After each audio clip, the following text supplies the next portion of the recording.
our oil wells. So they have what it takes to fight us. And we only have ourselves, our suffering in foreign land and in homeland and in anywhere Biafra spread to gather ourselves together, putting our 1+1 together to see how we can meet up and match up with them through our volunteer army that has been legalized by Brgie, that we have on ground as angel, who are fighting for us while we stand on the space, while we go in our international dialogue, while we go in any channel that know we can relate with the international community to see that our voice is being heard.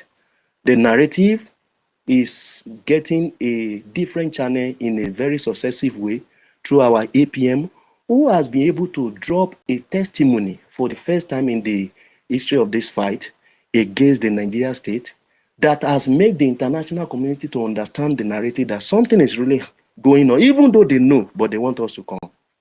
Even though they know, but they want us to speak. Even though they know, but they want us to approach them. And it's because we're just so helpless. There is no news that was taking it. Just as we are saying it now, if as many of us that are here now, we can spread this share of a page of this space, we can see that no, our voice will go far, and while we don't know who will pick it up from there, the only channel we have for us to hand our voice out was just this space, and YouTube and any other Facebook or any other opportunity. We remember Facebook was used against us too as well. So many other way that they use the media against us in order to change the narrative. So, and our people, just as they are being oppressed, not only on that, we are just being demonized. We are being demoralized even out of the same called Biafra territory. We can see how they use the media narrative against the so-called Biafra in Lagos immediately after they do their shambolic election. And we see first and foremost how they threaten the Biafran that if you fail to vote for this froster, smoker, evil president that is there, that no, they will sink all Biafrans in Lagos into Lagoon. And until when they succeeded and no, they forged their way in, what else did they do? They were still fighting against the Biafra and changing the narrative way on the same their media gutter that they have. We see how they use the media gutter against us again in that time of NSAS. And the same media gutter is the one they are using against our Mazi Nnamdi Kanu, our leader, who is there. Until now that no, the truth can no longer be hidden, and it's so being obvious because of the interest of the international community that are placing a very high watch over the matter now. So we were really dead sweet by the media institution they used against us. They use it to control our resources. They use the media to exploit us. They take channel of our benefit of our resources. They use the same media by their so-called what is it called? They planted the slave servants of the Biafra governors within the region. War will happen, but what they will report will be different. Just like what is happening currently now in Okigwe, the narration will come out in another version. Why? Because they are in charge of the media house. So many ways, if we are to mention, just to say a little here and allow others to.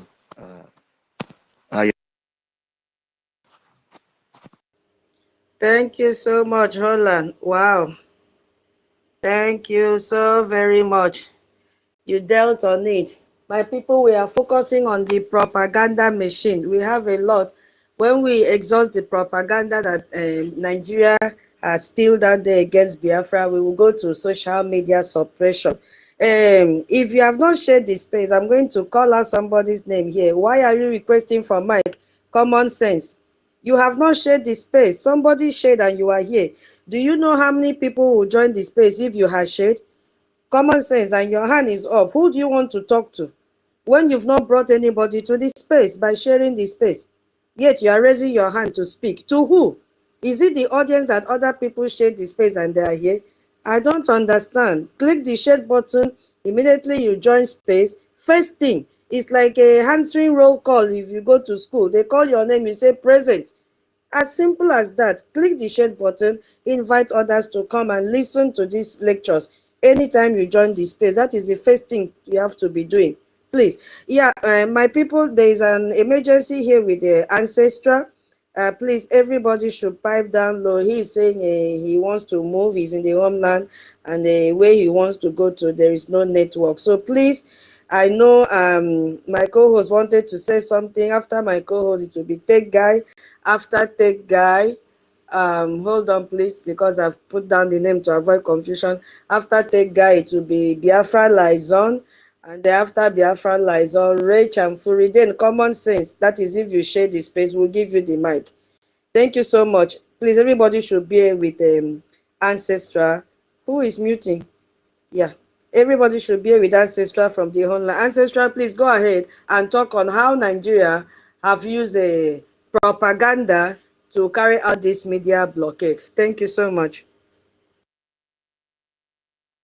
Yeah, thank you very much for answering my requests. So I want to go to the village now, and if I go there, there's no network. So, and if I will miss the space, so that's why I want to contribute before I go.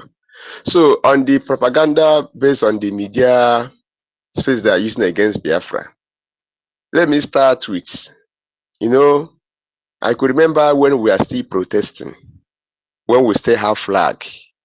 Then our leader will say, if you are coming out for protest or anything, don't even use race or don't use P, nothing. Just come out with your own flag. We'll be marching, going there on the way. Next thing again, you will see the military, you will see the police, they will start shooting. They will kill like 3, 4, 10 people. Next thing again, do you hear in the radio and newspaper that IPOB and the Nigerian forces clash? Yeah. I begin to ask myself, clash on what purpose are we fighting? Or this thing, you know what is the meaning of clash? Yeah. And you see people that is going on their own. Military will start shooting at them, and there is video there. So they will put the narrative that the IPOB and the police and the military they clash, and on that there's a life where 2 life was lost. Then when they report 2 life was lost, you know that there are about 20 or 50 people that is dead. You understand? So on that way, they will not even report, or they will say 1 police was wounded. But no, there is no any exchange of fights, anything, because the IPOBs, they don't have gun, they don't have anything. That's one of their propaganda machine. Then let me put another one, like our brother says during NSAS, they will use this propaganda that it is the Igbos, it is the Biafrans that are destroying everything. Okay. You see, recently when Tinubu won election, because they want to do protest for bad governance and everything, and the North started and the West started, the Igbos, the Biafrans said they are not going to do that. If they go, they will be targeted. The Western media, which is the Yoruba media, they still come out again. Igbos don't want to participate in the protest. Because it's them the people that are causing that the Tinubu will this. Imagine. So there's, even if we do good, they will still use that propaganda machine against us. If we do anything, if we breathe, they will see do that propaganda machine against us. So no matter in different ways. But there's one thing I thank God for our leader, Nnamdi, when he came out to broadcast. He said the era of that propaganda blockade against Biafra is over. When he started broadcasting, everybody knows about it. Nnamdi, our leader, has been ever the best broadcaster all over the whole world that ever existed. Somebody that can broadcast more than 10 hours, sitting down and broadcasting and giving you points, and the whole are hearing about him.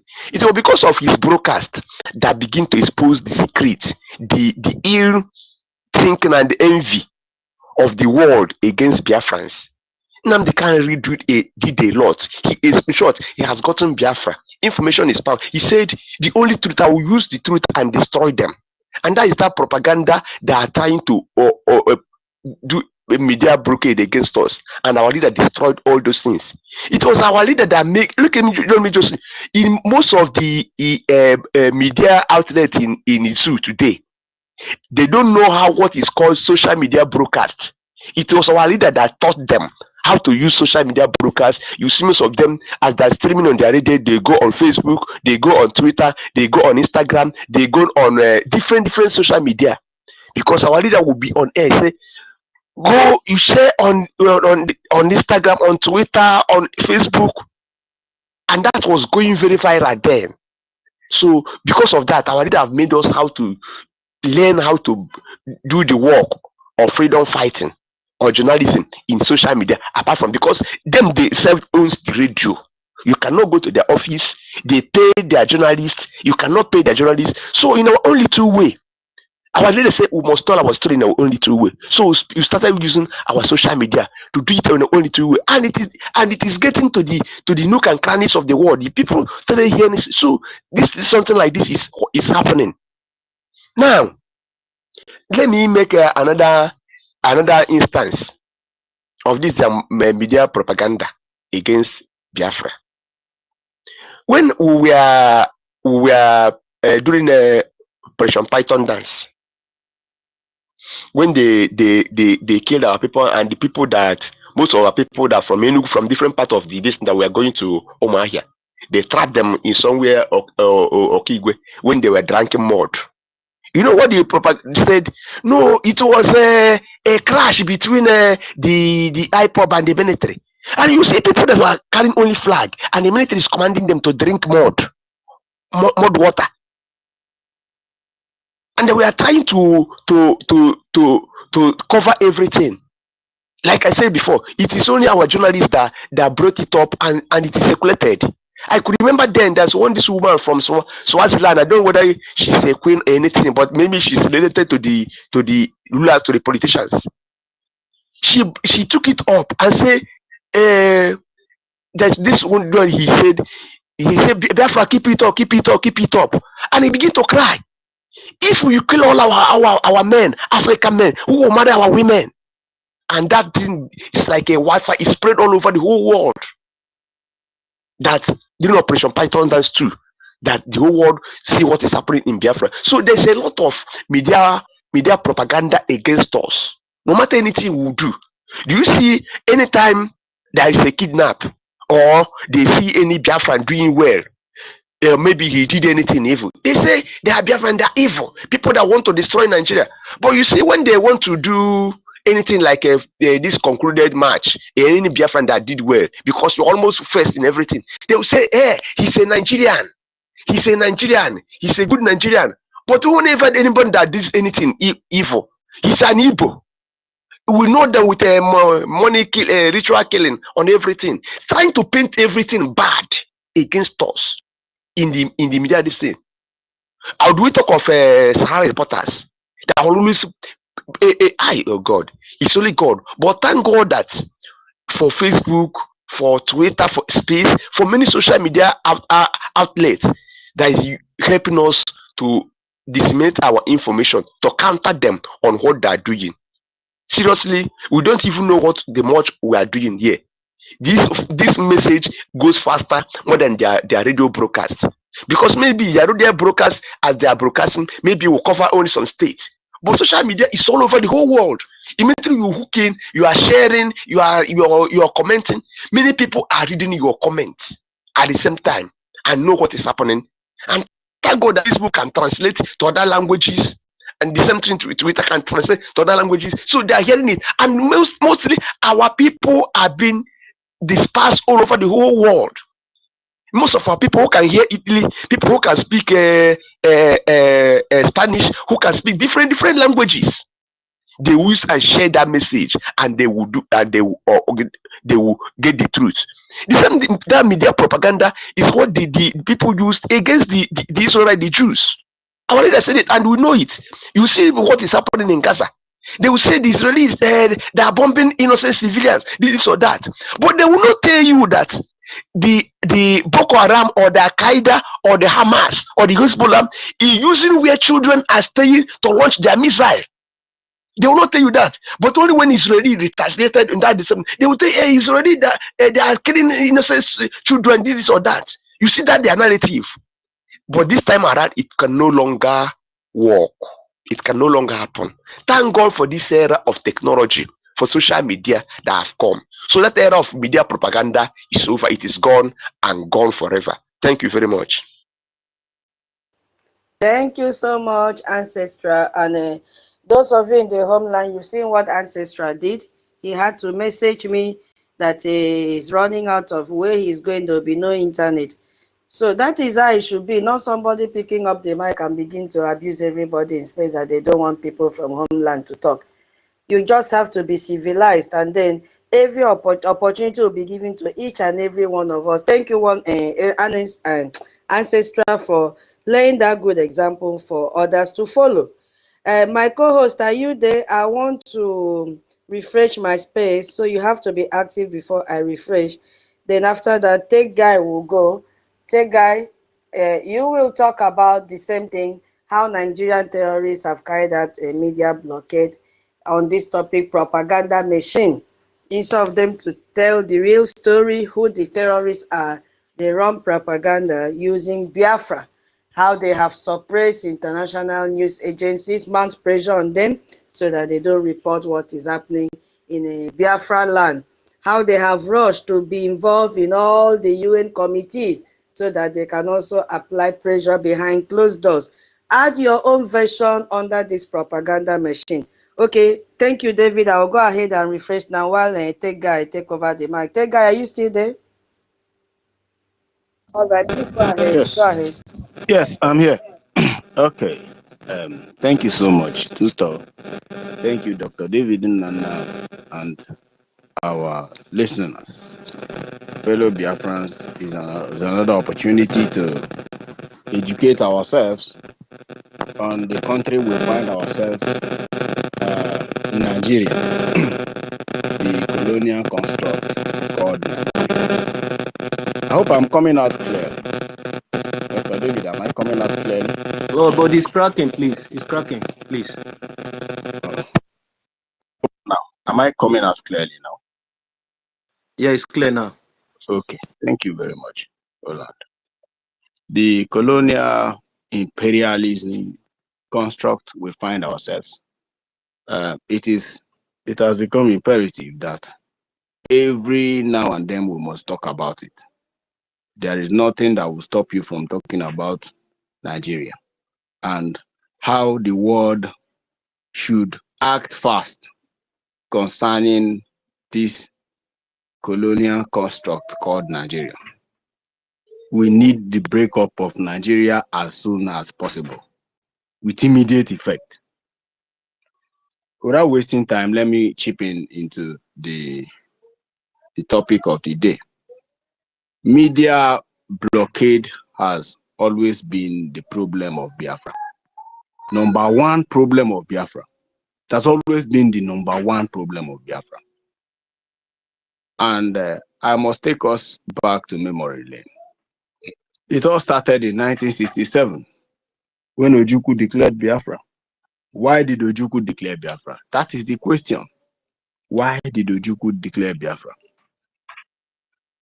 They said Ojukwu is the one who is a rebel, who is committing treasonable offense against the Nigerian state for declaring Biafra. But the question none of them is answering is why. Why did Ojukwu declare Biafra? Why the Biafran declaration in 1967, May 3rd? Ojukwu declared Biafra to protect our people, to protect the lives and properties of Biafrans, the old eastern region of the contraption called Nigeria. That is the answer. And when Ojukwu declared that Biafra, it has become very, very necessary that our people have to defend themselves when Nigerian government and British allies invaded us, killing over 5 million women and children, massacring unarmed civilians. My grandfather told me that when they hear that Biafran soldiers are in so place, they will run. when they hear that Biafran soldiers are in Ikotekpene, they will dodge and they will go and follow Igakem, follow Ogoja, and begin to enter villages to massacre women and children. Why are you running away from from Biafran soldiers? Because their aim and objective is to obliterate Biafra, to make sure that Biafra never existed. And Nigerian government keep on doing it till date. Now, what is the job of the media? Before the war, there was a newspaper publication called West African Pilot. It was registered and run by Dr. Nnamdi. Now, during the Biafran war, it is on record that Dr. Nnamdi was compromised, and CCONOs and some other journalists who come from the Eastern region was trying to push a propaganda using West African Pilot. The Britain urged him to shut down West African Pilot. And during 1960, I think it was February 1968, West African Pilot was shut down. Why? Because even when Biafrans were winning the war, the British media, which was then BBC, the same BBC, was carrying out a propaganda that Biafrans are losing the war. Even when we were striving, our people are already trying to go and conquer Lagos. They were telling people that no, Biafrans are they keep on recycling the same picture of malnourished children, telling them that they need to stop the war now. Biafrans are dying every day. Meanwhile, what is happening is a lie. It's a propaganda carried out by BBC. There was no available newspaper publication that could, engage them in that propaganda. The only one that would have done that job would have been West African Pilot. And Nnamdi shut it down. It could not function during that war. And because of that, the media power was shortened, and that was a very great effect to Biafran liberation. Because of the reportage of the BBC, the world was seeing Biafra through as a rebel that is killing their own people. Even when things are not, the way they are reporting it, the Yoruba medias were in London, gallivanting, protesting, not in favor of the Biafran Republic, but in favor of the one Nigeria. And the media power overpowered them. Then, the only outlet that was giving out a substantial and adequate news then was Radio Biafra. Before Radio Biafra, it was named, I think, Eastern Broadcasting Corporation, Eastern Radio Broadcasting Corporation. Then after the declaration of Biafra, it was changed to Radio Biafra. And then the broadband was shut down.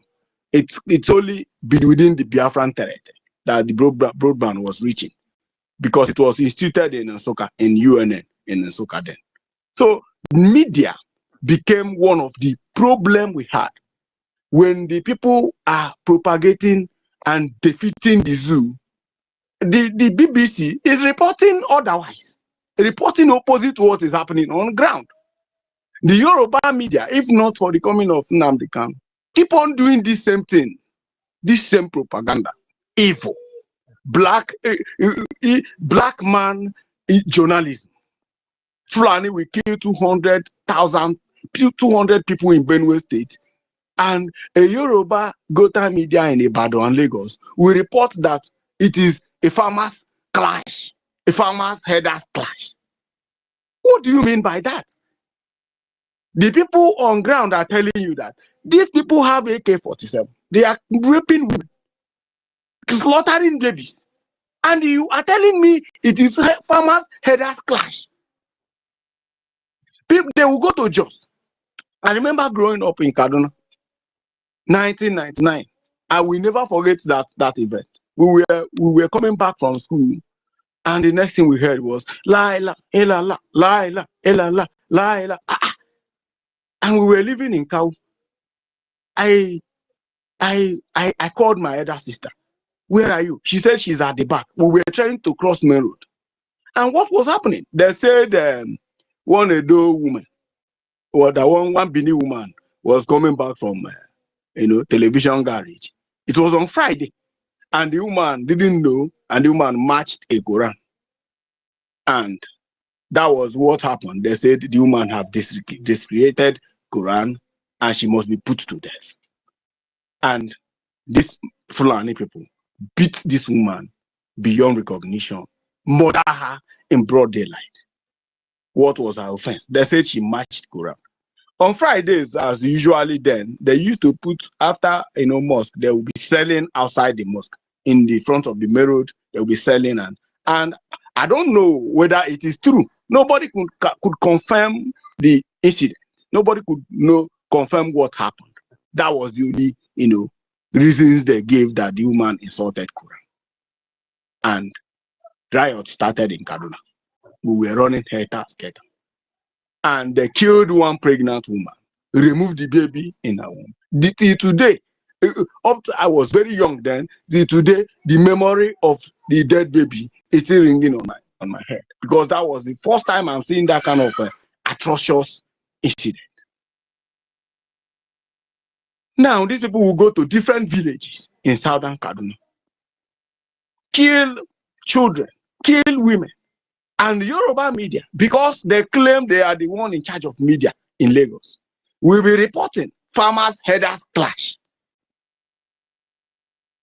And if not for the coming of Radio Biafra, that Nnamdi Kanu have to make us understand the evil behind Yoruba media. Evil, demonic Yoruba media. Nnamdi Kanu exposed them. Make sure that people understand the power of media. Nnamdi Kanu asks us to go and open Twitter.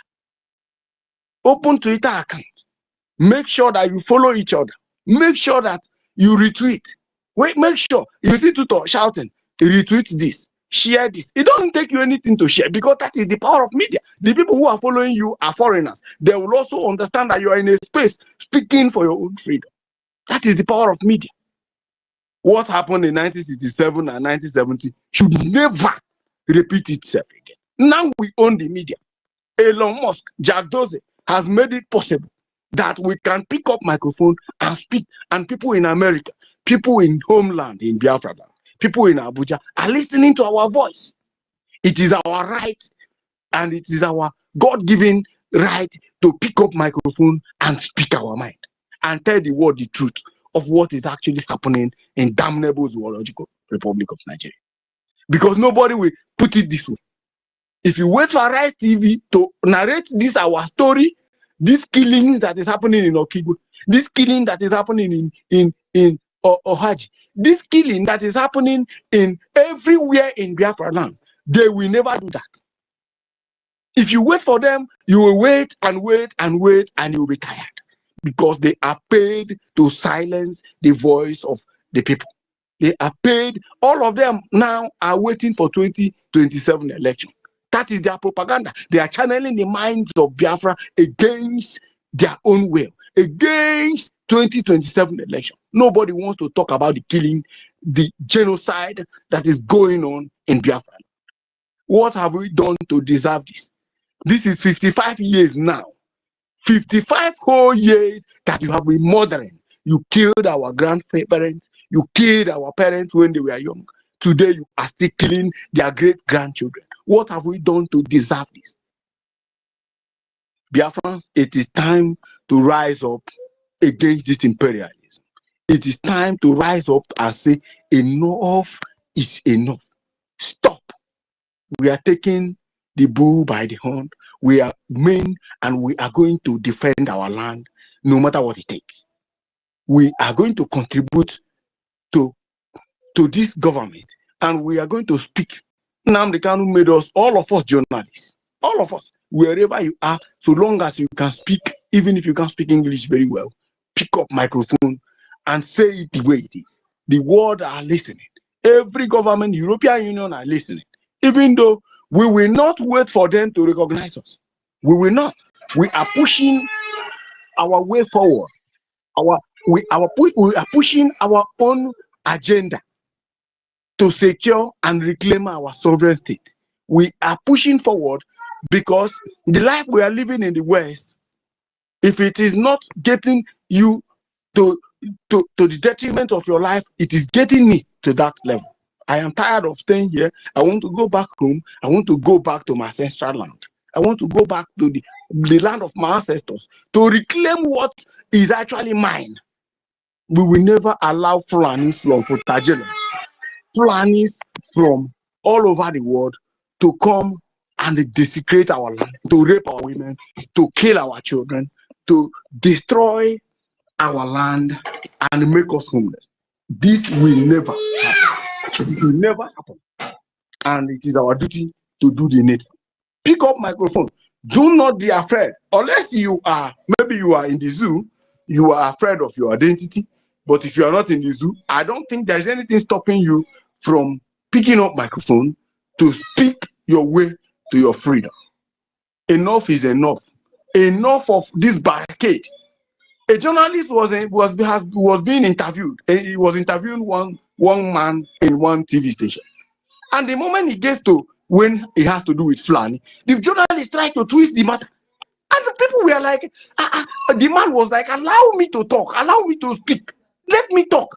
These Fulani Marudas are the one killing people. They are the one kidnapping and buying people. Why?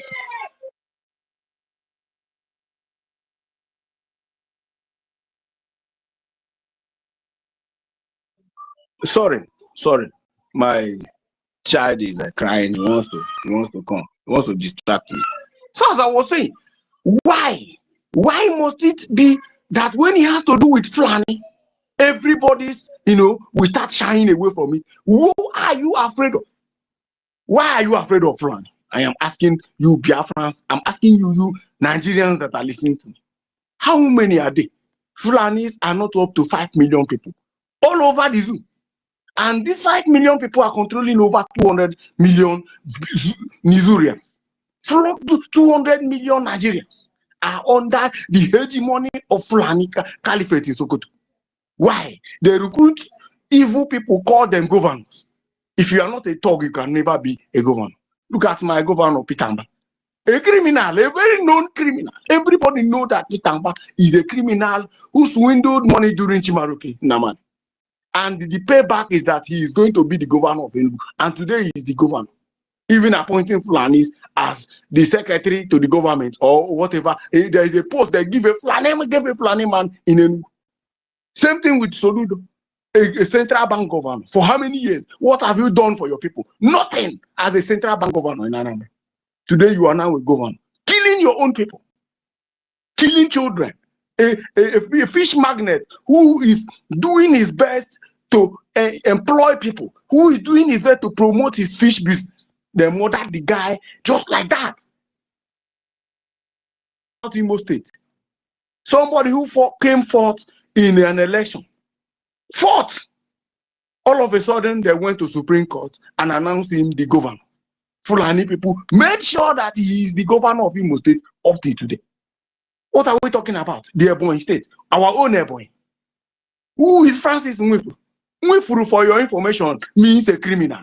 Go and ask anybody from Ebonyi State. Nwifuru means a son of a criminal, a son of a thief. That's what Nwifuru means.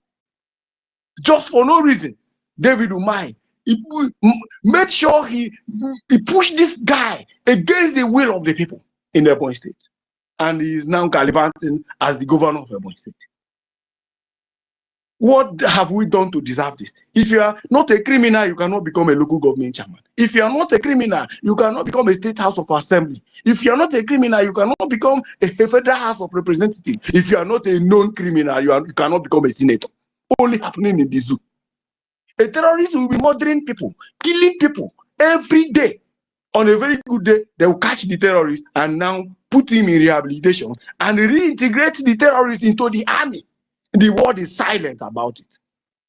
Where in the world is it happening? Where is it happening all over the world? Where a known criminal who have killed over 200 of his own people was later pardoned by the government and reintegrated, not just reintegrated to the society, but given a uniform to protect the society. Very known criminal, when they know that terrorism is an ideology. It is an ideology. It does not go away from the mindset. It is only happening in the zoo, Nigeria.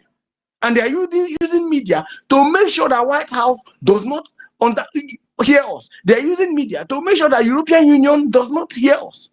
They know that once the European Union come to the term that what these people are saying and crying, because this is not a cry of a baby, this is a cry of an adult. They know that once these people know the truth, it is over for zoo, and the zoo will be disseminated.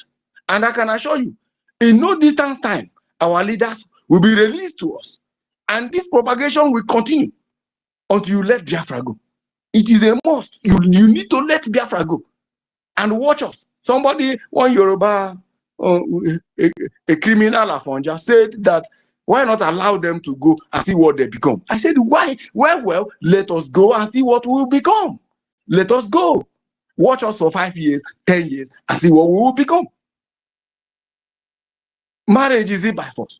It's just like you are beating us, you beat a child, and you ask a child to keep quiet. That's exactly what you're doing to Biafra. Every day you humiliate us. Every day you make us look like animals, that we don't reason properly. Let us go. No. He's a terrorist. He's a terrorist. Who is a terrorist? I asked him. And let me remind the zoo before I hit my mind. The Fulanis are coming. Most of us who grew up in northern Nigeria can tell you the truth. This ideology did not start today. In this space, I have given a lecture on how Boko Haram started in the north. And I'm going to repeat it on a very good day. On this same space, I'm going to repeat that story on how Boko Haram was created in the 70s. People think it's Shakau and all this. No, these are not the founders of terrorism in Nigeria. It's all started in the 70s, early 70s. And let me tell you, they have grown wings. The Yorubas, they are coming. As I'm talking to you, Kwara State is under siege. Ondo State is under siege. Don't think it's only us that is crying this cry. It is coming, and it is time for you to start telling yourself the truth. The worst thing that can happen to any human being is when you keep on lying to. If you keep lying to people, no problem. You might succeed in your lies. But when you keep on lying to yourself, when you know you are lying to yourself, that is where the problem is. You can never keep on lying to yourself forever. I know a lot of people want to speak, and I will yield my mic now so that others can speak. Pick up microphone and speak. This is the voice of Biafra. This is the voice of freedom. Do not be afraid of any bullshit. Time has come and gone. Nnamdi Kanu have radicalized all of us. And we are made, all of us, in as much as you are on this space, you are a journalist. Don't be afraid of anything. We can understand your English. I am not an English, I am a mathematician. I am not an English speaker. But I believe Biafrans are listening to me. And they are understanding my information.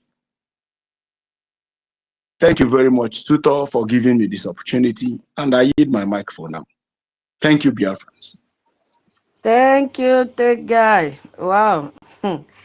You've educated us enough. You see, I said everybody, we are still in the first one, how Nigeria is using a propaganda machine as a media blockade.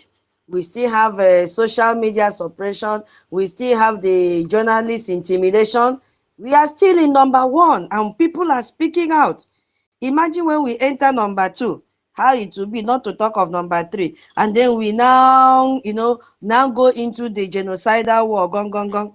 So because Biafrans are pained inside them, they want to voice out. So if you're a Biafran and you are keeping quiet, nobody will do this for you, because we understand the pains that we are going through. If you go and tell Beke, this is what you have, they will not understand though. It's only a Biafran to a Biafran that will understand our cry for help. It's only a Biafran to a Biafran that will understand what it means for a child that you've given birth to be slaughtered by a terrorist. Not that the child died out of disease or infection, but a fellow human being carrying knife to cut your child into pieces. You understand? So we are supposed to gather here, pick up the mic, and let our voices be heard. Because only us understand. Is when we cry out now that the world will say, why are they crying every day in their spaces? Why? What is happening? Let us go and listen to them. And then when they come, they will now understand what has been happening and turn their back completely against Nigeria. Because Nigeria have used this propaganda machine to lie against Biafrans. They have also used this propaganda machine to suppress international news agencies.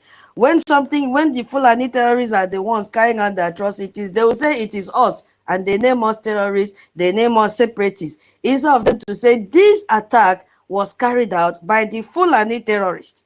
They decide to conceal that and then portray us as people that are causing the problem, which we are only seeking for our freedom. My co-host, I don't know if you have anything to say before I give the mic to Biafra Liaison Germany. When Biafra Liaison Germany finish, Solomon, you say you're in the homeland, then you will be the one that will go next. And 1 million, are you there to say anything, or Biafra Liaison Germany should go ahead? I think yes, Biafra Liaison should go ahead, please. Okay, thank you. Biafra Liaison Germany, please go ahead. After that, Solomon. Thank Then you. please, let's see how we can bring in Rage to the mic, please.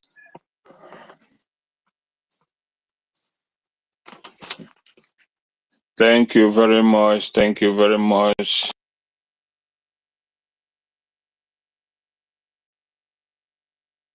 Mother Tutor, thank you. You are great. There were Mazin also. Great Biafrans. Yet another very interesting topic to dwell on. Yes, the last speaker just nailed the whole facts. Nothing and nothing but the truth. I will start by adding that the irony in all this, the irony in this perspective is into this act of media propaganda. They are groomed by who? We know very well. And they are being guided, still being guided. Unfortunately, like bad students they have perfected to this trade. We know who guided them, we know who their masters are. I will just call this simply a global failure of journalism, because that is just what it is. And we all know that Nigeria themselves are masters of intimidation and deceit. So they've used virtually everything in their arsenal to perfect this, to the benefit of those who groom them. And who are those? The colonial masters. Colonial masters. This media blockade is single.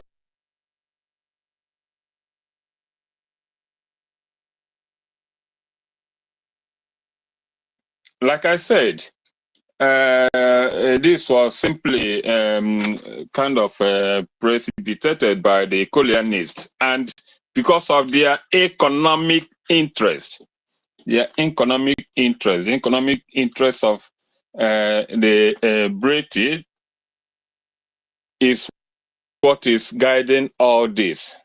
And they are the master planners, and they are the ones who groomed Nigeria into this act, and Nigerians themselves are just only playing the script for them, for the benefactors. And why is this? Why is it happening? Why did it even come to play? It's simply, like I said, because of their economic interest of the oppressors, economic interests of the others against you, against we, affected Biafrans. There's a reason why I choose to start it in this form, or in this way, just to point out one fact, because our elders said that in Igbo, onye a na-egbu egbu na-azọ isi onwe ya.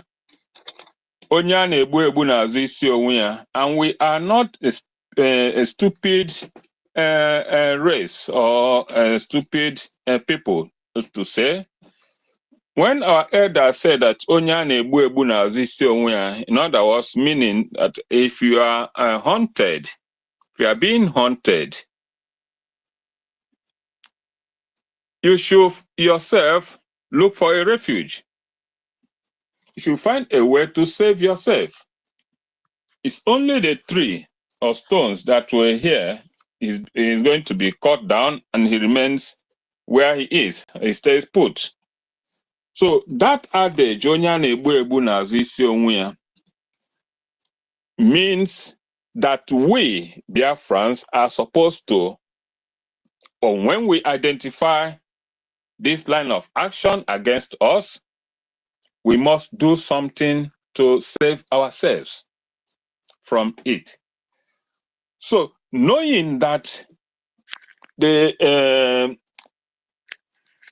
planners or the instigators of this act, this media blockade against Biafra, is only or the benefit of the British and benefit of their accomplices who have no stake, who have nothing to lose in that enclave, in that business entity, Nigeria.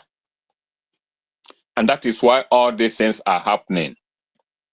And that is why they make sure they use this blockade to get what they want.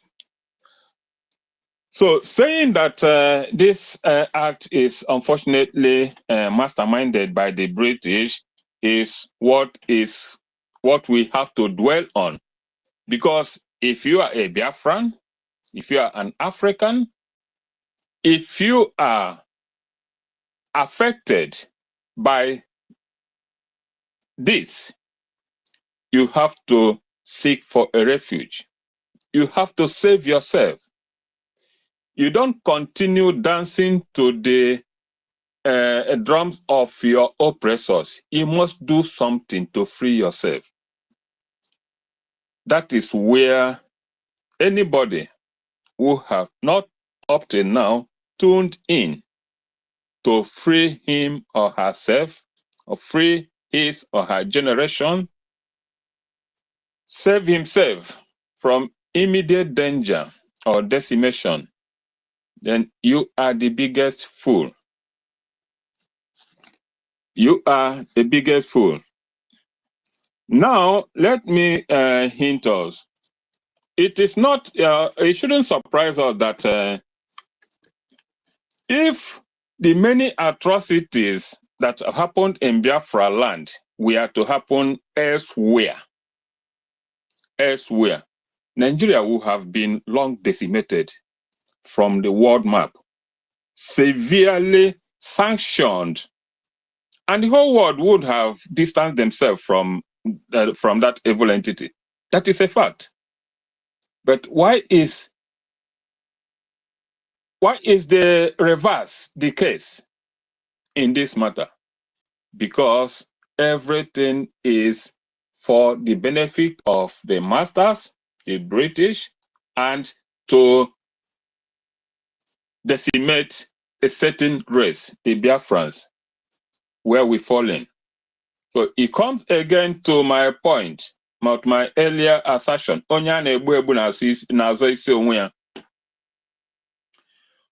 Whoever you are, whatever you are, if you are here listening and you have not, or you've not deemed it fit to agree to see these reasons that it is actually against you, against your progress, against your footage, against your generations unborn, and please wake up.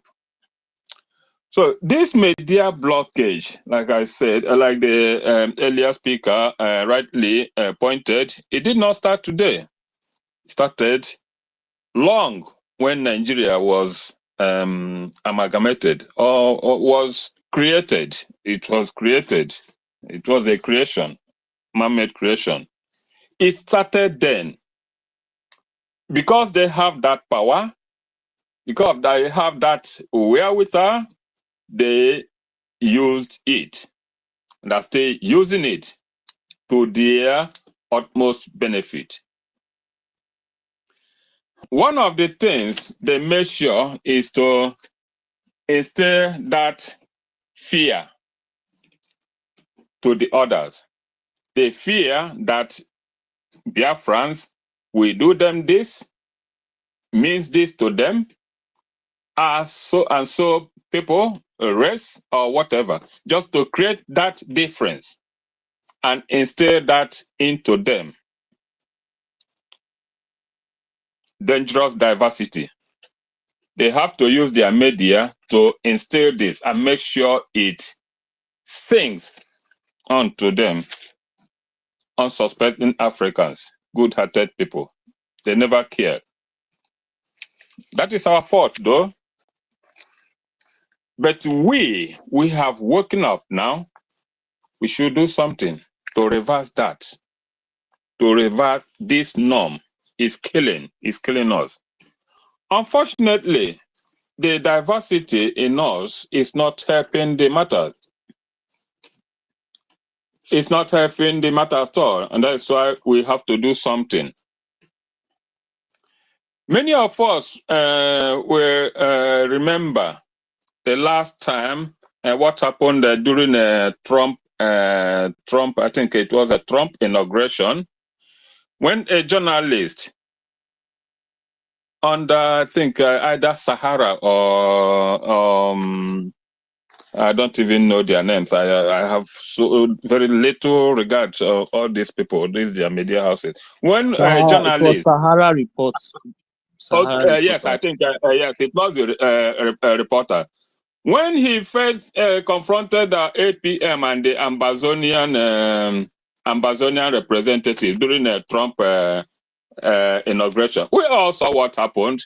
Immediately he had that name, Biafra, hair went loose. He didn't want to have anything to do with them. He didn't want to mention it. In fact, he had wished, his only wish then was that this name never appears or showed up in his reportage. Such is the blockage. Such is the plan, never to bring these people to light, never to tell any good story about them. We saw that body language. In fact, it was very, very derogatory of such that journalist and what he represented, what he represents. It wasn't good. It was very poor journalism, because their role is to portray, to bring truth to the masses, but they choose to do otherwise, to look the other ways, as long as it does not favor them. That is one of the part of the blockade we are crying about. It is not fair.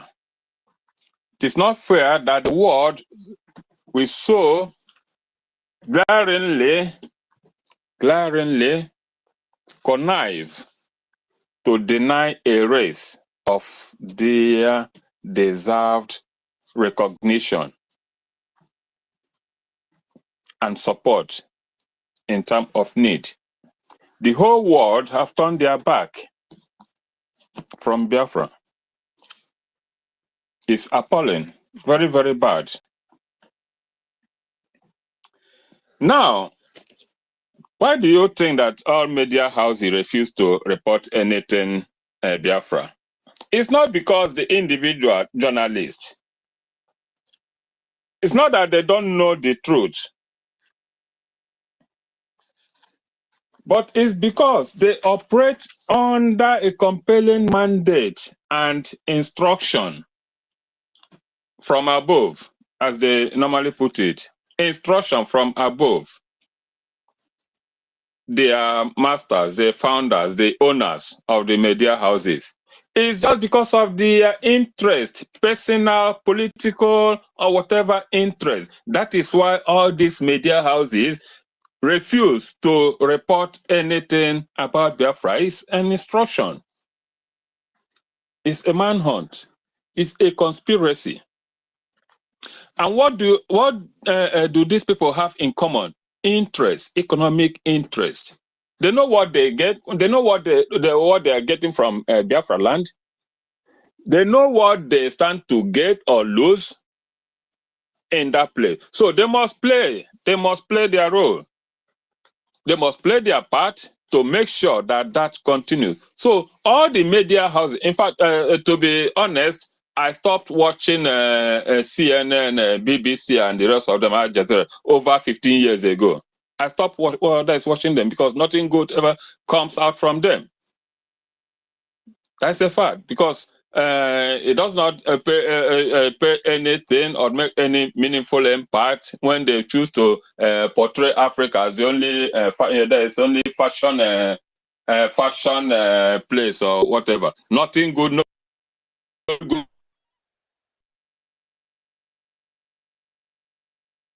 Happened to listen to Obasanjo's interview. He granted that interview to CNN. That was long after his reign as a president. In that his interview, he mentioned how he, after his prison terms, before he contested for that 1999 election, I think, he was proud to announce that the founder, Ted Turner, and his in his mercy or as a friend, gave him, Obasanjo, $10,000. He gave Obasanjo. He said that it was an open interview. He said how good the man was when he met him after his incarceration, that the man gave him $10,000. I say, what? So it could not just be for nothing. Nothing goes for nothing. So for him to have given you, because if you live with these people, you know that they don't just dash you money without having a means to get it back. So who knows what he has made out of you? So you cannot just be his friend and you come out, met him, he gave you money, he gave you a handout. So that was when I knew that, yes, the problem of Biafra, this backlisting, this bad portrait must have been a conspiracy on the highest level between politicians, person like Obasanjo, Danjuma, all of them, even Buhari and all of them. They personally played great role to making sure that these international media houses perpetually blockade any reportage of Biafra. That is a fact. That is the source of all this blockade that you hear. That is why you don't see or hear anything Biafra and a CNN reportage. If the founder, Ted Turner, will be a personal friend of Obasanjo, imagine what they will be discussing behind the doors. That is just a point. And from BBC, we don't need to continue imagining where they are started because we know the story. So they too have interest, and that interest they make sure they utilize it to their fullest. Something happened during the Civil War, during the Biafran War. Not many knew that some individuals, some two men in Germany played very great role in soliciting for aid for Biafran children. One man called Tilman Schulz and Klaus Goeke in Germany. The two men then, as students, heard about what was happening in Biafra, the genocide, they fought the starvation, and in fact, they took it upon themselves to solicit, organize campaign health organizations for Biafra, collected funds, help. They rallied under student activists here. Got so many help for Biafran children. But unfortunately, everything they got was intercepted midway. It never landed in Biafra. One of them, Tailman, had to undertake a journey to Biafra land during the Civil War to help, to see things for himself. When he got there, in fact, he was bewildered. He couldn't believe that such a thing, such a genocide was happening, and the whole world refused to talk about it. No reportage, nothing. He did his best. In fact, he was. He said one of his narrative that he shed his tears so many times. Tillman shows. When he came back, he said that what surprised him most was that these things were happening without it being reported anywhere. Anywhere. He took the campaign so many places, negative. Nothing was there. Nobody, in fact, even wanted to grant them a full interview. That his journey and the subsequent organizations led to today's one of the very and highly respected civil rights organization in Germany today. He's still operational, but unfortunately he's late, very old. But unfortunately, after then, when he grounded that organization in 1970,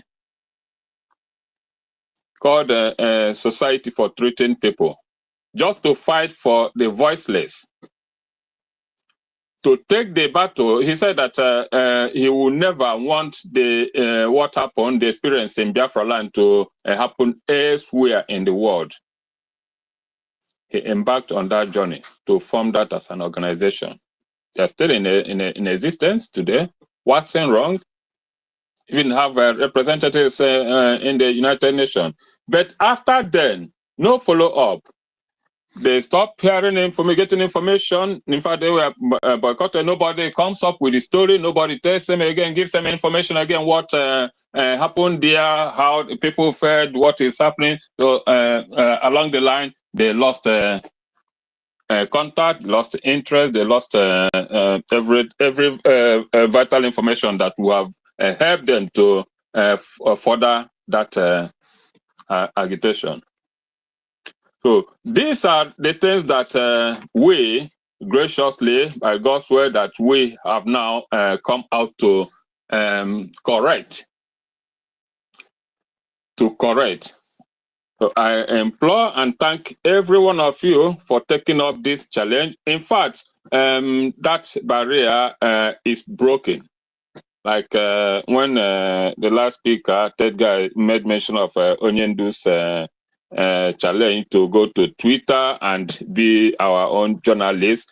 That was marvelous. In fact, that was a bit of what we are doing today, taking the bull by the horn and being our own fighters and narrators and everything.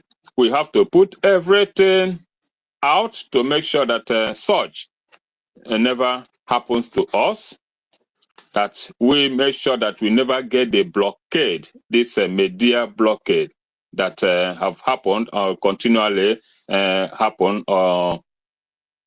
against our quest. So Nigeria, as we know, they are masters in this art. First, what they normally do to perfect their evil deed is to instill fear, put fear to the people, so that you don't talk, you don't challenge them, you don't even come out to even tender an evidence of what you hear or what you see. So once they get that, they'll suppress whoever they want to suppress. And why this is so, why we continually is backlisted, is because this international media, these national media houses in the zoo and outside have refused to carry our stories. And these stories, these reports, are mainly what the embassies rely on as a verifiable information. That is the problem. And that is why they make sure that they suppress every media house in that zoo so that this narrative, this information should not be circulated. And worse still, all the Biafran so-called these elites or whatever they call themselves, I use that word, these elites, who claim whatever thing they want to be or they are not. They are only granted interviews by these media houses only when they agree to play according to the scripts or the narratives handed to them by channels, Arise, TVC, and all of them. If you have ever noticed, anytime anyone from Biafra land is granted interview and you derail from saying that which they want you, which they put out for you to say, once you derail to give your own narrative, they will shut you down. The moment it gets there, they will tell you they have no time, their time has elapsed, and they so they close it. And they will be enforcing you to play to their script, to tell that story as they want. That is part of the dangerous blockade that is happening against us. And the stupid ones among them play to this gallery, play to this, because they are always thankful whenever they are brought out to before the audience and so on and so forth. So many of them, many stupid of them always played along. Once they come out there, it's either they start demonizing IPOB, ESN, on this, on blah, blah, blah, blah, blah. Once you do it, Nigeria will be happy with you because you are playing along. Now, let me also hint this point. The media evil manner have always been the ones that that put out whatever name they want to give the Fulanis, the oppressors, the non-terrorists. They always give them name, either hunters or farmers, herders, clash. All these come from the media. Whereas anything from in the Biafra land is always caused by IPOB and Biafran agitators or secessionists. Is this justifiable? Such a blatant lies against a people. Once it is from the Fulanis, it becomes the latest being hunters story of the hunters, or 20 hunters in an express road or in the south. Who brought out that narrative? Media. Immediately they were given that name instead of calling them what they are. Instead of calling them their names, terrorists, caught with weapons, deadly weapons, they gave them the names hunters. And that is the word, what the word they stood them to be. But if it's to be, even ordinary, even normal hunters in the East, they will become IPOB immediately, without denial. And even many Igbo Biafran chiefs and politicians will even be the one that will come out to agree, tell the world that yes, these are IPOB secessionists. So all these lies, thank God we will decimate them. We will decimate them one after the other. In fact, we are almost there. So thank you, BIAFRANS. Actually, there will have been more, but let me leave the stage for others to contribute. I thank you all. With perseverance and resoluteness, we will get there. Thank you. It's no longer far from the point. Ndewo.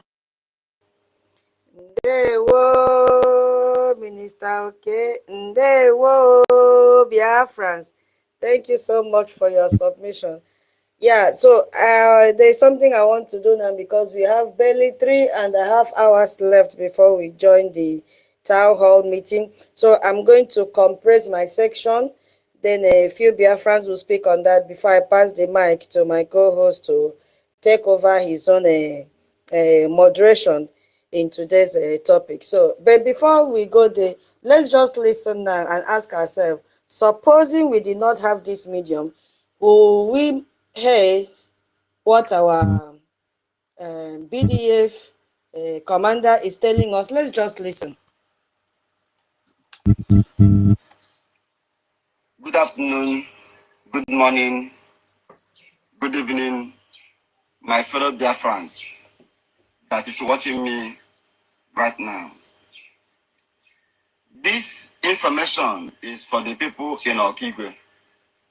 As the information reaching to my table now is that there are some communities that the Nigerian DSS, Tiger Base, the group of DOS under the watch and controlled by Ebe Kodike, Ikenga Uruago, Caterpillar, and all the members of defunct DOS in collaboration with the Asari Dokupo Tiger Base. The information is that they have mapped out some communities that they will lose, according to the information reaching to me now. That since 3 days ago now, they are in Okigwe in order to fight against the men on ground in Okigwe. And today is the third day of the war. And the information reaching to me now is that they came with trailers, many kinds of trailers in order to load people's property. Because every Kodike, who is an agent of DSS, and Iken Guruago have directed them, have instructed them that the men on ground are living in the communities, that the men on ground are living in the towns, that the men on ground are living in the communities in the communities. So that is why he advised them in order to break. When they invade any village, they will ransack the village and they destroy the house, open the house, and carry all the luggages, all the property. So I am bringing this information to the people in Ako, precisely. Ako Okigwe, precisely. Please, everybody in Ako should guard their properties. Anyone in Ihube should guard their properties. Anyone in Omulolo, those in Omulolo, the indigenous, Amosu, indigenous, Aro Okigwe, indigenous,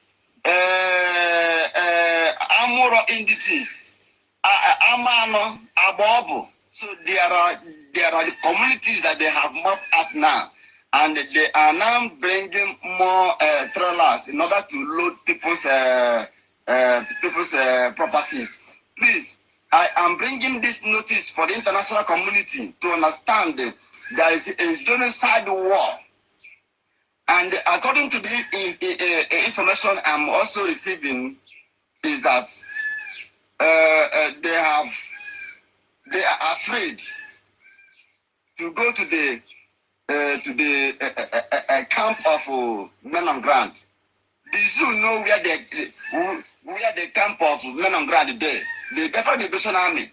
The zoo knew that the zoo. So I want to ask Hopos Odemma. I want to ask Tinubu. I want to ask the learned people, the learned ones.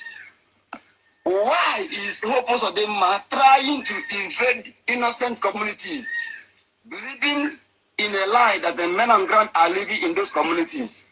Men on ground are not living in any house. Men on ground are not living in any house. Men on ground are not living in any community. Men on ground are not living in anywhere related with civilians.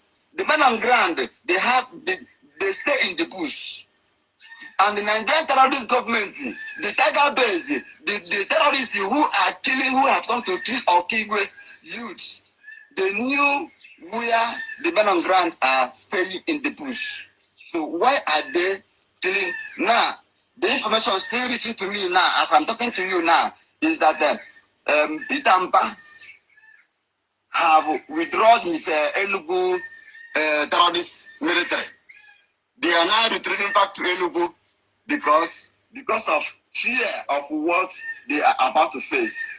And I made it open yesterday, being the 8th of August, that the men on ground on those axes I mentioned in my yesterday broadcast, that the men on ground there has taken over, has taken their positions.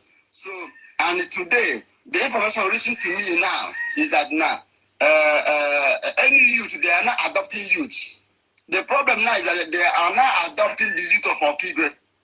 Please, if you are a motorbike, stay far away from Nigerian military checkpoints, Nigerian barrack, Nigerian camp in Okigwe. If you are a motorist, if you are a passerby, please stay away, because the information reaching to me now is that any motorist that passes, they will arrest the person, catch the person. They will forcing the person to lead us into the camp of men on ground. Then if that civilian reply, I don't know where you people are saying, then they will take the person inside their camp and begin to torture them. So this is what is currently going on now at the army camp of Kigwe. And I am using this opportunity as the Major General Gentleman Yahoo has given the privilege to bring these updates for BIAFRANS internationally, and especially the BIAFRANS in Okigwe should understand that there is a secret war that is going on the ground now. So I am bringing this information so that if anything begin to happen, any moment from now I am talking, any invasion of any community by the Nigerian securities, be it known that the men on ground have reviewed the secret agenda of these animals that have come to invade and kill innocent Okigwe indigenes. Okay, this is part of what we are talking about, my people. This is our topic today. Did you see this kind of message or information in any media? No news headline in what is going on. You see? So that is why I had to integrate it as we have gathered to here to break. I told you the topic is what? Breaking. Breaking what? I just had to constrict it because of the space that we have in our Twitter. Breaking the media blockade on Biafran's cry for help against Nigerians' silent, ongoing genocidal war. That is why we have gathered here. We want to break this media blockade that they have put against us or put on us, because nobody, if our defense commander was not there, will the people, Biafrans in that area, know what is happening? If they were waiting for a Nigerian news gutter media to carry it, they will die. They will just come one day, slice all of them into pieces. This is what we are talking about. So I just want to compress those two other points that I jotted down, and then Biafrans will speak on that, and I'll pass the mic to my co-host to go into the genocidal aspect of it, which will stay connected to this. Madam Key, there is a message for you to check your inbox. Please kindly check your inbox if you are still here in the listening sections. And those in Biafra land, please don't abuse the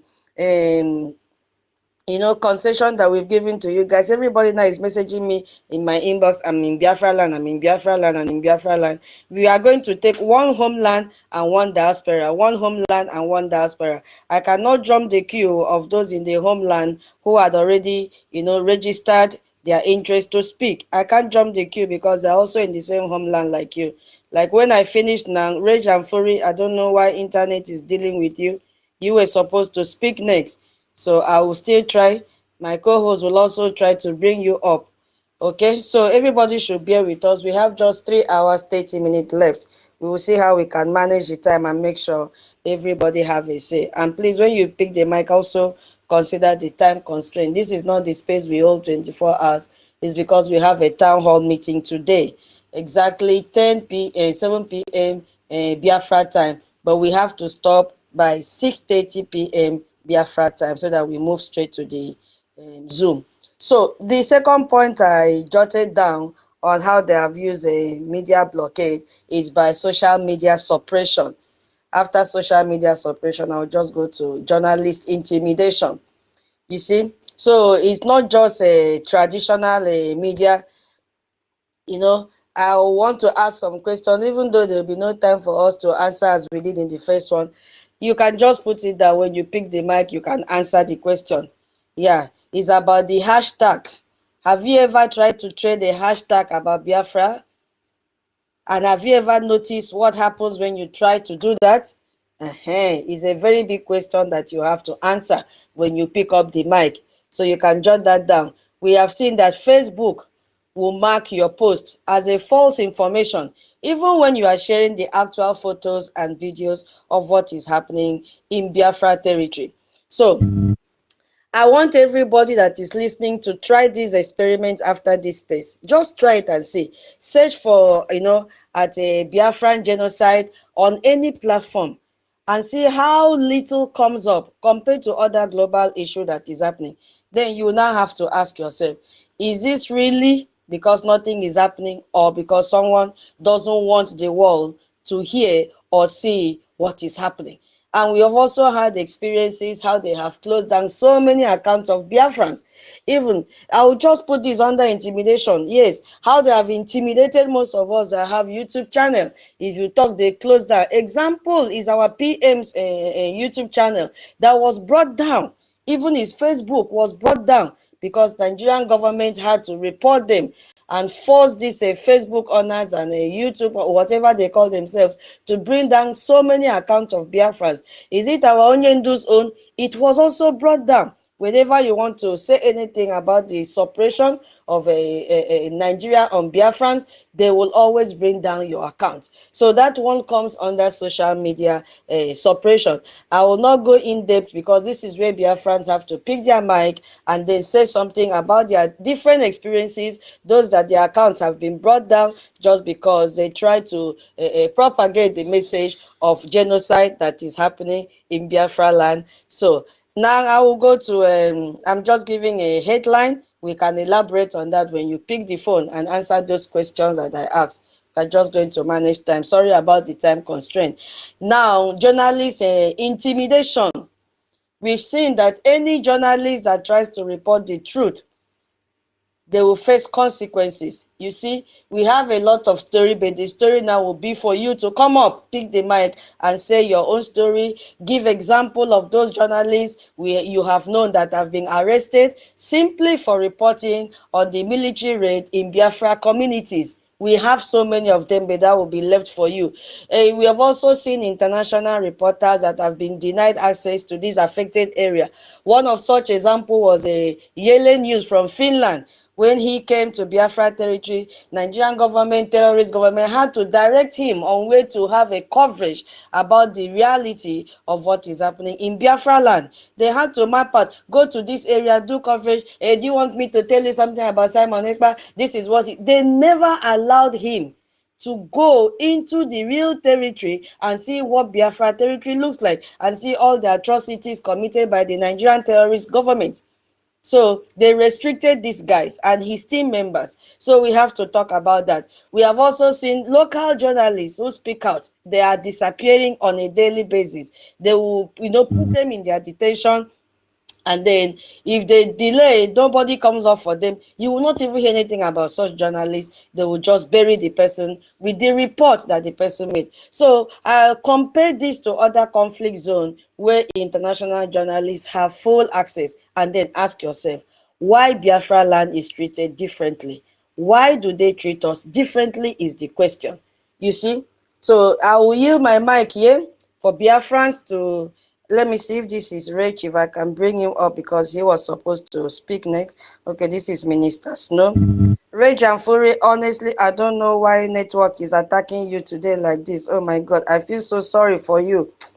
Oh, and you've been here since morning. I don't know what to do for you now.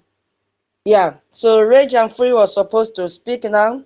So I will give the mic to Common Sense. Common Sense, please manage your time. Go straight to the topic. We are in the media blockade, and I've given three good areas there. I've meshed all the three together. The first one is the propaganda machine that they've lied against us. Nigerian terrorists have lied against us.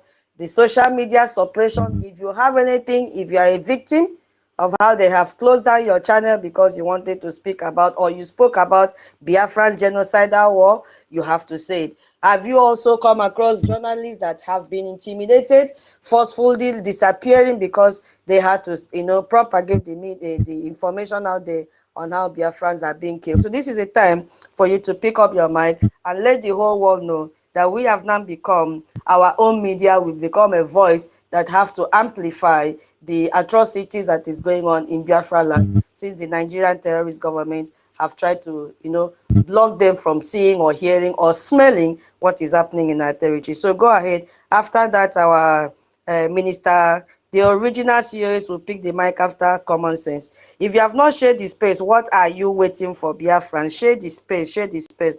I yield my mic here. Thank you. Common Sense, please go ahead. Thank you very much. Thank you for giving me the.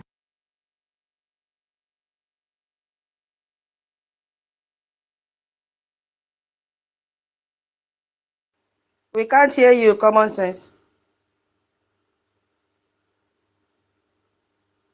Common Sense, are you there? We cannot hear you. Please, dear friends, if you want to speak on this topic, Hello? please raise Can you hear me? Yeah, we can hear you now. Can you hear me? Yeah, go ahead, please. Yeah, thank you very much. I appreciate this very opportunity you're giving to me. I am an old freedom fighter in the system. We are together. This is my second account I'm using to talk. I've been listening for some time. You shouted before that I did not share the space. I had to do quickly because I believe in obeying the authorities. We were together some time ago, and division came on board, and a lot of the people we so much trusted, they broke away, and they are no longer following the line that are fighting for the freedom. Although they are making noise somewhere, and I don't believe in insults and insulting ourselves, causing confusion in the Brgie government. Some of the people we so much trusted, they are no longer here, and they are now making noise and insulting others, writing junks and all. I am Lucky Star by name. If you want to know, you may have heard about Lucky Star. I've done a lot of music for the government. I do all the most, broadcasts like jingles and the rest and other songs. Those who are old here, they know Lucky Star. I decide to be quiet for some time based on one or two things, and I know the truth, and I know those who are doing the right thing. So I had to speak now to let you people know that I believe in those who are, for the truth. Actually, when you talk about media blockage, it's not a new thing. It has been occurring and reoccurring on daily basis because a terrorist will always fight to defend his territory, to see that what they are looting, they continue to loot until they will meet their doom. I want us to know that we continue to know, and God will be exposing these idiots. And, a time ago, I sang a song, and I decided to publish it in the radio, one of the radio stations. They blocked it, and they sent warning to the people. It's a song of revolution, talking about the fake government of the zoo. You see, so they want this radio station, the radio and television station together, that if they play that music again, they are going to ban them, that they will not function any longer. So, and they almost get me apprehended. So I had to they couldn't play the music any longer. That's aside. And you should know that the Western, the West, I call the British, the colonial criminals, they are the one behind this very nonsense that is going on, and our people are so criminalized that they know the truth, but they will not want to say it because of the greed. Greed is really running in their veins, and I believe that as this freedom is coming, we are already on it. All of their luggages they will pack and go to exile, because as many of our people who are in exile, they will surely return home in no time. And you know, in the freedom fighting, there are saboteurs who always make sure that those who are crying for help will not get help. But with God, the name of Chukwu Kabiama be calling, we believe in God Almighty. All these saboteurs, the Lord will visit them. And those who are being paid because they want to tarnish the image of those who are saying the truth, they will also receive their own judgment. That's what I believe. And even if the last man will make this freedom to come to reality. And as we are all crying and shouting, some of us here might turn out and be weak or get discouraged and leave. And you'll be surprised that only 2 or 3 will remain and the freedom will come. And those who have done evil, they will all receive their reward. So let us continue to support in every little way we can do. Do your best, support the government, always continue to share all our programs, speak like Elon Musk says, you know, say your mind, say what is in your mind, you know, so that the world can hear you. Those who are playing politics with this government or with Biafra, they will all receive judgment. So let us not give up. Let us continue to make sure our voice is heard. Even in a distant land, there are a lot of people who are hearing us, but some of them may not, you know, talk. The zoo will be destroyed, and that is how it is. The zoo can never get well. There is no two ways about it. The zoo must surely get destroyed. If they like, let them continue to use people within us, you know, pay, let them pay. But at the end of the day, the truth will surface.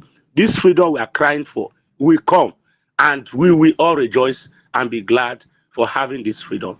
And those who are being used to destroy this struggle, they will pay for it. Whether, see, as soon as the sun is shining, the rising sun is shining, they will all pay for it. I want to use this medium to also appreciate our APM that is trying his best, success, and Sonny that is receiving so many insults. If you go to the internet, you see a lot of insults they are pouring on Sonny, our Honorable Minister of Information. When I see this kind of rubbish, I'm not happy. To even come on space to talk, I don't like, because all this nonsense, I don't want to see them. But I cannot stop speaking because it's in me. I want my people to be free. The love I have for freedom, that's why I'm still talking. If not, with what I'm seeing on space, I will never request for mic.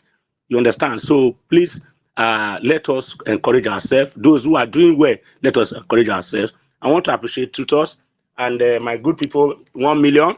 I am lucky star. I'm saying it again, once again. I'm not afraid of anybody. Nobody's paying me. And I am doing my best to see that this freedom will come true. So let us continue to appreciate ourselves. Let us not insult ourselves. But those who deserve to die for freedom to come, let them die. Tech Guy, all my good people that are here, I appreciate all of you. Rage and Fury, Ben Wabo, Betty Ford, everyone I listening to my voice, and to as many who have spoken, I appreciate all of you. Our Honorable David Nana, all of you. May God, Chukwu Kabiama, bless you. I appreciate what you are doing. Thank you very much. I remain common sense. That's my second name. Thank you. Thank you so very much, Common Sense. This is your name, sweet. Oh. Common Sense.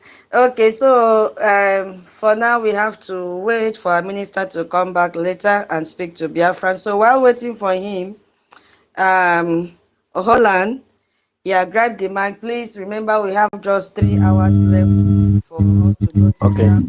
the First and foremost, I want to welcome my brother Lucky Star. Lucky Star, please, you are welcome. You are employed. You are enjoyed. You are highly expected to be on this particular part of this truth. This is the right page you're Thank you very supposed much. to be. You are my Isoko brother, and Rage and Fury has been No, up from and down. Anyoma. Okay, Anyoma. Okay. We are all one together now. Yeah, Wonderful. mother is from Isoko, my mother is from Isoko. I speak Oh, both languages, I and remember you did something like yes. Yeah. So please you always know, be my here. through my music, I sing both songs. Those areas. So Exactly. So please, we will always welcome you here. This is the right place for you to be. this is Just to, thank you. you're welcome, my brother. Just to go straight to the part we have ourselves to discuss about. Many intimidation really occurred.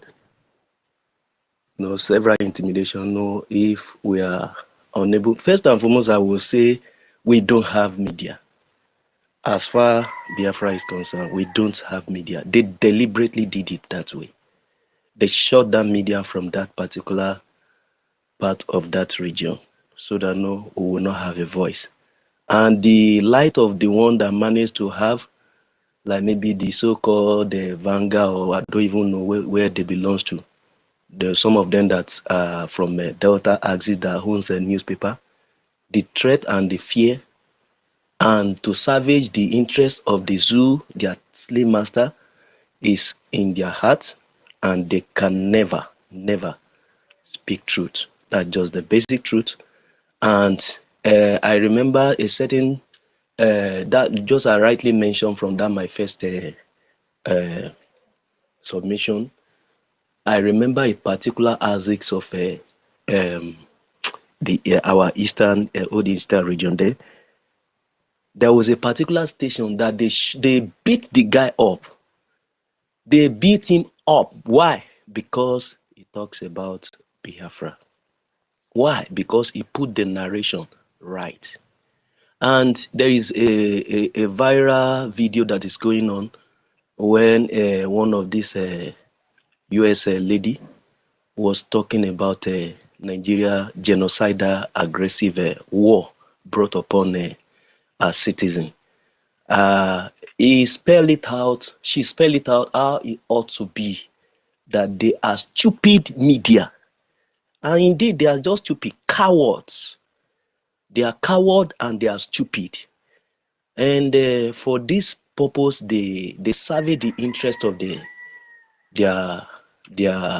their masters. And the only golden opportunity that we're privileged to have was nothing but just this internet. Internet gave Biafra a very high leverage to earn our voice to the international community. Otherwise, we would have been dying silent. We would have been just in that contraction being killed until maybe the last man standing. But that golden opportunity taken first and foremost was by our leader, Nnamdi Kanu. And you can see he was the first broadcaster to be targeted as the sheep.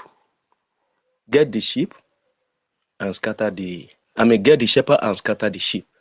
He was the first broadcaster that opened the eyes of everybody in that contraction. So it is very obvious that no, we are duly subjugated, intimidated, mayhem. No, we are demonized, we are bastardized, and as in we are just depressed, and all manner of evil you can see. They killed, we are raped. The only man that earned our voice out to the international community was Nnamdi Kanu, who came up, begin to show the aggression of Nigerian state against Biafra with evidences, with facts and figure, right from the time of 1967 down to the time he took it over. Right, so it is an obvious thing. And another person they did it to is our PM. These two leaders is on the page of the world that the world has failed to hear their voice until our voice is coming to Washington, D.C. to be heard through our APM, who God has planted for the Biafran people to escalate this particular oppression to the corridor of voice of power. So we are intimidated. Individual escalation that cannot be exposed are many that probably we can't even mention our name. Okay, look at the one of Okoma, the Okoma issue that came up. The narrative was put in a very terrible way, and you can see how the so-called the Yoruba, the Hausas, they begin to come up, they begin to talk trash and speak anyhow against the community of Delta State, particularly Okwama. Until I remember that boy that they were looking for, that they were hunting to get him, was now out in a video to expose the intimidation and the operation of the Nigeria state through the military, expose them, and they were just bringing the narrative in a very different way until they got exposed. And we can see the evil done to the community, how they burned down the place, how life got lost, how people got bited by snakes in the bush, many died in the river. Nobody, no Nigeria Gota media will carry that kind of news. They only carry the news to suit their narrative. So we were really voiceless when it comes to media. And the only individual media that will come up is just strictly on their own. They can get them arrested before you know. That may even be their hand. Many of them are languishing in the prison, in the dungeon. Some have even died. Some, their harvest has been harvested. Some, they can't just trace them. The few ones that will even manage to come out by the help of maybe the push of the lawyers or whichever way they brought them out, they pass through hell. So the narrative is so very painful. And that's just like one of us spoke about here, of a Britain woman, a Britain citizen that saw the pain, and the narrative is being put out in a wrong way about us. It decided to give away all the golden, all the title, everything before the Queen of England. He threw everything down. That he would rather remain the way God created than for him to carry the honor. So see, we don't have media that can be a voice for us. That's just the truth. We don't have. The media that we have are strictly just Yorubas and the so Hausa. Biafra don't have any voice as a media.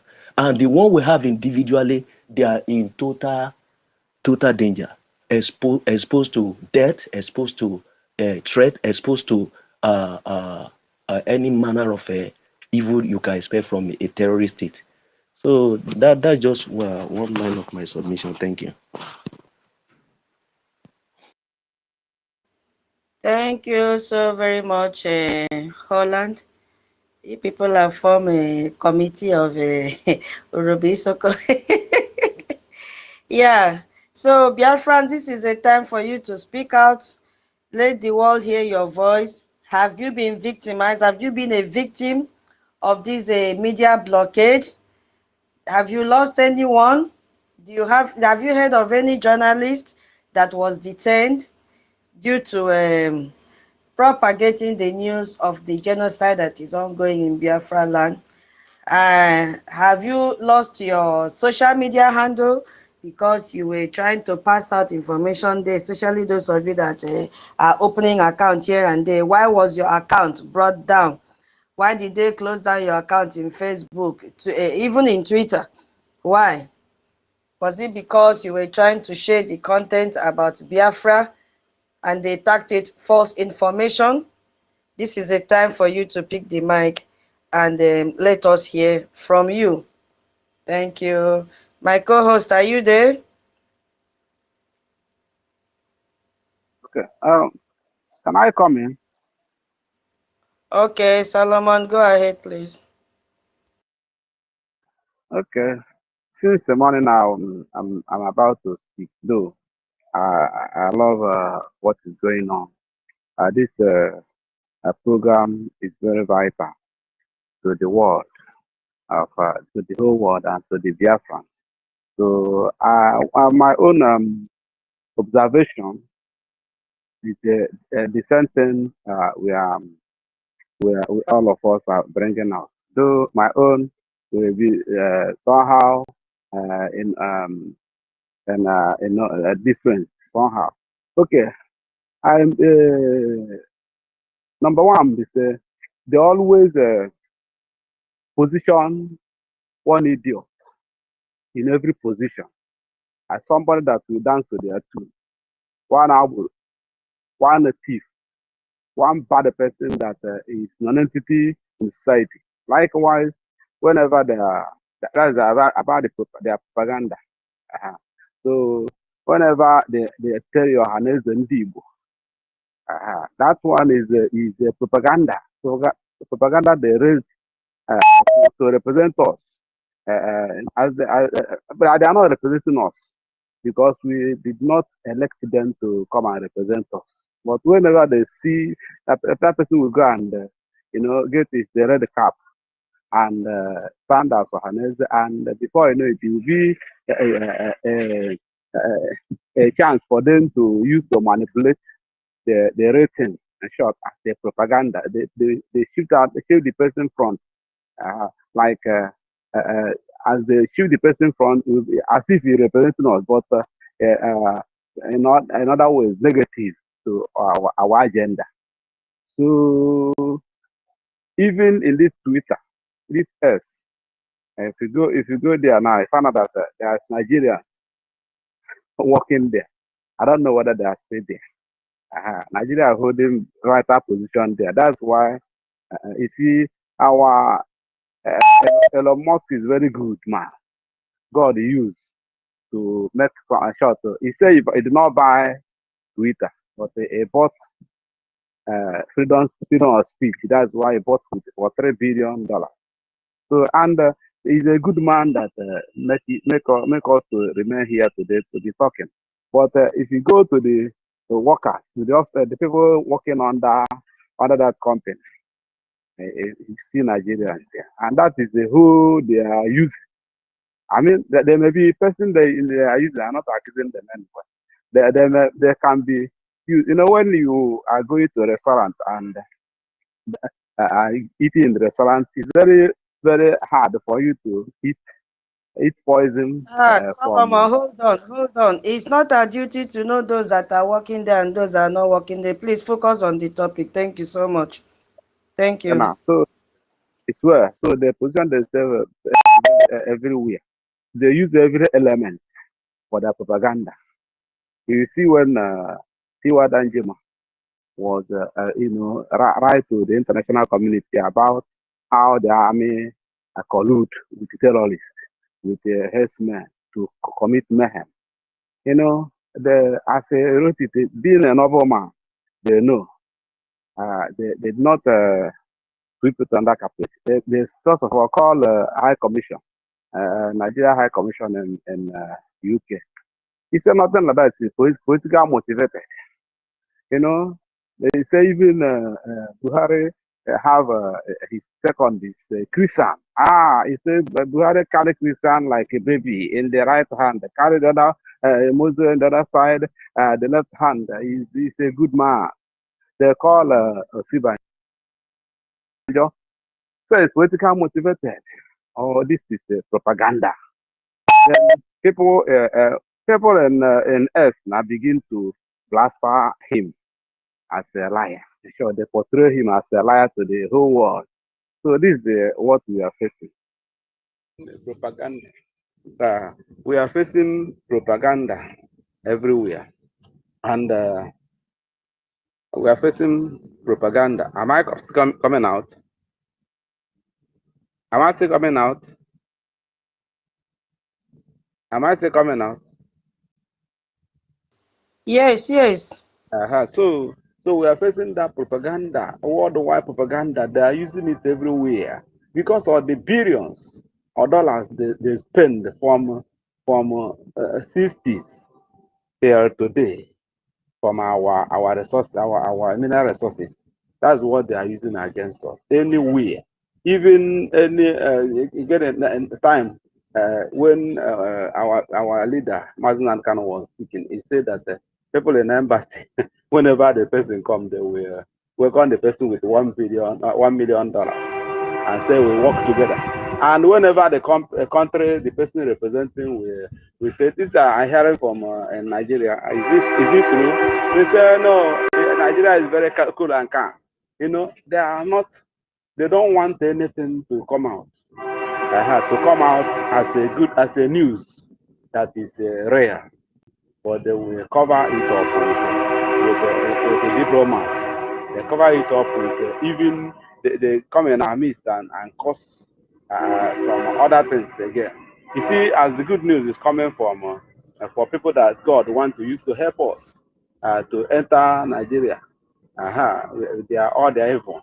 Then before you know it, our the radio that we have, I mean, our PM have a program which they are using against him, say he bringing this and that. Now, what thing happened since that radicalization time there this month? Now this month, this woman come again with her own propaganda of Nigeria that is revitalizing the Radio Biafra. Have you boss of I don't know the one that is coming. Say TV is coming. Nothing is there before now, and that is why because of some certain reason the thing is now not working. But now they have used her, maybe had getting permission from them, or had to give it to them as the people that handed over Radio Biafra to them to Nigeria. Since then, Radio Biafra is no more active as where we worship. So all these things is what we are facing. But thank God that the world have come to know the truth that we are the government property. This is the government space, and whatever thing we are saying here, the whole world they are hearing it. Whoever that is on Twitter is hearing it, even if he's not here with us. They are hearing it.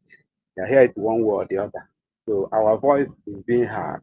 As our voice of Nnamdi Kanu was being heard and tested, approved, so it become voice of Biafra. Before you know it, they took him thinking that as far as they took him, that nothing will come out again from us. Then God raised Simon Ekpa, our PM, to continue. Even as spirit enter Mazen and Kanu again to say, come and take over Radio Biafra. Even that so Kanu does not agree for him to handle Radio Biafra. They say you should bring a platform so that all of them will be manipulated. And you know that the Radio Biafra, the 8 days torture the Kanu at Kenya is because of Radio Biafra. They took his phone and searching the password, searching everything just for them to handle the Radio Biafra. And at the end, you know, the Nigeria work like arm robber. They work like sure Nigeria is I'm talking it to the hearing of the whole world, is the headquarter of evil, headquarter of every pattern. So they work as arm robber. I don't know how they maneuver and take over the DOS dance to their too and begin to use that area for gossip. And that area now is no more where we worship. Here is where we worship. Today is Sunday. Happy Sunday, every Biafran. So here is where we worship, and we are talking the truth. Likewise, we hear truth in the church. We are hearing the truth raw here, and we don't propaganda. We don't lie against anybody. Whatever thing we say is how it is. Even if we talk about a person, we talk about the person of what the person say. We use the person, what the person say, to judge him and to show the whole world that the person is lying. So now the radio that we're supposed to be using, but because of some certain good reason, the technical issue. Now the Fulani wanted to use it to propaganda, which they cannot be able to do. Even if you do anything, it's just to use it to even all this war going on, people going house by house, You know, talking about molestation or about intimidation is too much. If you have a mark, maybe saw, all the saw in your body in the Imo State, you have a saw in your in Old Imo State, if you have a saw in your body, maybe at the time have gone, the thing become mark. Ah, you are finished. They see you. I mean, those people from database, those people, those terrorists, bred by Nigeria, they will see you. They will just naked you, pull off your cloth. Next they say that now them. Before you know it, they will shoot the person aside, or they will carry the person will come no more, will exist no more. So they kidnap the person.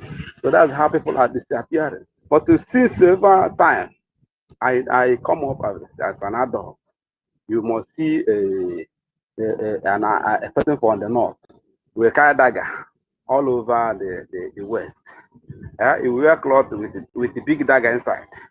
And the juju will be in their waist, in their hand, in their neck, everywhere. Nobody is touching them. They later on metamorphose and begin to give them AK-47. They carry it out going, but now they are searching houses now. As we are talking now, they're searching houses.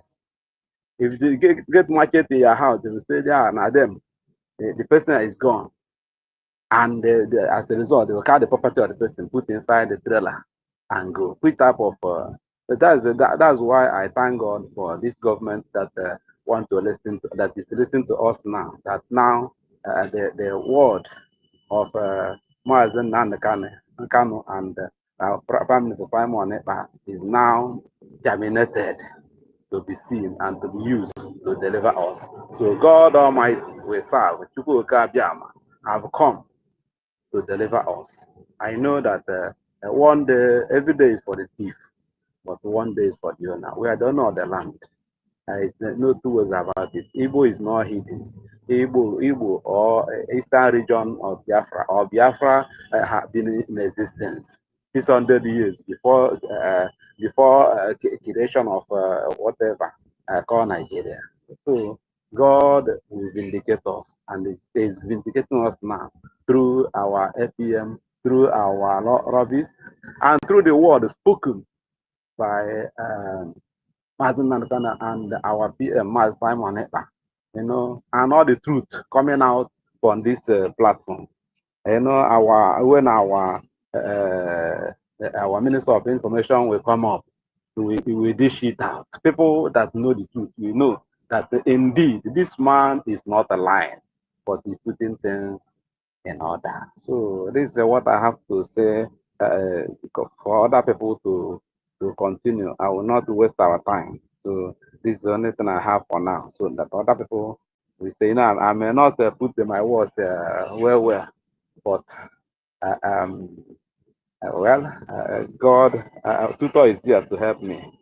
Thank you. All hail Biafra. He said Tutor is there to help me. Yeah, Solomon, thank you so much for coming around to speak to Biafrans. Yeah, so I don't know Thank you. if our COS is here. COS, are you back? Okay, he's not close to his mic, so that means he's not yet back. Yeah, so no other Biafrans have a testimony to give? Is that what you are telling Is me? that what you are telling me? Hello, my beloved sister. Somebody's mic is on. Somebody's mic is on. No, it's me. We are asking if anybody can speak. Afam, is that you want to speak? Yeah, it's me, Afam. That's where I came up. Your Good voice morning. is very... Your voice is very... We can't hear you. We can't hear you. Can you hear me now? Uh-oh. Okay, let me go down and come up again, Nang is okay? okay. Nang is Nang okay. is okay. Nang is okay, but... Oh Okay. my God, it's oh echoing. my God, it's echoing. Okay. Okay, go Can down you and hear come me? Okay, back. go down, come back. Okay, let me use another phone. Okay, thank you. All right. Betty Ford. Yeah, Betty, Mama Betty, you're on speaker now. Can you hear me? Yes, yes. Okay, you are speaker now. Go ahead. And I will send co-host to you as well because I don't know 1 million is not there. Maybe Okay. it's not close to his mic. So expect the invite for co-host. Go ahead, Mama. Okay. Thank you so much, wonderful sister. Whenever you are around, you and Nkiru, I feel so relaxed, so much at home, because you see what Solomon said now, that you will help him. That is it. You are always there to help us. I thank God for you. Thank you so much. When you were talking in the morning, I just popped out. Thank you, fellow Biafrans. I say good morning, good afternoon, good evening, depending on your location. And I thank all of you for always coming around whenever we are here, because if you are not there, we will be compelled to talk to ourselves. But as we all gather here together, it makes the beauty of our coming together get complete. I will always say special thanks to our leaders, the predecessors of Onyendu Mazi Nnamdi Kanu, Odumegwu Ojukwu, Chukwu Gozie Philip Effiong, the man that stood there. If you people see the way our finance minister is standing gidigbam, not going anywhere. He has never left from one camp to another. That was exactly the same way Philip Effiong was there beside Ojukwu till the end. When Ojukwu refused to go, he said, no, boss, you have to leave Nigeria, Biafra land, and go to Gabon. And he left. So my people, Ojukwu was our hero, and Philip Effiong, and the rest of them that fought that war. Now, Wazirike started the very good thing that came out from Wazirike. He tried. At least he made an effort. Was Onyendu, because Onyendu was one of his followers. And when they fell out, Onyendu has to continue. Now, today, we are Onyendu's followers. We all know where he is, that he is at the DSS, an underground prison, not even the usual or the conventional prison, the one that everybody knows that, yes, this is a prison. That's where we keep people who are guilty. Why are they holding Onyendu? Because of what we are doing today. So I will always give my respect, my love, and regards for him. He remains our great leader. May God continue to bless him and release him for us, because where he is not healthy. It's not good at all. He needs sunshine. He needs his family. He needs his life. Somebody who is fighting for freedom is not calling for any war, but they brought the war on us. Now our PM took over. They started again after PM till they put him down where he is today. So my people, if these two powerful men are standing gidigbam, not unshakable, not moving an inch, who are we not to follow suit? Now our APM came, the same thing they did from Ojukwu's time till PM is what they are doing to him. If you are very, very smart in making your decision, any human being, you will always look back and make your decision. It is not just the man called Mazi Ogenkere that they are looking for. They are looking for all of us. Biafra. They don't want it to happen. Then when you consider what was written here, break the media blockade on Biafrans, cry for help against Nigeria, silent genocide. Yes, to me, my own explanation, I may not get it right, but let me give it a try. The media in Nigeria, when Buhari was there, it was Lai Mohammed. And they brought out, in fact, they budgeted a lot of dollar, because Nigeria, they trade with Naira and dollar in their own country. And that dollar is what is reducing their money to nothing. But it's not my problem. The only issue there is that our people are still trapped there using their own currency. So that is the only thing. Now, Lai Mohammed and Buhari even extended their corruption to the media. I mean, people like Zuckerberg and all these people that own Facebook and YouTube, so that we will not expose them internationally, or they will not be exposed.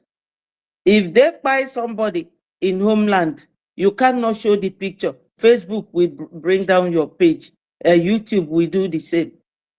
It is extensive corruption of Nigeria.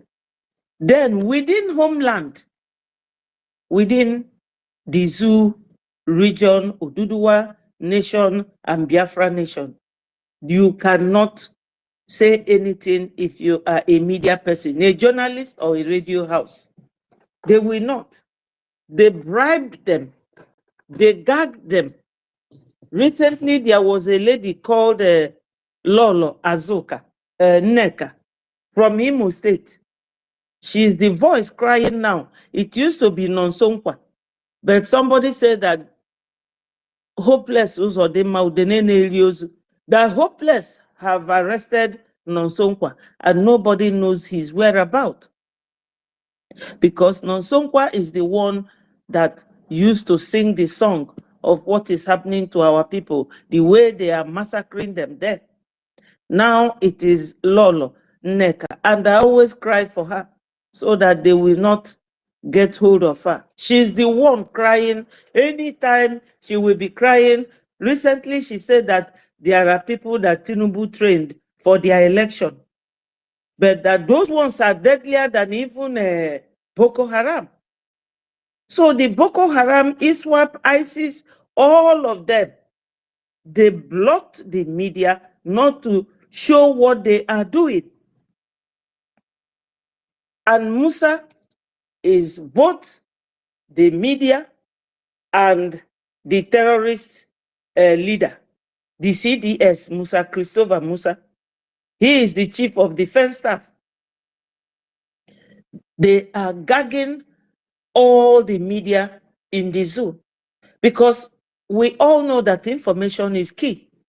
And when you block the source of information, which is the media, in any country, everybody will be living in blindness, nationally and internationally. And what it means is that somebody who is in Enugu State will not know what is happening in the other part of Enugu.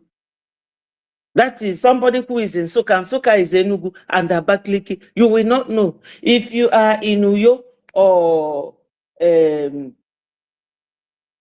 I know Uyo very well, Uyorum. I've been there twice because of a friend that was working there. If you are there, or like you are in Sapele and Warri, I've also been there.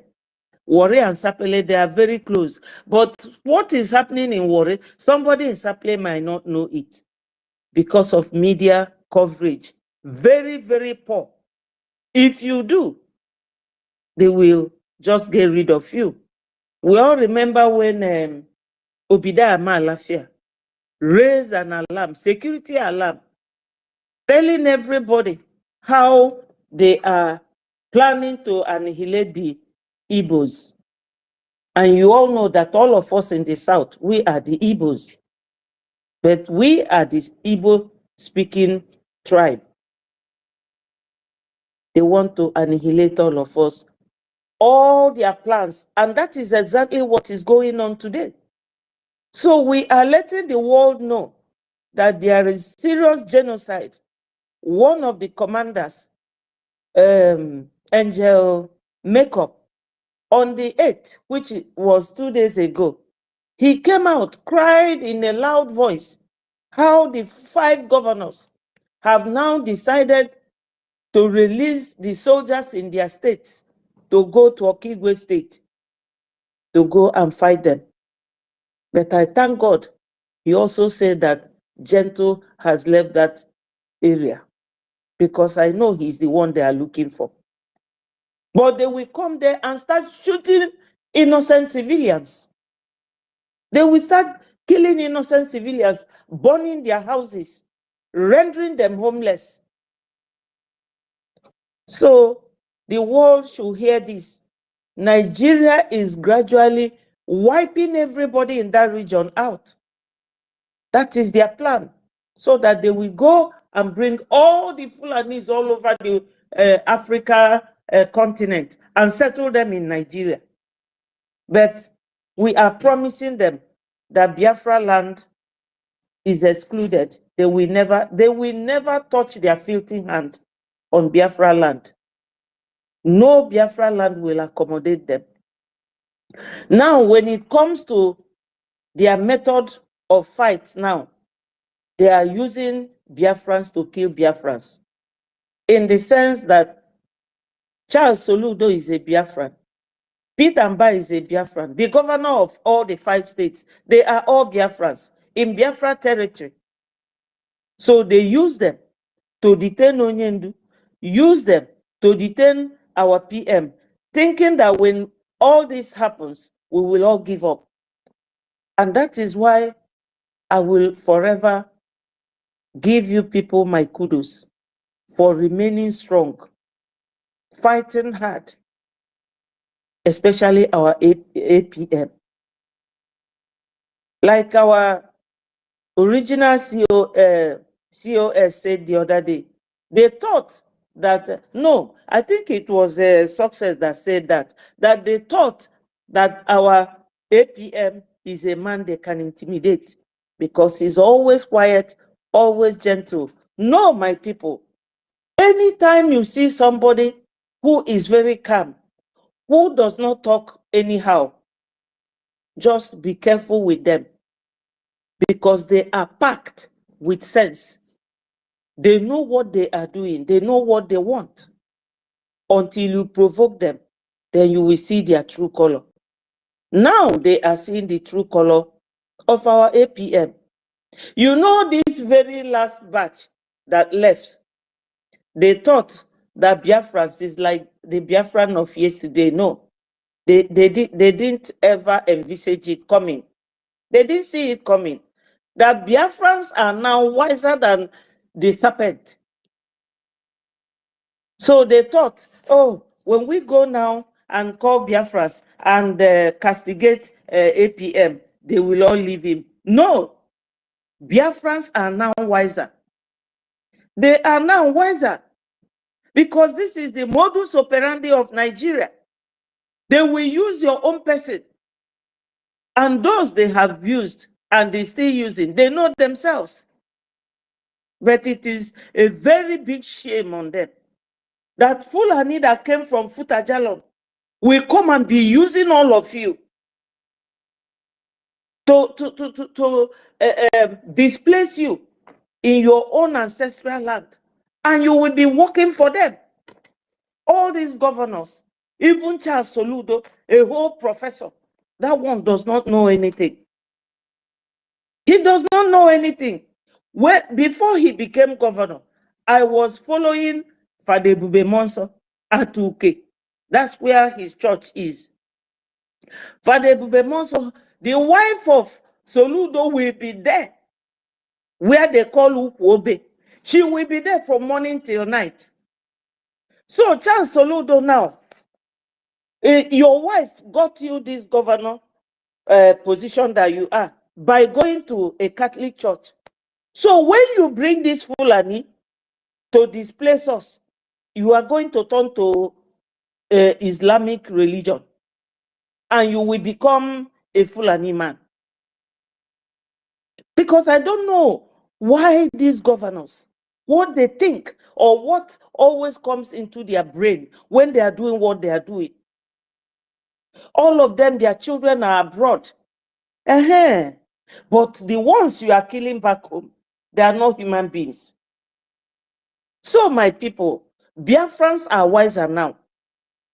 If anybody thinks that, oh, let me go and castigate Mazio Genkere, let me call him bad name, let me do this and do that. No, Biafrans are wiser.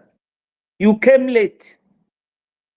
So my people, we all know that what is going on is as a result of the actions and inactions of the governors. If anybody say to you that Biafrans are killing Biafrans, I will say yes, because the 5 governors and their deputies are all Biafrans. They are the ones killing us. And the world know what sabotaging somebody means because it is their language. This is pure sabotage. They are sabotaging us. And nobody knows about it except the way we are saying it now, if any one of them is here listening to us. But that notwithstanding, they all have their embassies. And they know, they are very smart people. They know what is going on. Maybe they are waiting for people like us to start speaking up before they will come to our aid. Because the whole European presidents and their vice and their government are supporting Ukraine and the Palestinians. What is the difference between Biafra and the Palestinian that they want to recognize? Even Michael Rubin asked them, you people are now congregating to go and recognize Palestinians so that it becomes a nation. What of Biafra? That's the question he asked them. Or is it not blood that runs through our vein?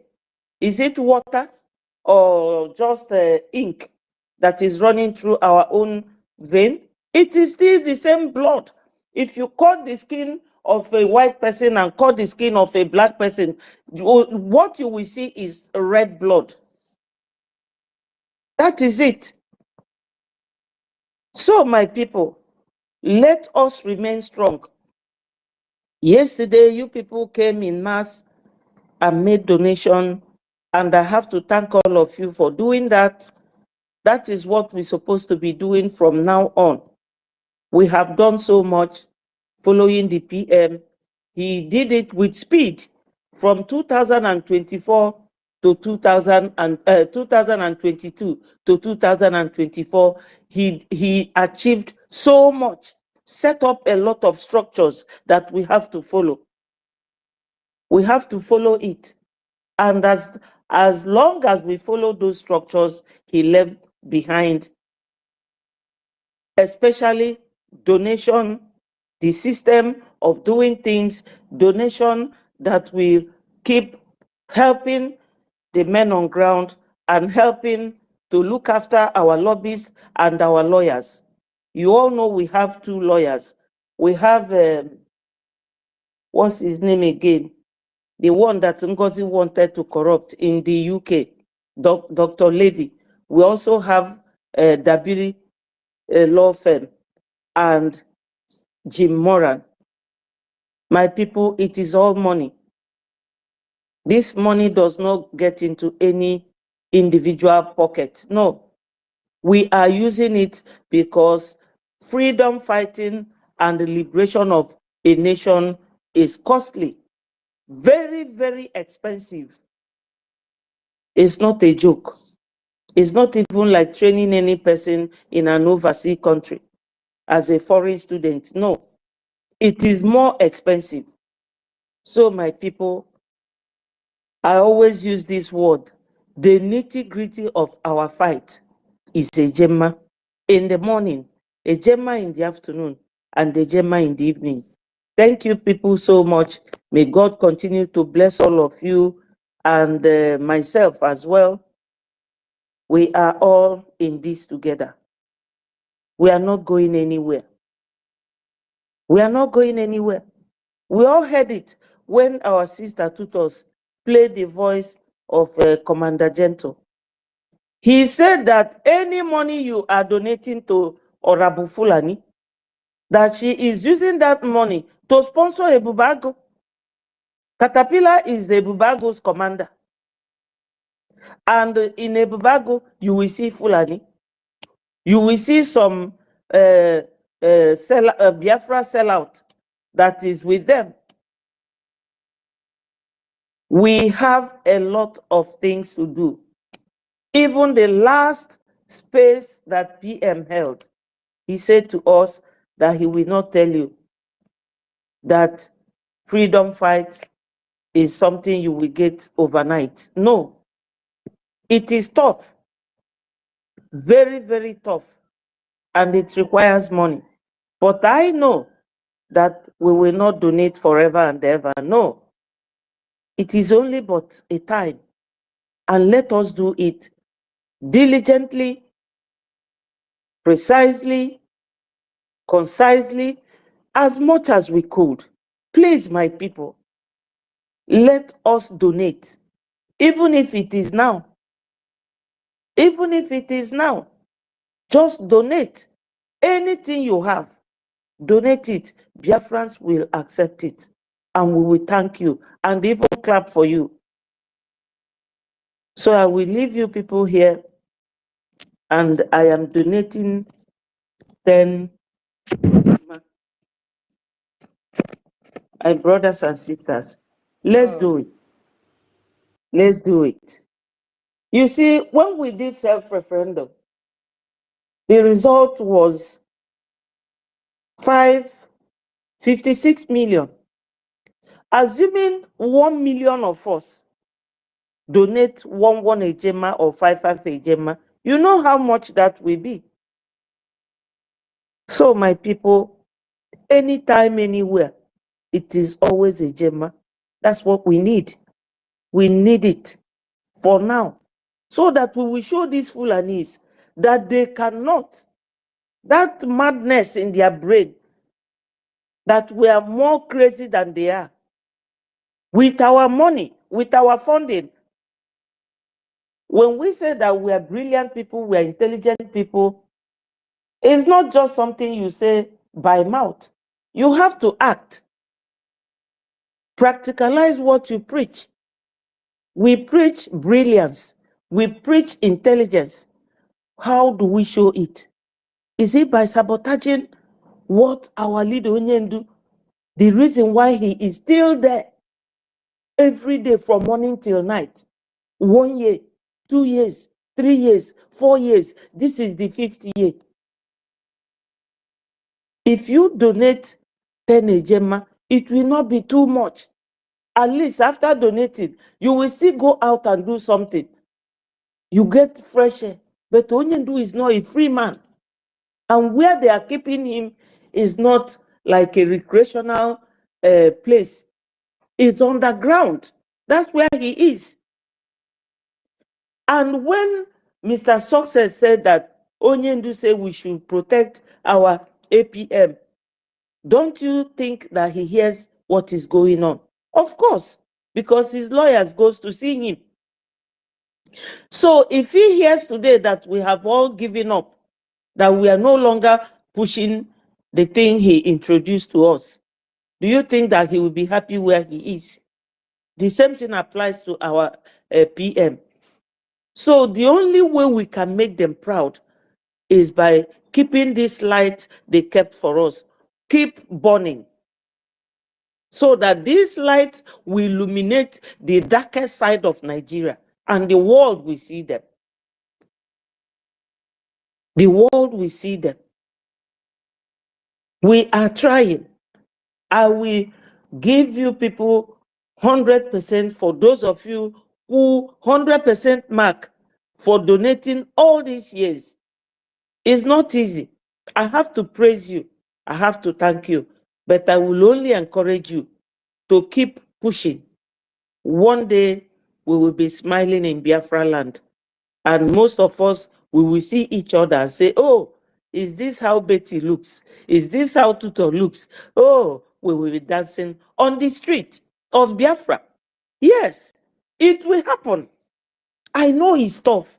And anytime I'm doing something and it is easy for me, I don't feel relaxed. If it is hard, yes, you will know that after cracking that hard nut, that what you will get inside it will be very juicy and very appetizing. So my people, let us continue to push, no matter how hard it is. No matter how hard it is, we will rejoice one day. We will. Thank you so much. And may God continue to strengthen each and every one of us and show them that you are the intelligent people of Biafra land. All hail Biafra. Thank you, my people. Thank you so much, the mother in the house, the mama. And thank you for your donation. Thank you for your long speech. Yeah, it's not easy. If we don't do it, nobody will do it for us. So while waiting for Minister Snow, I'm still looking at time. We have just a 2.5 hours left. Let's just listen to this so that our people will know that if people can come out like this and testify against the Nigerian terrorist media blockade, what are you waiting for? That you cannot pick mic and then also cry out for the world to hear. Let's listen to this lady here. With Nigeria, there was no media organizations, and you know what was happening? There was no Truth Nigeria.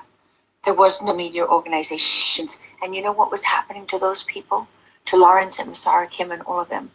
The journalists sitting in the big capital cities, the big cities and in the capital, who were taking the line from the government and didn't have the courage or the integrity or the professionalism or the character or the motivation to go to those frontline villages. They just bought the line from the government that it wasn't really happening, and they bought the line from the US State Department that this is nomadic tribesmen being forced to move from climate change. The Fulani are not really terrorists. Oh, the fact that they were Muslims got nothing to do with it. They're just... Now, did you hear what that woman said? The same thing, which is part of what we've been saying since morning. The Nigerian terrorist government only want their media handle and international agencies to report what they pass out to them. That is what the woman is saying here. Nobody went to the villages to face the reality of what is going on in our territory. So they just gave them this cosmetic report that everything is well, the Fulanis are not terrorists and all that and all that. And she had to come out and make this broadcast to the whole world to know that the title is Christian Genocide in Nigeria, covered up by the media. Covered up, very big heavy word, they cover up by the media. That is what has been going on. And who are those covering this media up? The Nigerian terrorist government. They are covering up the reality on ground. Because these journalists, they don't want to pass through any stress of going down in depth to know what is happening. They don't want to go down to the grassroots. Yeah? At times, Nigerian government will give them brown envelope and say, shut up your mouth. You must protect our images. And they will collect this because they are corrupt. And they are so unprofessional. What they are doing is unethical in their profession. They will collect this money and shut up and project the image that everything is going on well in Nigeria and in Biafra land. Yele newspaper is one of them that Nigerian government had to direct him on where to go and cover what is happening in our territory. So let me continue to play while we wait for those that will pick up the mic. Because they're nomadic tribesmen, they're looking for other land. They're looking to go somewhere. You know, and that's forcing them to clash with the Christian villages. Nonsense. Did you hear that? Nonsense. Nonsense. That is not the truth. That Fulani said they don't have anywhere to stay, they don't have this, they don't have that, and now when they come into our territory, they want to grab our land. She said that is nonsense. That is not why they are there. Nonsense.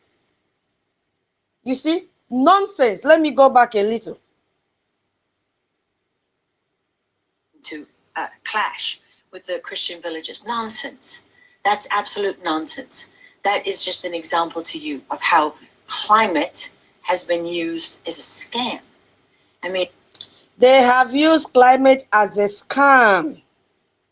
What has headers or farmers clash got to do with climate change? I don't understand. They have used the term climate change to deceive people. Farmers headers clash. How does that relate to climate change? Eh? What I know about climate change, to the best of my ability, is about more percentage of carbon dioxide in the atmosphere that will even lead to global warming, making the air to be very hot. What has that got to do with farm? That they have to clash. They are all lies. That is not the root of the problem.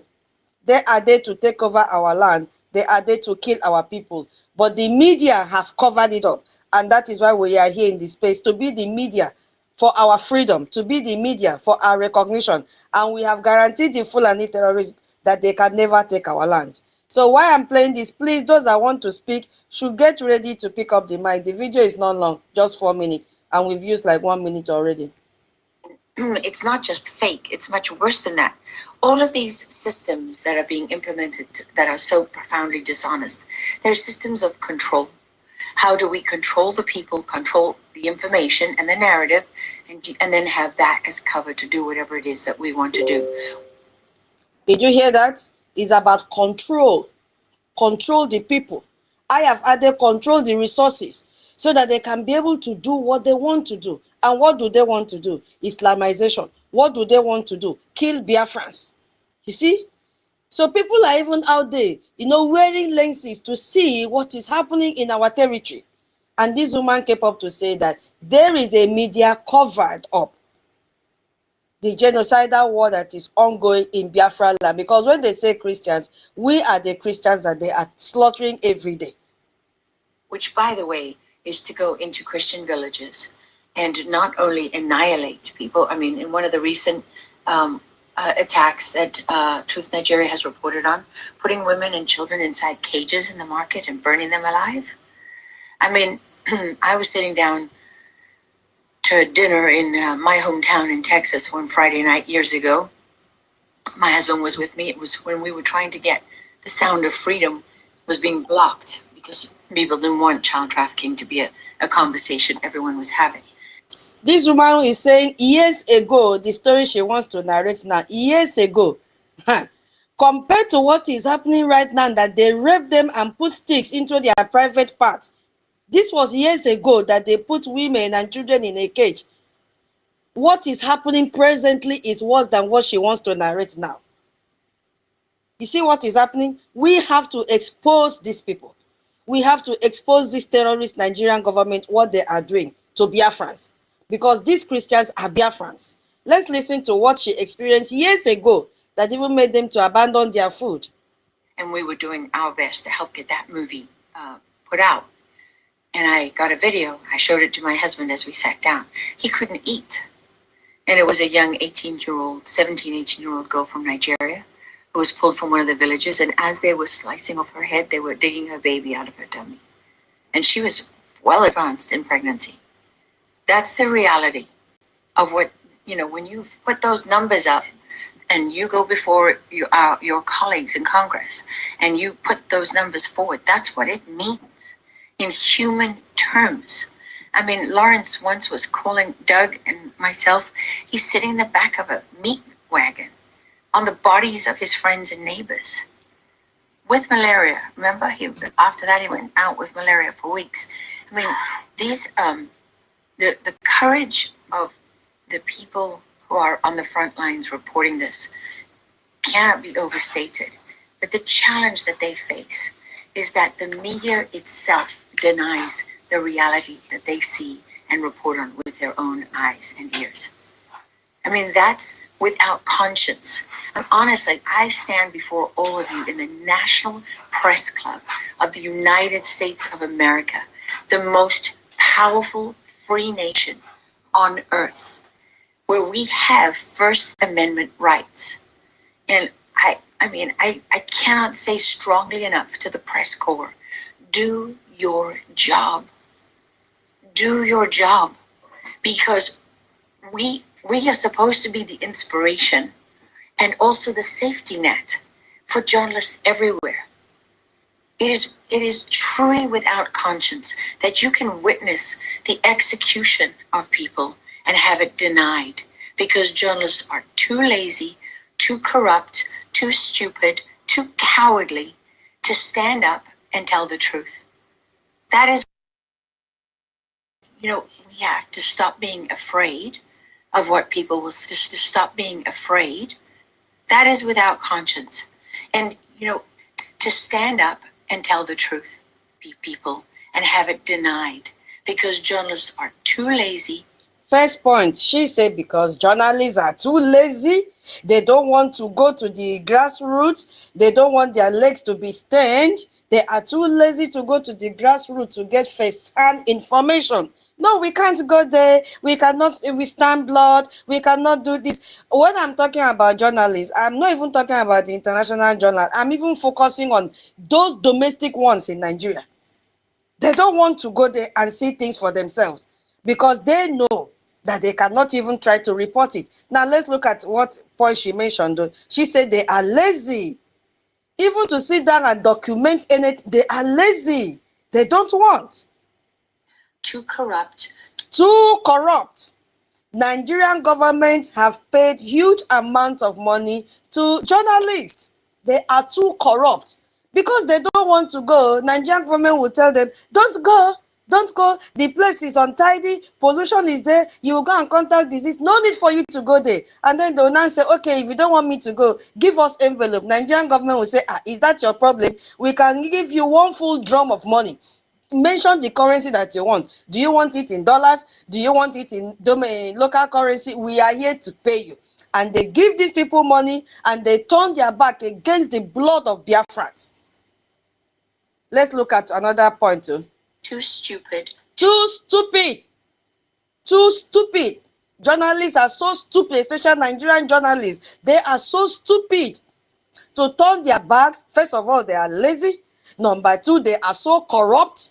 Hey, they are very stupid because once you say you are lazy, that means you are not ready to practice your professionalism, which you are supposed to be a journalist. And she has mentioned towards the end to be a safety net for our people. You refuse to do that, and then you now want Nigerian government to pay you so that you will not go to the grassroots and cover the event that is taking place in Biafra land, and that event is genocidal war.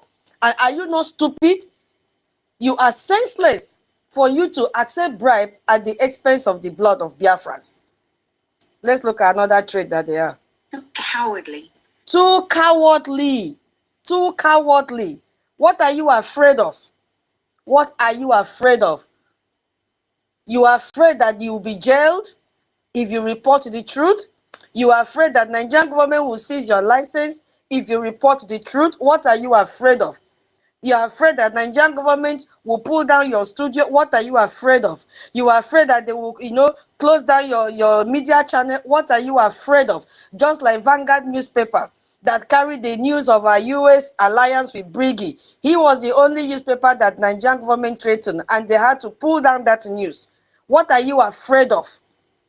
You are supporting the killings of Biafrans because you are afraid to speak the truth. You are intimidated, which is one of the points we raised today. Journalist intimidation. You are intimidated by Nigerian terrorist government. That is why you have refused to report what is happening, to report the genocide taking place in Biafra. To stand up and tell the truth. That is without conscience. You see? Without conscience, they don't have conscience. So because their minds have already sold their consciences to money.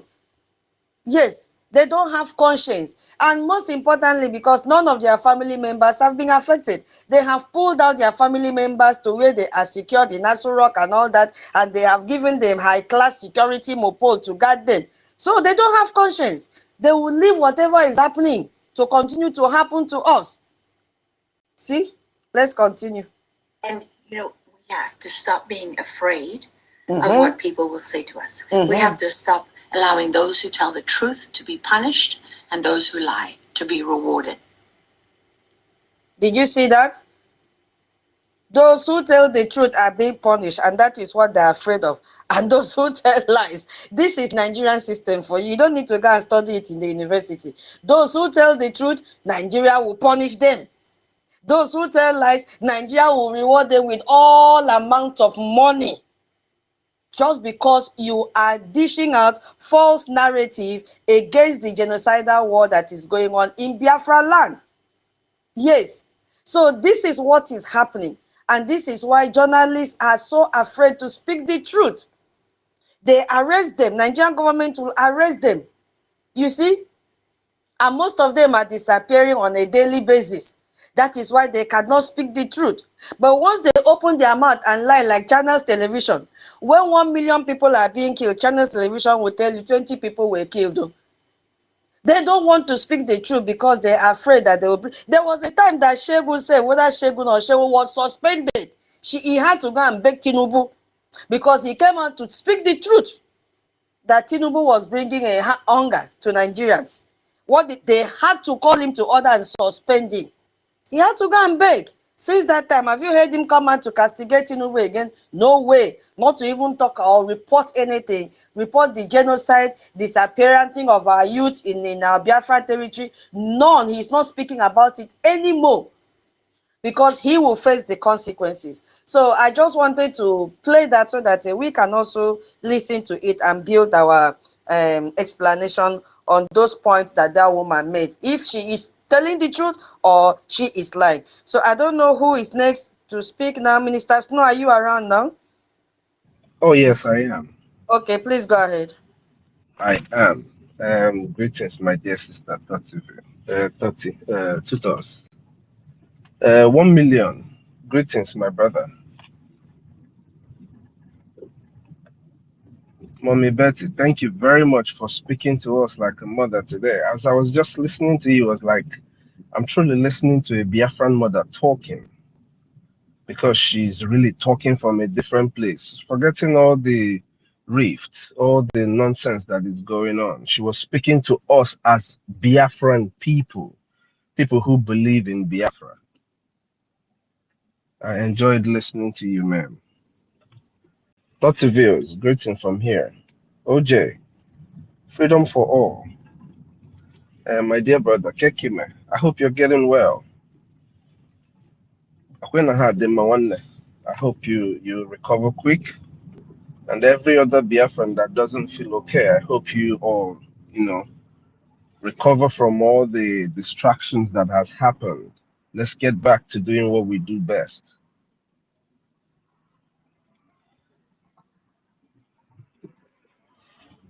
Most of the times when I refer to Britain,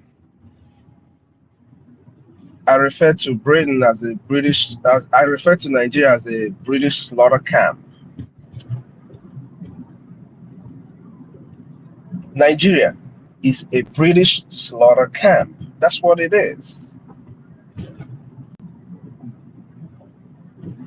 Anyway, there's a lot to talk about on this very topic, connecting the media to the ongoing killings going on in Nigeria. It has everything to do with the media. Sheung, we thought, had some balls. Just a little threat they gave Sheung retreated. And he was even coming from from a different viewpoint of starvation and all of that.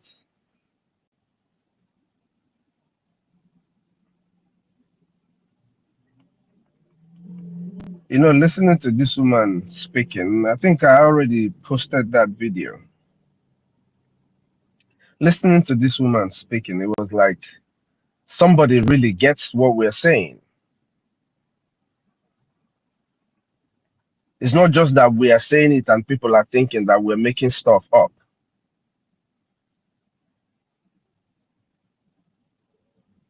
Because sometimes when you say the things that is happening back there, people tell you, how is that happening and nobody knows about it? I don't know if that ever happens to you. You're talking to people who should know and you're asking them, you're telling them what is going on in this place and they're like, you're not serious. Like it shouldn't be happening where a human being lives. Other African countries are treated better than the way that people are treated in the zoo. When we called it a zoo, I called it a jungle. You don't get what all these things means. But you know the problem is that those of us who speak like that, they will tell you Nnamdi Kanu Abunego Gasonon. But I mean, Obuna Onyendu Abunego Asonon, and you call yourself a freedom fighter, and how do you sync with him?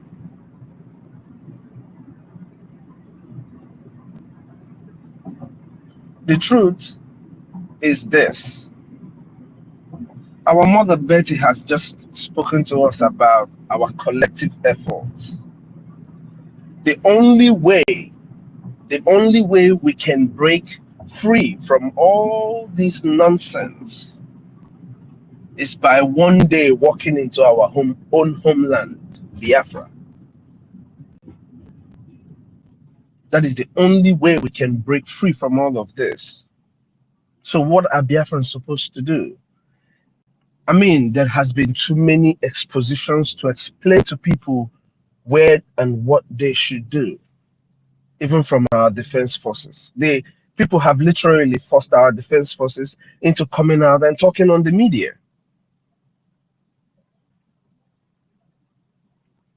This is all our fault, and we say we are smart.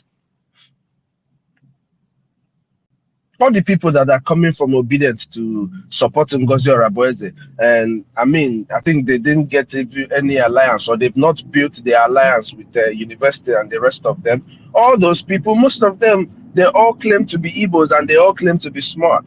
But yes, we know they are not. People who are listening to them, they have idea that these people are not smart as they claim to be, but they're still listening to them.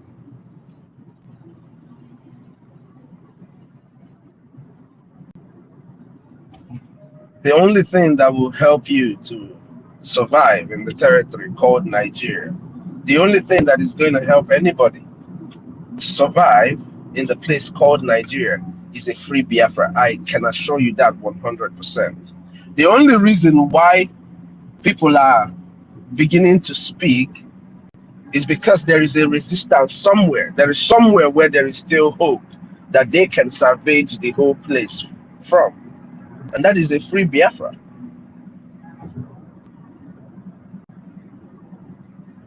So what is the job left for you and I as a Biafran to do? Do your part. Do your part. Even Monday, you that is back home. You that is back home, you have your own part to play. Man, out of millions of people not going at this Western world, we can get a few people that can fund the liberation of Biafra. Meanwhile, we all have this knowledge that every other people that came to the United States, they used their financial strength to fund their people's freedom. Our people who claim to be professors are aware of all of this.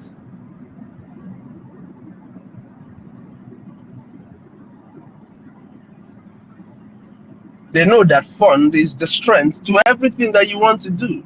They themselves who are professors, who are supposed to now use their portfolio. Let's take their portfolio for instance, and draw people in their portfolio into what we're doing. They're the ones who are causing all this mess, but they are also Biafrans, and people are continuously listening to them, but they claim to have listened to Onyendu who everything that is being done is done against him. Whatever you're doing to prevent Biafra from coming, you're doing it directly against Onyendu.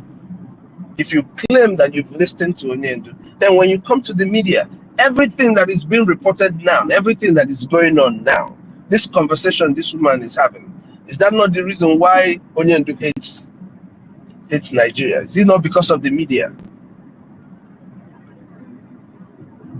Has Onyendu even spoken against the so-called politicians as he has condemned the media? He has condemned the media in everything. Because they also gonna have that for white. They're looking at the white, right? And you will ask them, say this thing is black, and they will say it's black.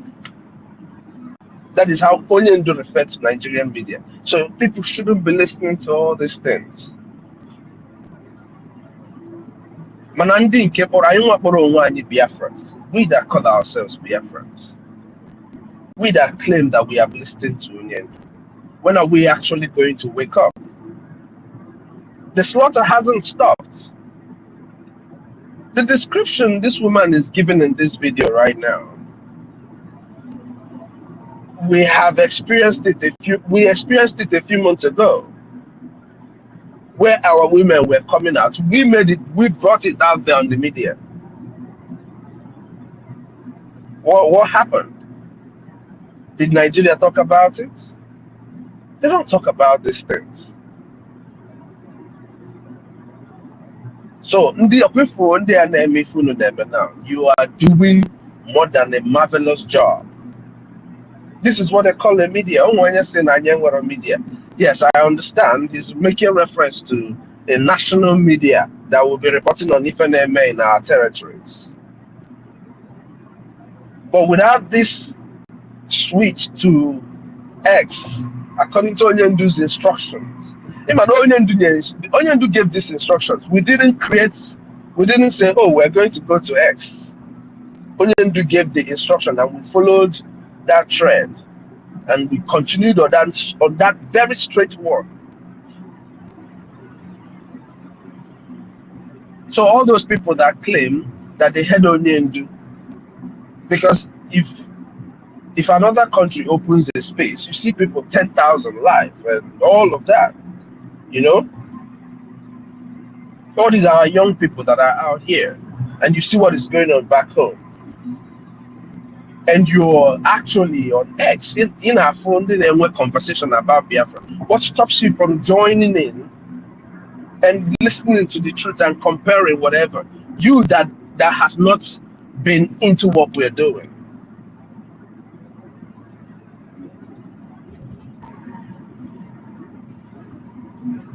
But for those who have been in what we're doing and continue to sabotage us, I'm sorry for you.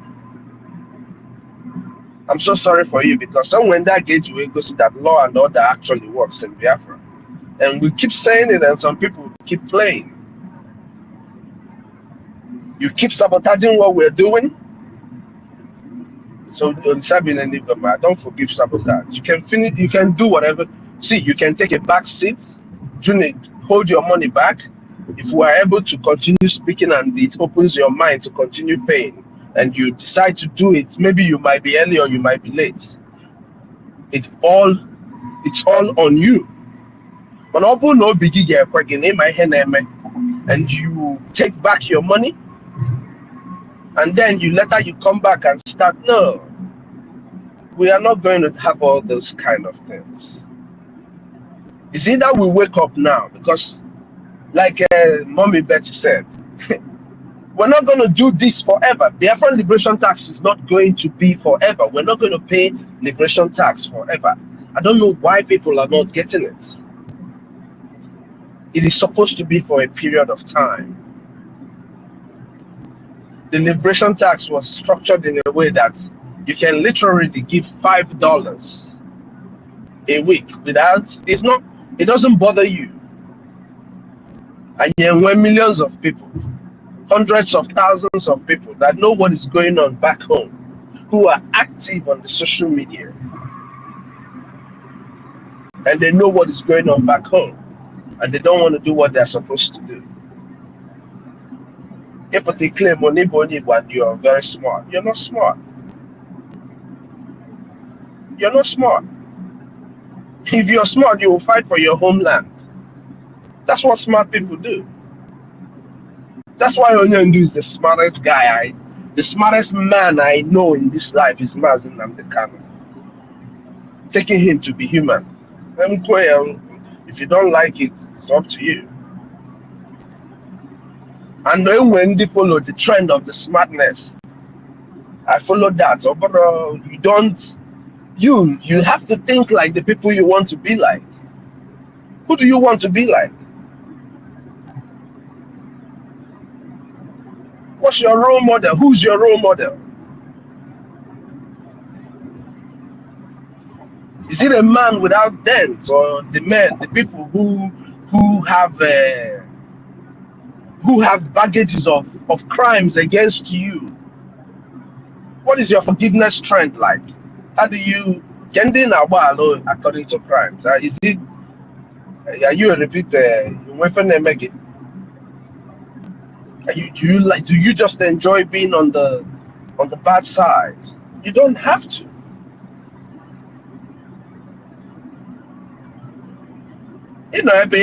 Nobody's bothering you in the country where you are. You're having a good time. But you have people in your own homeland that when you speak of people are drugging, how do you talk like this about people? Like I intentionally show people videos of slaughters back home. Like I just do it on purpose. Just so people, especially our people, not get a message, na WhatsApp message.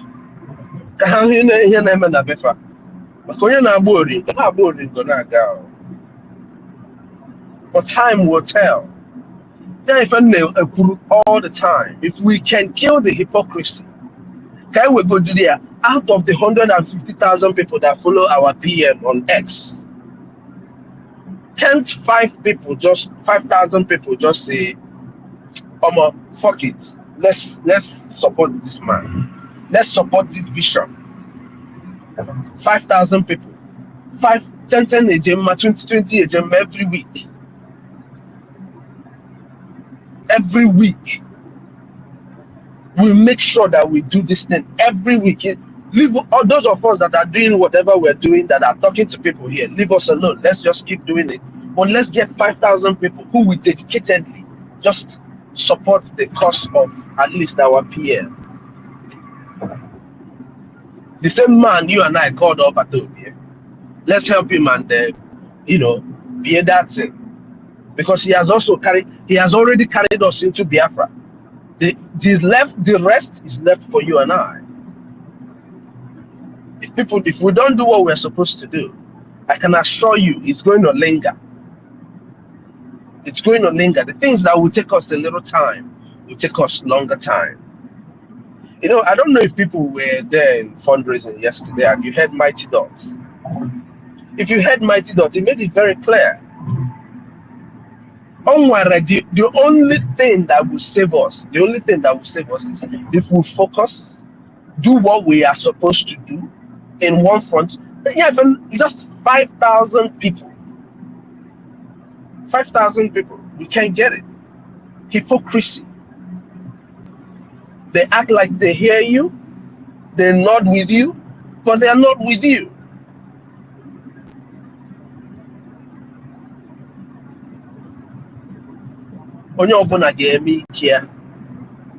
If you see these people who are here, who have continued to do what they're supposed to do, my dear,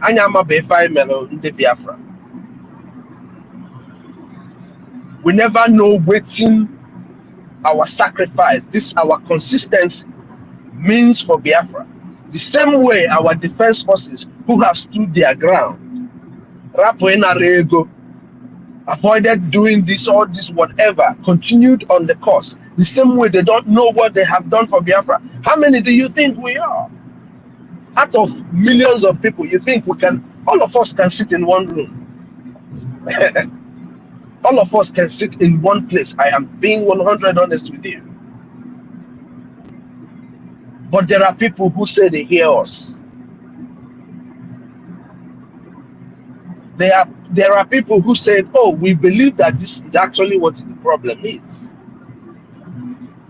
Oh, we know that this is actually what the problem is. But that solution that you know is the solution is not good for us to follow. How do you reconcile that? You know that people are being killed unjustly. You know all of that. But still, you don't think that fighting to see that the people are freed is important. You think that the people who are killing you will turn around and tell you, oh, yes, so I've been killing you since over 70,000 years. I've been killing you since, is it since 40 years ago? I've been killing you. Oh, I'm sorry. You think the British or the Nigerian state are going to do that? This Biafra, we're going to fight our way into it. I don't know if people heard it. I don't know if people heard it. And we are lucky we have the soldiers who are going to fight for us. We're the luckiest generation. Those of us here, oh my God, don't win them. God has a way he positions his things. The only thing is that on case we're to carry the clock. Some of our people who are here should be back home, so that some people who are back home should be here. Away from our defense forces, God would have made it that those are people who are here with their brain, and these people who are here now, who have this mentality. Let's exchange 100,000 of them back home.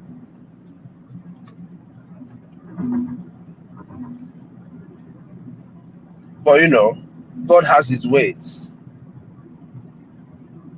I thank God that we have a man who is going to punish all of you. Continue. You people are denting his image. You know, it's funny. That is how they condemned Onyendu. There's nothing they did not call Onyendu. A warmonger. A warmonger. Our PM came, they said, Nambra. Now our APM is here and they are telling you that he doesn't know how to speak English. You see, all of you that are plotting to destroy this, what we have doing.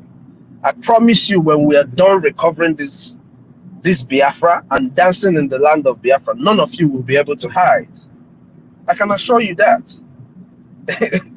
I'm telling you now. Anybody should understand it. I'm saying it from a happy place because I believe that the time when you see the slaughter that is going on, since people don't want to talk and they want to leave it to fester, that is that cloud of rain that I'm telling you. When Onyendu and our PM are finally, because of what is going on in Washington DC, they say let them go. They go. They mepeze their gate of heaven. Let me see how you're going to get whatever tools you want to use and fight. And you people are not using your heads.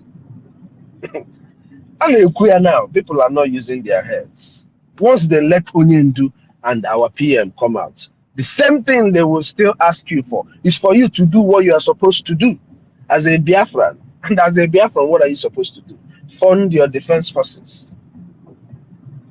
Fund your defense forces. There's no two ways about it.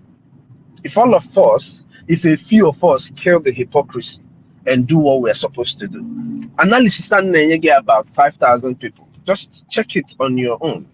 In a little while, in 6 months, Nigerian army, they don't have soldiers. Who are the soldiers now? Is it the same people that we sent to the red carpet not quite long? Or have you forgotten so soon? They went to their Senate chambers. That was their news, you forgot? They were talking about how weak they are, how they don't want to lose the airspace. But today they have come in different forms. After Gumi has advised them, use Biafrans to kill them. You have to use themselves to kill them. And then the military man came and told them, oh, you in the state government, you know, and you people that I can work with as saboteurs, go and attack their fund. Once you attack their fund, in combination of these two, then we will be able to attack Biafrans, not knowing who we are. Not knowing who we are. One thing I want to ask Biafrans is this. If Onyendu was to be here today, what would he be telling you to do? Would he tell you to fund your liberation? Would he tell you to listen to what Nwada Betty has just told us? Or the explanations that everyone who has been making submissions here has made? Is that what Onyendu is going to tell you to listen to? Or is Onyendu going to tell you to, hey, we have to get account from these people that I left here all this while? What do you think Onyendu will be telling you? If we can kill the hypocrisy and just get 5,000 people, just 5,000 dedicated people to give us 2020 Ejema every week. Those of us who are whatever you choose to call us, that will decide to do whatever we got to do, we will continue to do what we have to do for Biafra. But let's just get 5,000 people. Just put this your government, your Biafra Republic government, to a test. 5,000 people. Negodia a test for 6 months. This government will give you 100 reasons why you would sell whatever you have and buy your IOU loan.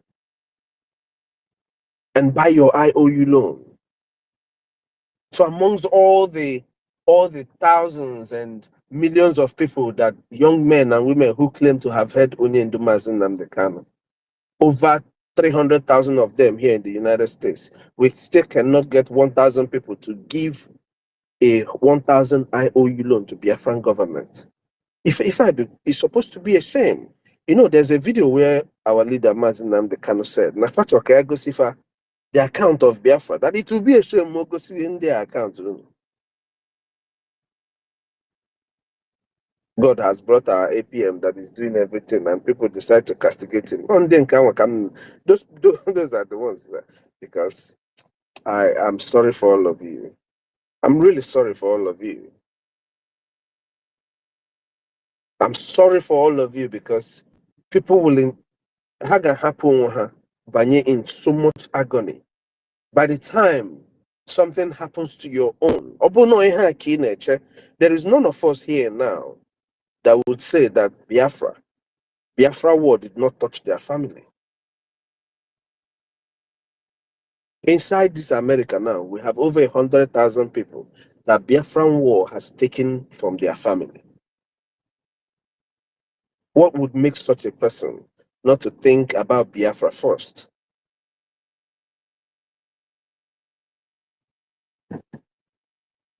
At least 5,000 people who will believe in Nnamdi Kanu. That's all I'm asking. You've not had enough research on what a Biafra Republic government or what a government in exile can do. Are you not seeing what is going on the media? The sanctions that Nigeria is getting. Nigeria has been sanctioned on different opinions, because just even the fact that they are discussing it tells you that they know it's the truth. I don't care whatever happens afterwards. Because even Russia has said it doesn't want to use Nigerian ports again because it's not safe. They're cutting ties with Nigeria in different forms, and you still do not see what is going on and know what to do. Just 5,000 people give the government a trial. But I tell you, just being on this space and listening to our mother like Betty spoke, to be honest with you, it's just like, yes, you just need more of our mothers need to come up, and just speak to us. Just talk to Biafrans once in a while, because we know we have people who are lost. Maybe or they don't like the happiness that's right there. It's the joy when our sister Obi Chicago is jubilating because she knows for certainty that we're going to be in Biafra. They don't like the way she jubilates. They don't like Sister Nkiru because everybody's calling her Nki. They are jealous that they're not the ones calling her Nki. You get what I mean? So we are looking out for people who, on the other side, have decided that they are smart, that they don't want that Peter Obi had a chance and all of this. Just take a round, turn back and do a re-evaluation of what has happened in Nigeria. For media people in Nigeria, it's a shame. It's a very big shame that people who practice journalism don't know the ethics of journalism. Journalism wasn't created for just lies. There were people who truly were journalists, who kept the work going. And inside Nigeria, you can't find one of them. It's a very big shame to Abati or Rufai or this CNN guy, Channel, sorry. What is that his name? That just tried to speak up and shredded back. It's a shame to all of you. It's a shame to you who is using any media platform inside of Nigeria that they freeze. All these people deceiving people. It's a shame to you that you cannot for once decide to look at the right things that is going on. It's a shame. It's a shame that at this time we have people like all these celebrities, people who still have some sense in them, but they still cannot speak up for the right things. It's a very big shame. And you come out here, you see your own fellow celebrities, and they're speaking up, they're talking about their people, what is going on. And you even join them to say, oh, free this or do this, but you still ignore your homeland. It's a shame that as a media person, as a person who is in the media, using the media space, as a celebrity, you have not spoken up for Biafra. I'm an Wendy Kugo, but they knocked them off.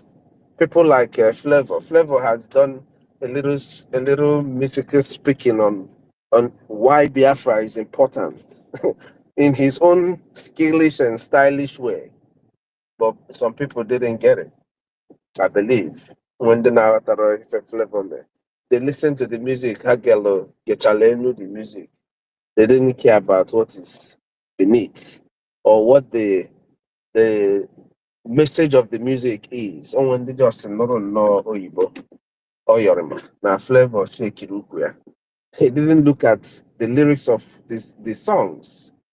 It's just like our brother, what's his name?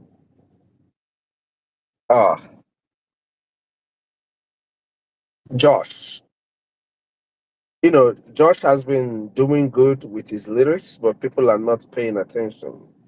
If the important to a lot of our people are just the most ridiculous things, but by the time we get into Biafra, we will remind you everything that you have done.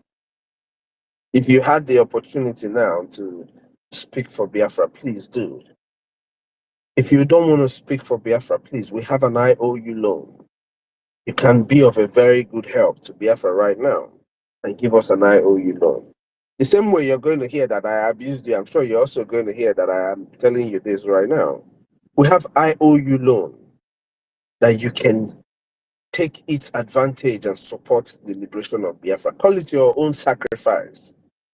Let's get a few thousands of people who can do this. If you don't want to join us and be a patriotic Biafran by paying your tax, whatever happens, let it happen. Just give us your IOU loan.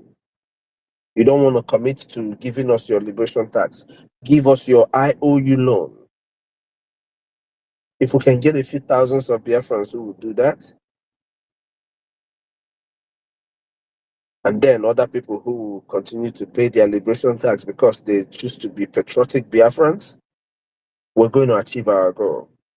Without these things, we're going to be stuck in this very place for a very long time. A very, very long time. And that's not what we want. The war of attrition until you run out, until you get what I mean? So we're not going to stop. Just like you've heard before. If we just continued the jungle warfare with Nigeria for a little bit, things would have been different. We know better now. We know better. You that they're using to distract us at a time. At a time, we're not going to remember that you're an Igbo person because you're aiming for our life. Like the governors that they're using. We don't care if you are deciding to retreat now, or just thinking about it alone is a crime. Thinking about such a thing, a move against Biafra, is a crime. You don't build a military alliance against defense forces, against Biafran defense forces inside Biafran territory and think that you're going to get away with it. But it is left for us Biafrans to address this issue once and for all. Those of us who believe that there is real sense in what our leader Nnamdi Kanu has ever said, it is time you join us, either with your IOU loan or being a patriotic Biafran, giving Biafran government a try. If you want to do $50 a week, it's up to you. If you want to do $20 a week, it's up to you. But let's do from $20 to $50 a week. Let's call this a job. 2,000 to 5,000 Biafrans doing this. In 6 months, you will have every reason to do more. I can assure you this. But also remember, you think when we talk about hypocrisy that we are laughing at ourselves here. No. We're laughing at you that is listening to us, but it's not. You see people who come here every day. You think, oh, these people are biting themselves. No, you don't get it. We're laughing at you who is there castigating us for what we say here. You want to, because I've heard where people say, oh, that they are there, but they are abusing themselves and people are sitting there. No, we are talking to you. We're hoping that you're listening to us. Igwama Doniga for here now. Okwambosha Kairu 700, no life. And when the no back end the guy, there are people who are hearing us, but are acting like they're not hearing us, and they're Biafrans. You're the ones that we're speaking to. Because then when that gate you will go see that Biafran land really obeys the rule of law. But as a true Biafran, please do what you're supposed to do.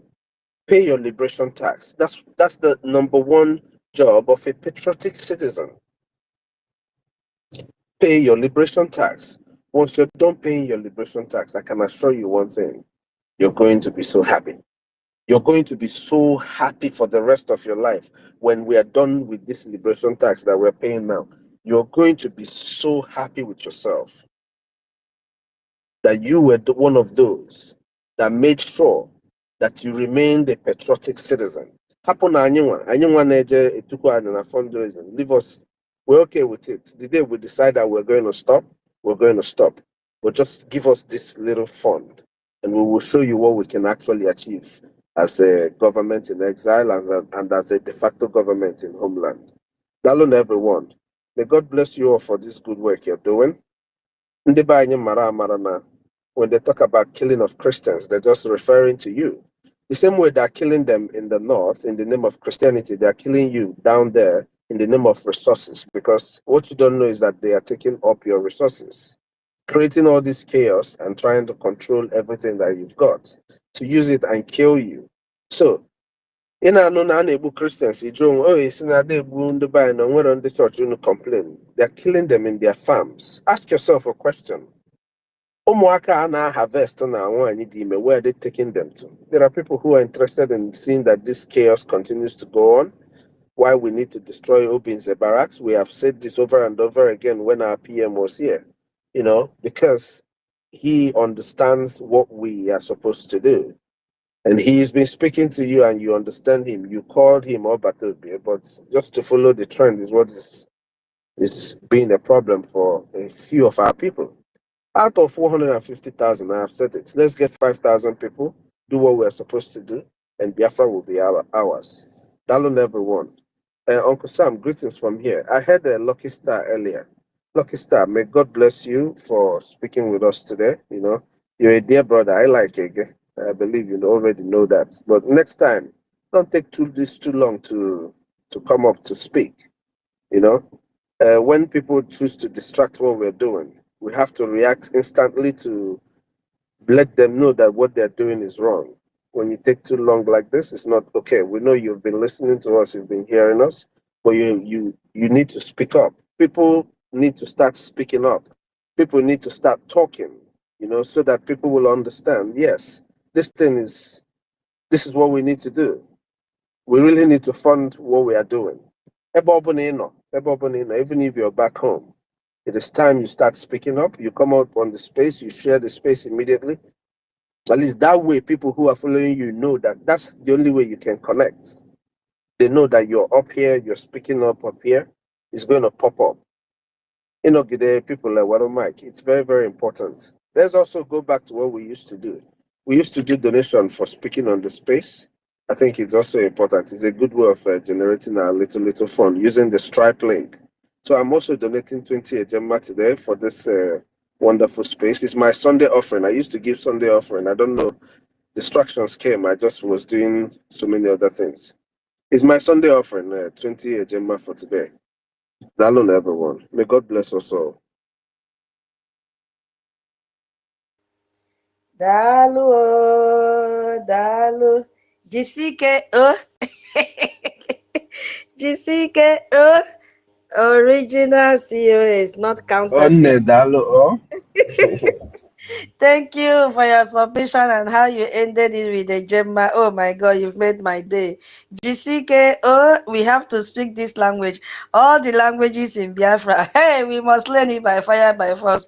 You know, I learned Jisike, from the Periwinkle Man Joy. Every donation. Jisike, Jisike, So at least I've learned one thing from Joy. Guinea. Thank you, original COS. You really went in depth in the topic. Honestly, I've not seen my co-host since morning. 1 million. I've never seen you. I don't know where you are. In what you are supposed to do now. We are only on the first part. We would have gone to the second part of the topic. I have somebody help me look for 1 million. Toti, I also sent co-host to you. I don't know if you've seen it. Guinea. Madam Kiru disappeared today. I have not seen her. But please let me tell her we have 2 donations today. One from original COS, 20 Ejema, and Mama Betty, I think 10 Ejema. Yes, so and a reminder that in the next 1 hour 30 minutes, we have to transition ourselves to Akpakumoron Town Hall meeting. How many are we here? We've been battling between one something. So please let us endeavor to go and support Akpakumoron. They are coming up for the first time. This is a clear evidence that nobody hates our APM. Everybody needs freedom. So all the states should come up and host their town hall meeting. If you have any question, that is the place to ask our APM question. Yes, so and he is there to answer. Remember, it has to be reasonable question. If not, she will not answer you. Yeah, who else? Since we've not seen 1 million, I don't know if this topic will be repeated tomorrow. My co-host 1 million. Okay. Who else want to speak, please? Hey. Can anybody hear me? Can you hear me? Oh, rage and fury. Glory to God. Can you hear me? Afam, please wait for rage and fury. I'm sorry, just hold on for rage and fury. Well, Afam, please wait. these people have dealt with me seriously today, honestly speaking. Thank you very much. I hope I'm coming out. Yeah, you are, but your place is noisy. Oh, okay. Thank you very much. Sorry. Let me try to go to if I can get a better place. As a matter of fact, I greet you guys. I greet the house. I greet the great BIAFRANS that are here present. My greetings to our leaders. Thank you very much for all that you are doing for holding it down this morning. Let's not forget that Akpakiorum Town Hall meeting is coming up. this evening, and I still want to encourage all of us to go there and support them. We are all Akpakiorum, you understand? Every state town hall that comes up, let's try to be involved because we are all the same, you understand? So the topic of today has been a great one. I've been struggling since morning to come in, but the network has really been affecting me today. And to as many that have spoken on this topic on the media blockade, I really want to thank you so much for your thoughts. That was spot on. And as a matter of fact, talking about basic sanction, I think some of the individuals that should that sanction should be placed on should be the Nigerian media. You understand? Because they are supposed to be the ones to let the world know the crimes that are going on in Nigeria. But reverse is the case when it comes to Nigerian media. You understand?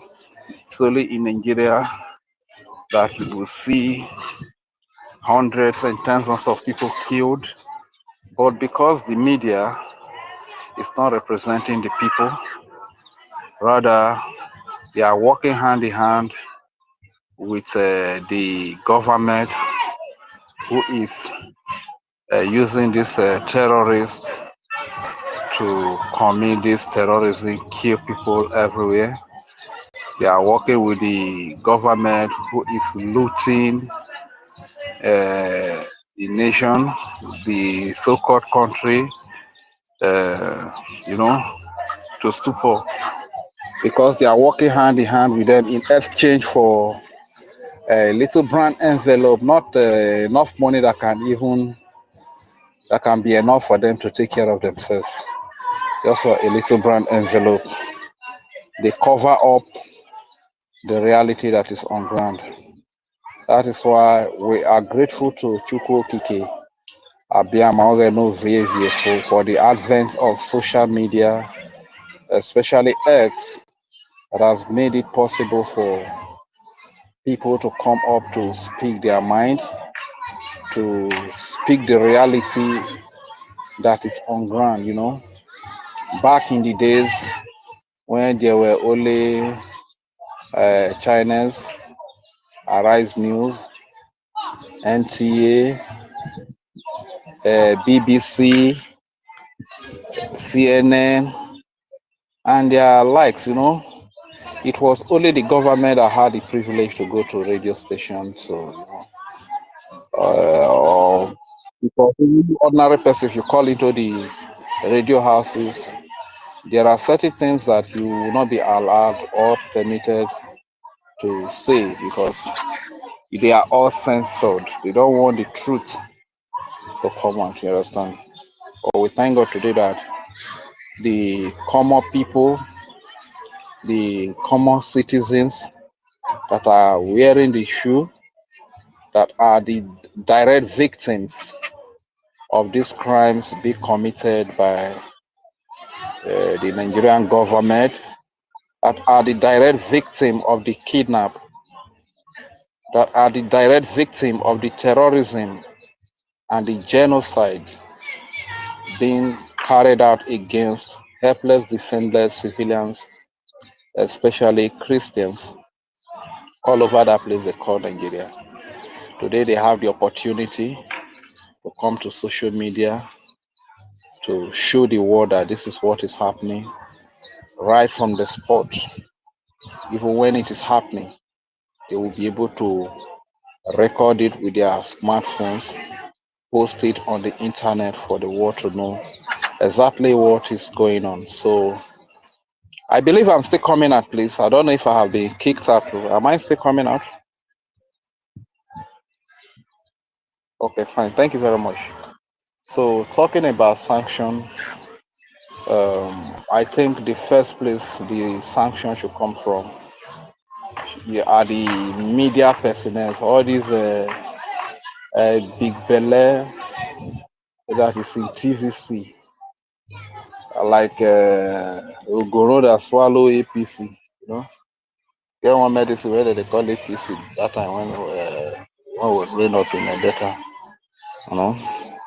All these people, they are just all about lies. You get, like somebody rightly said, terrorists were apprehended in Edo State, in Godo, and they turned out to be hunters. But if that same thing happened in the land of Biafra, that big belly fool will not hesitate to tag them IPOB, ESN, and stuff like that. So it is that bad in Nigeria. And the surprising thing is that Nigeria thinks that their secret is hidden, but it's not hidden, because even in the international community, they manifest what we are talking about, and it's a confirmation to everything that we are saying here. Take, for example, when Donald Trump was being sworn in, the Arise journalist, that should be a Yoruba man, you know. The moment our acting prime minister says it's a Biafran, he avoided them because they know that as a Biafran, we are the only people that have the guts. We are the only people that have the mind to tell the world what is going on, what is happening. We are the only people. Get. So even Elias Gerasulis also spoke about Biafra. He avoided it because he doesn't want the world to know the truth. So that is a confirmation to the world. That is the center of the world, Washington D.C. And he behaved like this. You understand? So he's somebody that a so-called a supposed journalist that will just hear the name of a Biafran introducing himself as a Biafran, and he will want to cover or block every channel for this Biafran to be heard. If they can do it right there in Washington D.C. during the inauguration of Donald Trump, how much more when Biafrans are killed in homeland here? What makes you think they are going to speak about it? This is what is happening. This is how they massacre our people, our babies. You see military coming to throw bomb in marketplaces, bomb residential area, innocent babies and women, old fathers and mothers sleeping, you know, killing them. But the media cover it up. The media does not say anything about it, you understand? Because they are part of the crimes. They are part of the terrorism that is going on. They are part of the terrorism. They like it when babies are killed, when innocent children are killed. The media like it. That is why they cover it up. Just for brand envelope that cannot even be enough for them to take care of themselves. They cover up the crimes that the Nigerian government is committing against innocent citizens. They don't speak about it. So it is that bad, yeah. So if the world, the nations of the world that still have some respect for humanity, that still have some conscience and consciousness for humanity, they should do something about Nigerian media. You understand? Because in fact, the biggest part of the problem we have that is coming from that place is caused by the media, because they cover up all the crime. Because if they speak up, the international community, they are supposed to be a voice to the common people about what the common people are passing through. But because they don't have the interest of the common man, of the common people, of the common citizens, indigenous people. They are not serving those people. They are serving the politicians. They are serving the terrorists. Both those that are in rag and those that are in uniform. These are the interests of the people they are serving. You understand? They are not serving the interest of the ordinary people, ordinary citizens, helpless civilians, especially Christians. This is why you will see Fulani Islamic jihadist terrorists will come and kill all our mothers, rape them in the farm, and they will lie to you that it is farmer herders clash.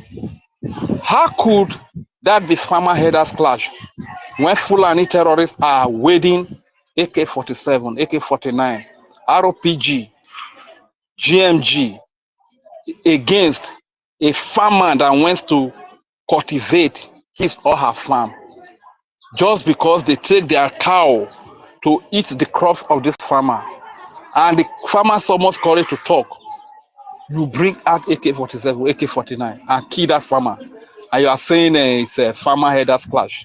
What sort of farmer? And this is what the media carries. They cover the real crime that is happening, the reality. Just look at what is happening all over Benue State. Fortunately, it has come to part of Biafra land in Enugu. Our people are today in IDP camp. So these people at Benue now, they will come there, chase all of them out of the community. Then the Fulani terrorists will occupy those communities, while the government will build IDP camp for them. Even right there in the IDP camp, the Fulani will still go to that place, kill them, chase them away. Government will still. Honestly speaking, anybody that is supporting Nigeria, that person, God is angry with you. Any nation, any country, whoever you are, that you are still supporting Nigeria, this crime against humanity, the blood of innocent babies, the blood of innocent children, and women that are being slaughtered in cold blood, women that are being raped before they were killed. Their blood is crying against you, and no matter how big you are as a country in the world, no matter how big you are as a person, that you are still supporting Nigeria, the wrath of God is upon you, and it will only take time before you will come down. You will go down. Everything about you will go down. You understand? Because God is angry about that place they call Nigeria. So the best thing that you will do, if you have supported Nigeria before, is to make 360-degree U-turn. Begin to support the freedom of the indigenous people. Be they Biafra, Biafrans, Oduduwas, or Arewa. That is the only thing that you will do. Because if we have our separate nations, nobody is going to come from Hausa or Fulani to my land in rag or in uniform that he wants to come and kill our women in Biafra land here. Nobody will come from Yoruba Fulani to our land in uniform or in rag that he wants to come to Biafra land to kill innocent children, women, and babies. It will not happen. So you that is still supporting Nigeria, some of us that we are speaking from homeland. We are first-hand witness. Even we speaking alone, it is our life is in the hands of God. Our tomorrow is in the hands of God if we will see it at all. Is that the kind of place that you want to support? Is that the way it is over there in the West, in Europe, in Asia, in all over the world? Is this how it is? Or the media is the media does not report it. The media is aiding this crime against humanity in Nigeria. You understand? During the war, this is how they used propaganda to blindfold the world. It was only Okoko them that we learned about. People like me, I was not even. It was never dreamt that I would be conceived then. I don't even know if my parents had married then. That was the story we had. They used media to run propaganda against us until they killed our people. Millions of children were starved to death by Nigeria, supported by the international community. And today, they have brought back that same genocide to our land today, and they are waging secret war against us. They adopt our young people, our young men and women. They kill our babies, our children, and our mother. But the media doesn't talk about it. So if there is anybody that should be sanctioned, it should begin from the media. So, and that being said, my people, the truth is that I thank God that we have taken it upon ourselves to speak for ourselves, you understand? Because he that is the direct victim will tell the story better, you understand? And we really want to say a very big thank you to social media, especially Elon Musk, for giving us X, where we can express ourselves the very way it is, you understand? The international community must come to our aid. They must hear our voice. We are not asking them to come and fight our fight. We are not asking them to send their troops to come and fight for us. All we are saying is that every relationship that you're having with Nigeria, cut it. The supply of weapon to them, because those very weapons that you supply to them are the same weapon they used to kill the Biafran babies, the Biafran women, the Biafran children, the Christians, and every other religion in Biafra, both fathers and mothers. You have babies in your country in the West, you have children, you have women. You know how painful it is for somebody to come and kill your babies, your women and children. You know how painful it is. So if you are the type that you are still in relationship with Nigeria and you are supplying their weapons, you are giving them fund, know that they are using the fund to kill innocent civilians, helpless and defenseless civilians. And for the people to stand up to raise an army for themselves to defend them, they use their terrorists in uniform to wage war against them. Is this what you want? So my people, let the sanction begin from the media, because they are the ones that are covering up all the crimes and the terrorism that are happening in Nigeria. They are part of the crime. They are part of the terrorism. And that being said, as they have waged this war against us, it is our duty. You cannot, anybody that chooses to side or support the terrorist that is coming to kill you, you can only tell them that what they are doing is not good, that they should stop the evil that they are doing. But if they refuse to stop, there is nothing you can do. Then it is your duty to rise up, unite with your brothers and sisters, and defend yourself. Unite with your brothers and sisters and speak up for yourself. You understand? That is why we need to come together and fund our defense. We need to donate for the support of our babies, women, and children. That is a noble act. And as many that are embarked on this act have won a Nobel Prize instantly. You understand? So today is another opportunity. Ekpa, right? Town hall meeting is coming up today. That is another opportunity for you to save a baby in Biafra land, to save a child in Biafra land, to save a woman in Biafra land, to save Christianity in Biafra land. This is another opportunity. And to the international community, if you love children, if you love babies, if you love women, if you love life generally, if you love Christianity, if you love the human race, please, your support is needed for the Biafra freedom.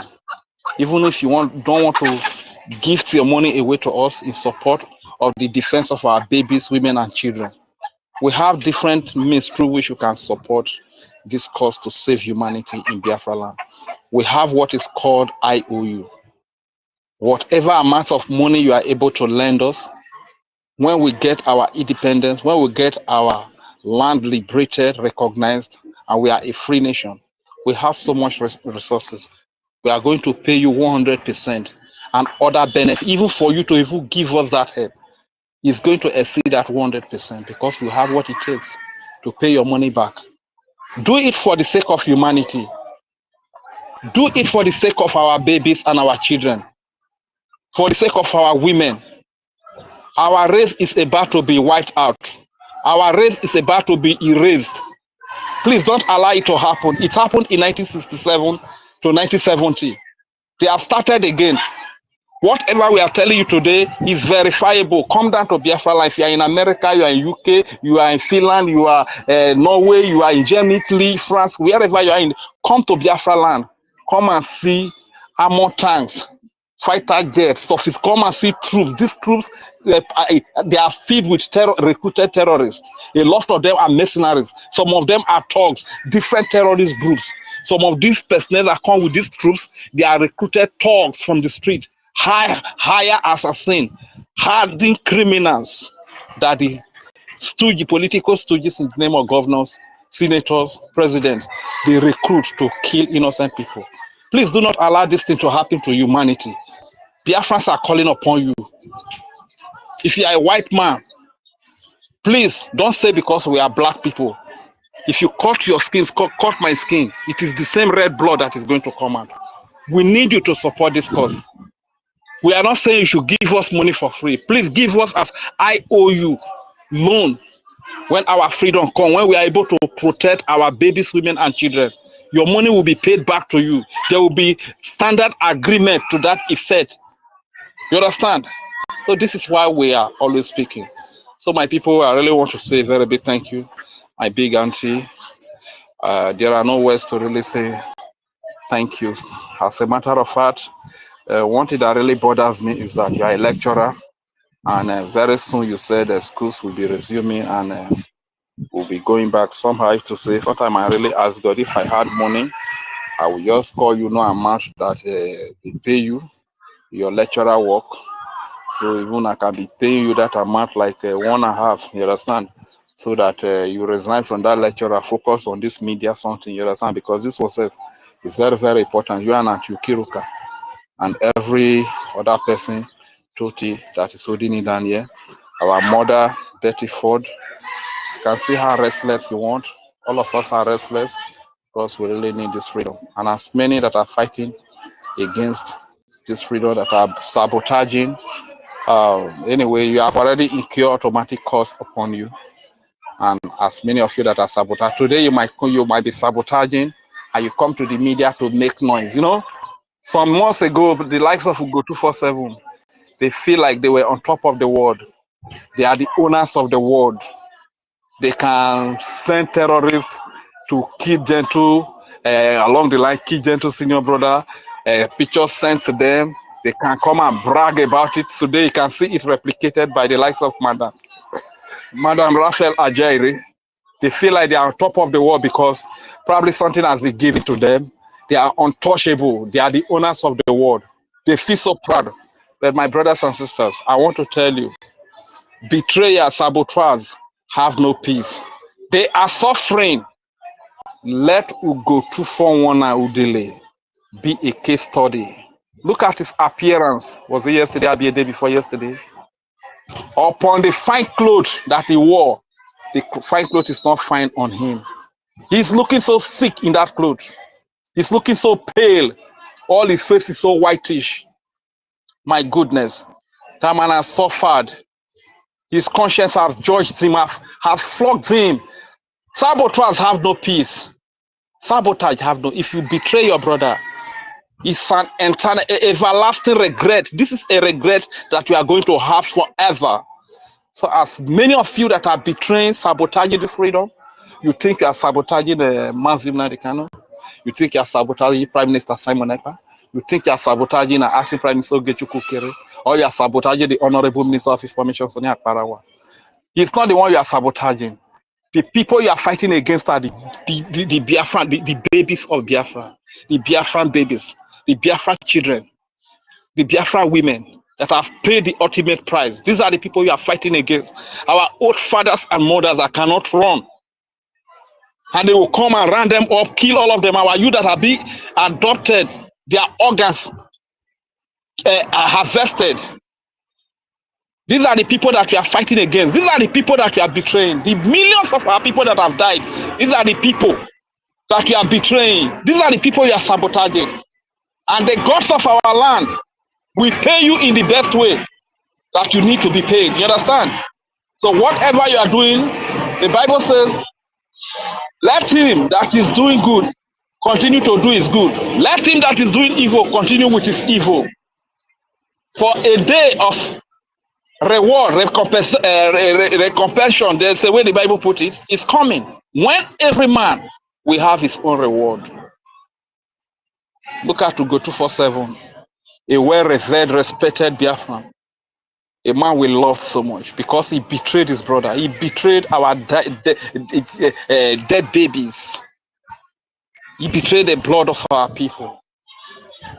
And with his sabotage, he still betrayed more that went to their early grave. Simply because he is in a safe place in Europe. It doesn't concern him. We cannot touch him. But the gods of our land are touching him. His conscience is touching him. Look at how pale he looks today. All this then Raphael. No matter how high they jump, no matter the saga, the propaganda, they have no peace of mind, my brother. no peace of mind, no joy. I'm telling you, they are so empty. They are so frustrated. In their frustration, this is why they will come and interpret a write-up, a simple write-up that even primary 3 pupils can interpret correctly. That is why they will come and interpret it upside down, use it to run propaganda and saga in the name of lies. Betrayers have no peace. Repent. Otherwise, the blood of our babies, the blood of our people, the blood of our dear brothers and sisters from the Biafra Liberation Army that volunteered their life into that bush, those that fell, their blood is crying against you. The blood of EKOM is crying against you. Thank you, my brother and my sisters, for holding it down. Merekiwa komegbehere, besiene Biafra reteta. Merere rome rorwe erie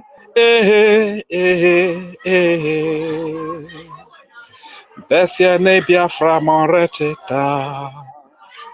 Merekiwa komegbehere, besiene Biafra reteta onyavo. Merere rome rorwe erie Besiene Biafra moreteta. I will be patient and wait until Biafra will come. With my 2 naked eyes, I will see Biafra. The liberation of Biafra, the freedom of Biafra, the liberation of Biafra, the freedom of Biafra. My people must see it. We must enjoy it. The liberation of Biafra. My people must see it. We must enjoy it. The freedom of Biafra, my people. The liberation of Biafra. The freedom of Biafra. The liberation of Biafra. The freedom of Biafra. My people must see it. We must enjoy the liberation of Biafra. My people must see it. We must enjoy it. The Freedom Biafra. of Biafra. Thank you very much. I yield the mic. My name is Hallelujah. AKA. Hallelujah. Thank you so much, Reggie Fury. Yes, so you've spoken according to the way internet has dealt with you since morning. Internet really dealt with you today. Thank you so very much, Reggie Fury. Thank you. God bless you. Real good. Yes, so just a little clarification there. Our government have fixed 100% on every IOU, not above 100%. Yeah. If you give us 10,000 a Gemma, you are going to get 20,000 a Gemma. So let's stick to the agreement that our government laid down. It's 100%, not above 100%. Yeah. So we have to give out the right information so that if anybody wants to come and invest, they will know exactly what they expect from them. If you give us 1,000 a Gemma, our government will give you back 2,000 a Gemma, and this will come once we take control of our territory. Not that you give us today, tomorrow you say, give me my double portion back. No, you have to wait till when we take over our territory completely, then that will be given to you. So not more than 100%. Thank you so much, Reg and Fury. Oh, somebody should help me find my co-host, So where are you? Okay, please get ready. We have just, I think, 1 hour left before we go for our town hall meeting with the Ekpa. Okay, so we have to move from here. We are so sorry. The space for today has been very short because of this town hall meeting. And today is Sunday. Our people joined a little bit late, but that notwithstanding, we had to start. Afam, are you still there? We've missed him. Afam. Okay, I've seen Madam K. Well, I've seen you up here. Oh yeah, you want to say something to Biafrans, Madam K? Yeah, all right, my dear. Yeah, sometimes it's just like this, my people. Yeah, there's no way this space will close without me coming up to say hi. Exactly, my sister, babe, my sister. Anyway, yeah, I greet my people. It was, yeah, well done. It's not easy, I'm telling you. When you put up these spaces, yeah, it's a dedication. Exactly, because you have to be there, you have to listen, you have to respond, and then when anybody is not speaking again, you have to file in and then do the speaking. Yeah, but at the same time, what we are looking for is to get that land that we want. Yes, so we all know why we are struggling to get that land. Yeah, because where we came out from is an evil country, a place where they always do hush, hush, hush, hush, hush. Nobody can speak. They used knot and this knot and screwed all their mouths, including their media. Yeah. Why the media one is bad? It's because they have the duty to disseminate whatever they see. Yes, that is how it's done in other countries. But in the zoo, yeah, they monitor them. They gag them. Is what the zoo wants them to publish. That is what they will publish. Imagine the kind of thing that has been happening all over these years, but you can never see this nonsense media talk about it. The word that pains us actually is the media that they call themselves Biafra. At least the ones that we share the same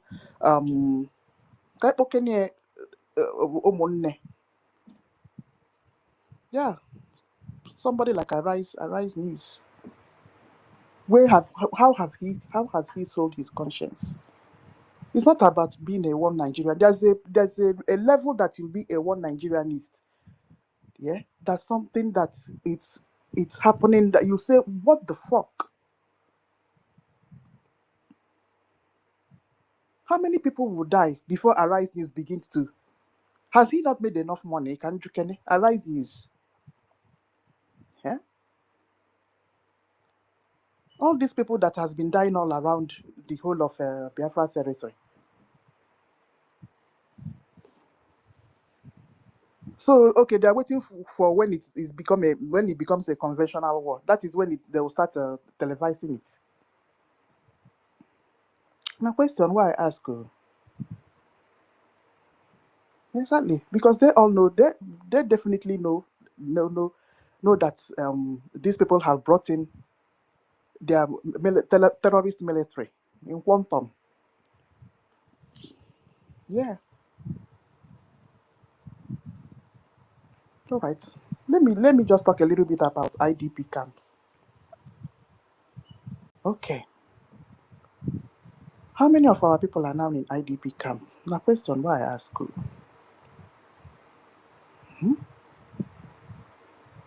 Half of Enugu, all those. Do you know how big Ihamufu village is? Ihamufu no be small village. Oh. If we're talking about this IDP camp, you think that it's just it's just one thatched house. It's okay, it's just a camp. No, it's a temporary. What would I call it? It's not a full build. It's not a proper building, but just temporary. Carpentry work scattered the hell. They'll just clear one forest and put up all those temporary. Let's just call it shelter, but it's not like a proper building. Yeah, they don't have a proper hygiene, toileting, no bathing facility. They go to the bush to use do their personal stuff. So the question is, when will it get to the stage that Nigerian media, the zoo, will start talking about this, the killings that are going on. Hmm. So it's just if not that eh, you know what? Well, X tries its best to. But the thing is that all the things that are happening, there are restrictions. It's not yeah. It's not everything that you can post. You see, and then it looks like you people that is happening to, they're just badging on those people. So the time to even take picture for people like us that are living in abroad to see now, to see the level of how the thing is going. But what we know now is that it's as bad as anything that is happening. You see. So what are we going to do about this lack of dissemination of news? Exactly, because the zoo wants to keep hiding it. Hmm. So that these other people they borrow money from will not be seeing the level of atrocity. But am I talking about the people they borrow money from? Is IMF still not lending money to Tinubu? Yeah, but it looks like that IMF is tired now. The last money Tinubu borrowed is from Kuwait. Oh God, it's so funny. What is going on in the zoo? I'm telling you. So all these international banks, the money when they owe don't full pot. So he's not going to individual small countries. There's even Tonto Kuwait that Tinubu is borrowing money from. So what are we going to do? The only thing we are going to do is to continue to talk about it. Yeah, I saw in the timeline something like a Biafra government in exile. Is it something like a newspaper or something? That kind of thing is very good as well. Yeah, if a group of people can start that kind of newspaper line, it will be very informative for our people. As you can see, many people they don't know what is going on, and some of them may think that it's only in Imo State too. No, it's happening in Imo State. Please, it's not. No, I don't know about it though. Did you say that Fulani is killing people somewhere? That is just it. It's not only Imo State that is bad though. If it's after happening in Imo State, where else will they move to? Biafra territory is not only Imo State, it's not only Hamufu or also one. They call it a dot, but it's actually very large. Obulibu, Biafra territory is big. Anambra State alone, yeah, that is Odumegu State alone. Yeah,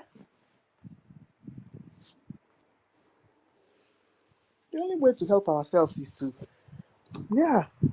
this YouTube, Facebook, TikTok. We try as much as possible to keep opening space every day and continue to disseminate our news.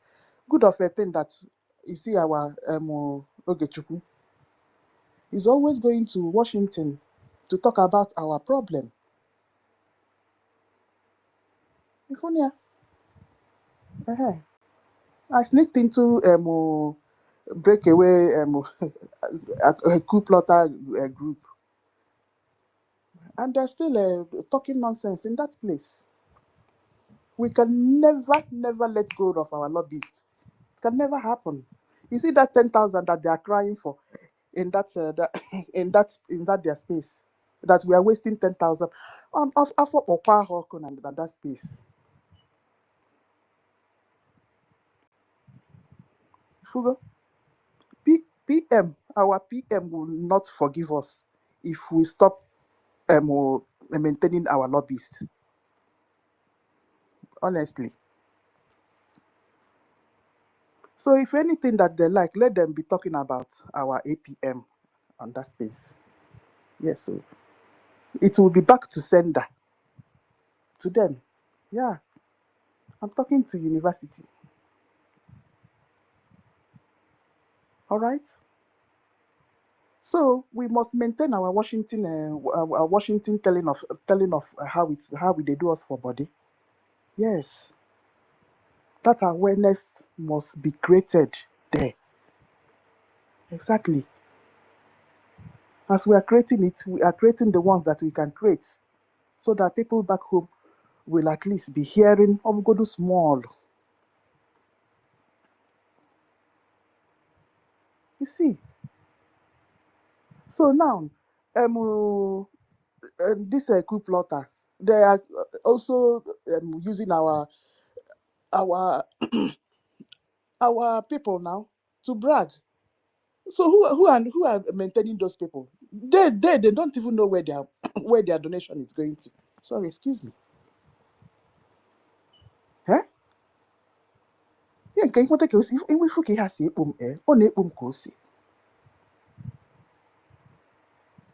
If you see Adandi Ocho, he will put a picture of our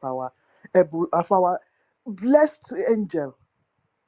Who are doing something about what is going on back home? Not be only us. I which is some people when they deceive people.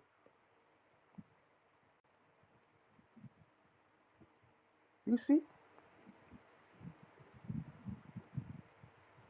but the good thing that our blessed angels know. In fact, I don't even know how to. I don't know how to put it honestly. I don't know how to put it because the template that was reserved and kept by Onyendu and our PM, everybody maintained it. What I mean by everybody is we that are the genuine Biafrans, our Ogechukwu Nkere, our Mazi Sonia Akparawa, Success, and then our Chief General. Everybody's maintaining it. Mhm. So whatever that you feel that you are doing, when PM comes back, that we are going to regret it. Oh God! Sometimes make una sneak in, go there listen. Oh no, let me not encourage you people to be sneaking into that their nonsense. 12 people space to be eavesdropping. You will just be laughing, honestly. So at the end of the day, my people, we are not relenting. We will not relent. Yes, so thank God that Chukwu Okike Abiama has kept us alive and in good health, and will continue to struggle to get that Gemma. We can never relent. Not now that our quest is within reach. Mbano. Since 1967, we've been dragging this. Now that we are seeing light, just light at the end of the tunnel. But it's not now Kaga drags in the back. It's not now that we are going to say that, hey, I'm tired of it. I've spent so much. I'm tired. If I reserve this money now, I need to buy one property. Papa, please, never. We have gone too far to turn back, honestly. Because if you turn back now, the Nke Torato is a waste. So we must finish it. Yes, because there is hope.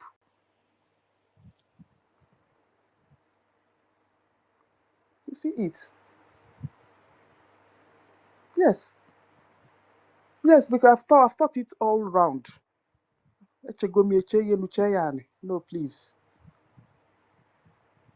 We must keep up at this.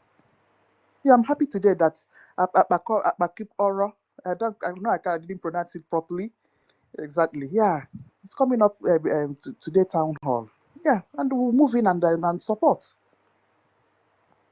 I even encourage that all the other states that are not coming up. Just information minister, just print out the flyer. No matter how much we have, we'll go there and donate it. Yes, exactly. Like some places like Kwa State, Ida Nigodomi Igodo, southern there is a south something there as well. Like up to 15 that are not active. Well, we don't mind. Just give us the flyer. Yeah, we move in and donate something. Yes, so creating the awareness is all right. Yeah, with time, the citizens of those states will start coming up gradually.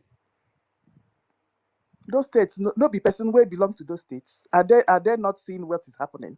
Oh, that is that thing. Yeah, that is that thing that we're talking about. On that Kwa state. I don't know which particular area it is. Yeah, but some people are from there now. Are they not suffering that what is going on in the zoo? Uh-huh. So my people, we must. I'm happy the way that we're dedicated to this struggle. Yeah, not distracted. See, so that is just it. The accountability group. That way that they scattered, they wanted to scatter this government. That is the way they are going to scatter. They're already scattering already because Adandi Ocho is an embodiment of evil. You see, and if evil does not act, evil know the rest. She has already started. That evil way they ahead, it don't already start, and now so that her evil go scatter all their evil plans in that place. This is just the beginning. Eh. And they went there, they were begging her. What is sister was there begging her. The more you beg her than the Ocho, the more that evil will enter her head. That scatter that they planned for us, that is what is already happening to them there. Evil, no evil will ever go unpunished. That is the promise. All right. Sit us, Ngwa.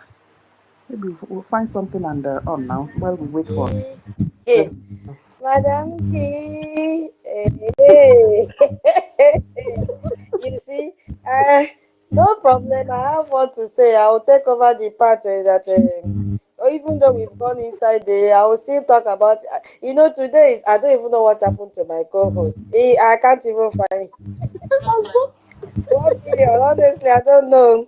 We were still, and it's before he would have taken over. Only God knows what is wrong with 1 million. You see, as you rightly said, the accountability group, they have split it into two. And, that is why I love God and the way he does his things. My people say, "We barakiga ikere na odo ikoronyo." You don't, hey, is it you don't put fire according to the length of a snake? You guys should also have this proverb in your place. Awisi barakika ikere na odo ikoronyo. I think if you find a snake, you don't put fire according to the length of how long the snake is. At least you understand what I'm trying to say. If we had followed it up the way the thing or they planned, everywhere would have shattered, which was the aim of them. Now you see that they have split it into two. The same Adadi Arama group. I just want to mention them small, then I go to my business because that is not my business. They are there to kill themselves, fight among themselves. That is their problem. You see, the same group, because when that woman told you that you cannot separate the three of them, every other person that went to join them, they are not part of their conspiracy. They don't know their interest. When I say those people, I'm talking about Ajere and Joy and those fake title people. You see, now they have split it. The title people are now separated from the real planners because these three people are the planners. Now they know their interest. They know what is on Exactly. ground. these other people that they lure into them don't know anything.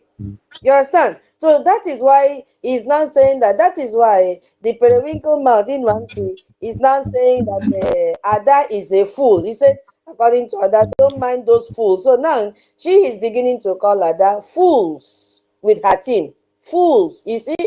Meaning that she has now realized that fools let fools also. Fools versus fools.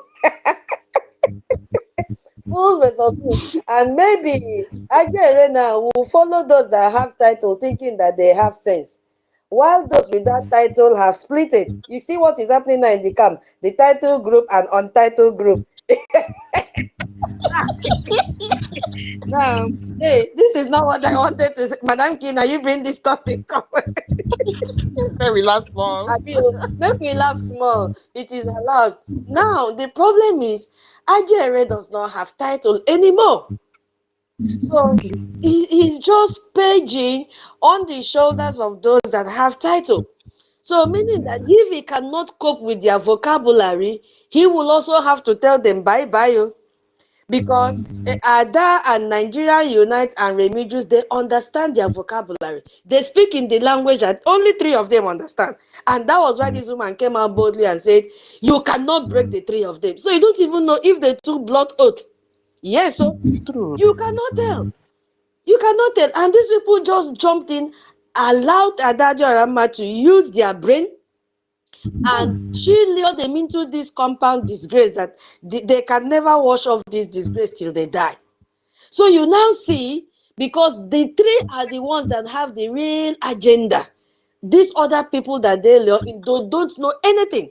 Ada confused them about our military. Because Ada knows Chika very well. You see, and she has been glamoring for this Chika ever since. To be part, in fact, to be the one in charge of our defense. These people don't know anything. That is why I say even an illiterate can confuse somebody that claims to be, that he or she is a learned person. So now they have split it. Joy is calling Ada fools. Ada here is telling Imam Madabu, go to hell. You see what is happening? You see what is happening? So imagine us that people, I just pity those that follow them. So people will clearly see that truly these people came to scatter. You see what is happening? So it is deeper than what we are saying. Very soon we will hear the real in-depth of that Finland trip. Chere, slowly, slowly.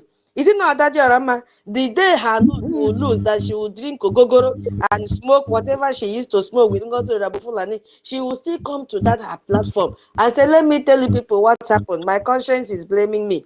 Boah. But unfortunately, I will just wait for those that will cut out that place, because no need to go and listen to them. Only that place that they will cut out. Now, there is another group now, which you have to look at, which is the space group. The space group. So they have split it into 3. We have the space group. Meaning that if this space group opens space, now you will not see the Trinity. Ada and Nigeria Unite and Remigius, join them in the space. You will not find them there. Yes, because if this woman has come out to castigate them, that means space group will not join them. And the title people now, they will form their own cohort. And very soon they will also abuse those in space that they are fools. Now we there here, we maintain our place. Our own is to watch and see. Hey, our own is to watch and see. When you consign us, our own is to find a gem mouth and focus on the template of our own. Yes, so we can never, never, never be distracted. So, my people, you know, they have been killing us. These people have been killing us every time. It's like somebody's mic is on. Is Onyanyere wants to. Onyanyere. Okay, go ahead. I gave you co-host in the morning. You disappeared. The only tutor in the house. You just a tutor everywhere. They tutor everywhere. They tutor everywhere. Now, wow, you too much. Exactly. Well, you see, the stupid woman that always use Akachuku there. whenever she want to use her program, she say Akachuku there. Tutor, for you, I don't know if you know the meaning of Akachuku there, that she always write in her program. That means the hand of God is on it. Yes. It's not that she don't understand that meaning of that topic she always use. You see, she have officially called out Joy Irobi, the periwinkle mat, as you call her. Adadi Orama has officially called her out that if she did not come out and apologize to her, she's going to expose them. Because there is a hint. There is a hint. She just point out.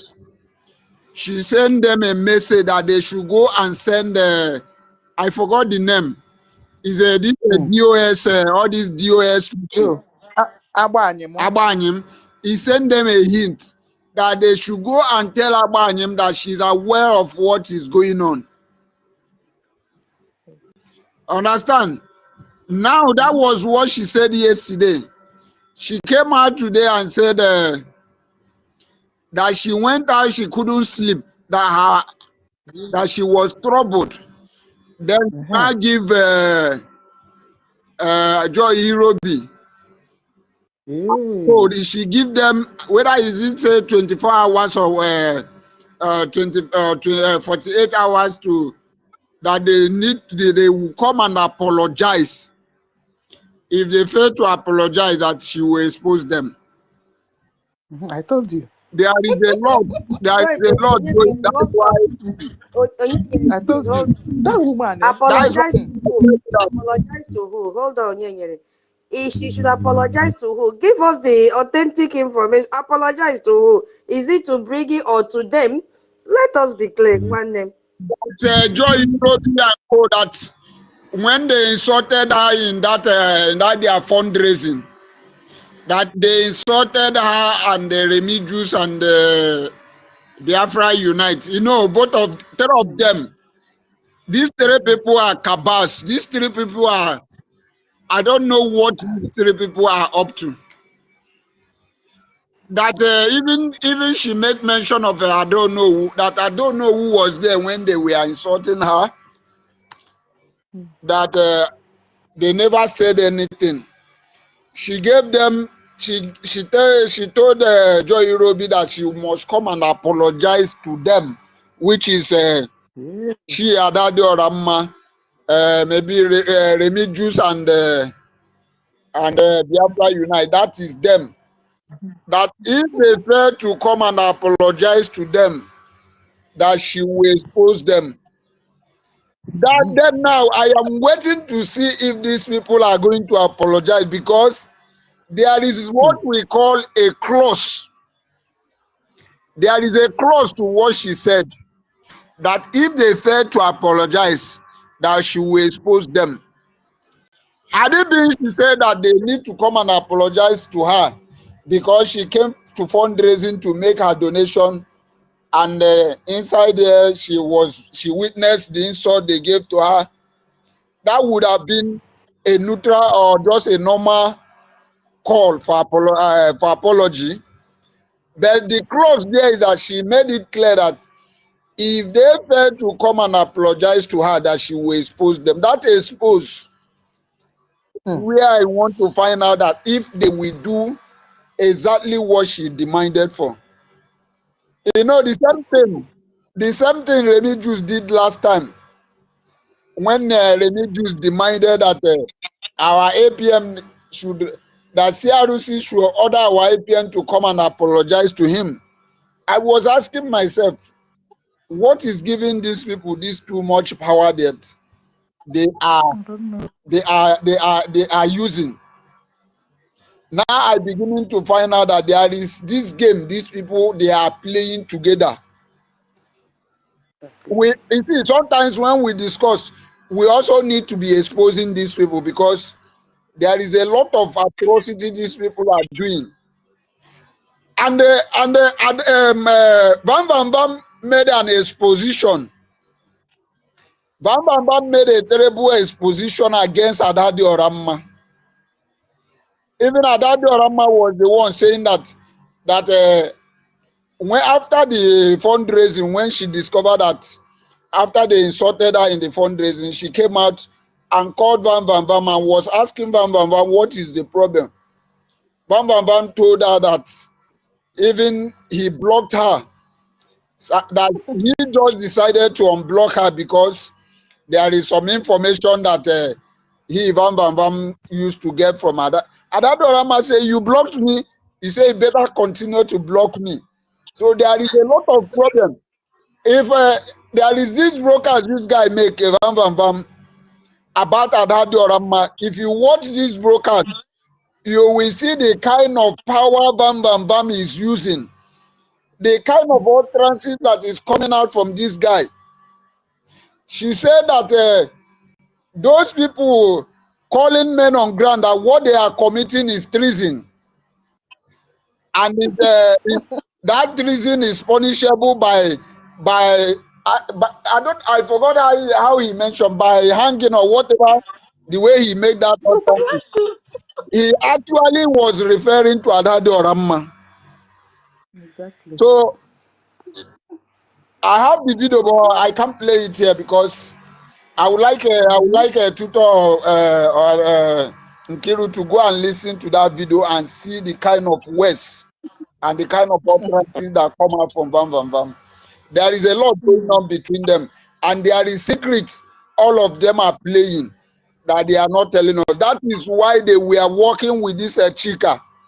That is why when we are exposing them about that chica, that is why you can find out there is something going on between them. There is something they are not saying. So we need to expose them. That is just what I want to pass out. No, thank you so much, Onyenyere, my brother. Hey, oh yeah, yeah. In fact, we have finished our we have finished our topic now because we have 30 minutes. This 30 minutes is for gossip. Because if we give mic to anyone to focus on the topic now, especially someone that can talk for a very long time. Hey. Should I play a little bit of the video to you guys? Mba, not before government space. We don't validate them here, but we validate the gossip because I've already seen that he is calling Adadio Rama a drunkard. So my people say, "Hey, come here with me. Bendo wana obong, bendo wana obong, bendo wana obong, kenzin no bong." What does that mean? My battle, fight it for me, oh Lord. I will not put my hand. I will not put my hand. Everywhere in the media, that is their topic. No problem. Because those ones have started stealing our topic to go and discuss in their spaces. They are parasites. Can't you see? So they don't have handwork. They are parasites. When we handle this topic today, tomorrow you see them. They want to do the same topic. Well, you see? So they are looking for what to talk about. And unfortunately, we are not looking for what to talk about because this is our government space. And our governments have trained us professionally. But once in a while, we just have to pause and laugh small so that we can cap our nerves. You see, we told them that they will surely scatter. Now that he's calling her a drunkard, this one is saying you are calling, this one is calling fools. Forget about the fools. And you see, now wow. But you see, I will just, we should just be calm. Let us see the end of it. Because it is a big problem. Who is talking? Can anybody? Reg, you pay for interjecting me. Oh. Don't cry that you are the everybody interject this time. I know the gossip time. Nobody is interjecting. Oh. You will pay. Oh. If you want to talk, raise up your hand. If not, you will pay 10 again. Oh, yeah, go ahead. Go ahead. Go ahead. Okay, what I just want to quickly say is that we just thank God. We really thank God. We have to thank God. There's several reasons for us to thank God that these miscreant and unserious people have really separated themselves from the BRGIE, because these are the kind of people that bring disgrace to the integrity of the government. You understand? So everything that is happening today, it is divinely orchestrated by God to see that, because you just imagine working with these people of a low IQ. It makes people see you as very irresponsible government and or people. You understand? So I just thank God that this kind of a character they are displaying here, which is below of that of animal, is not associated with the Biafra Republic government in exile. You understand? So looking at it, we just have to give thanks and praise to God that God really kicked them out. He made them uncomfortable, because these are the people that would have stained the integrity and whatever we are doing. You know, having this, just imagine having this kind of people in the BRGIA, it will make people look like, okay, it's like these people don't really know what they are doing. You understand? They don't know what they are doing, and you will not be taken seriously. So this is how God works. But I'm still repeating, let he that thinks that he stand take heed lest he falls. That is what the Bible says. You understand? Look at how the mighty are falling. Who could have thought that Madam Raphael Ajayi would have fallen to this level? You know, one thing is that the moment everybody that is genuinely fighting for this Biafra, that is genuinely fighting, speaking for this Biafra freedom, there is a kind of a type of glory that covers you. And whenever you fall off, that glory leaves you. Where is Usima? Did you know that Usima was once respected? The glory of God was all over him. The likes of Nelly, the likes of Emeka Living Dead, they were carrying this glory of the glory of Biafra. This glory, there was this glory upon them. But when they fell out, the glory left him. Though Emeka Living Dead, he had this natural skin sickness. Huh? Are you there? I am here. Well, sorry, please, my brother. When you say glory, it turns me in my stomach.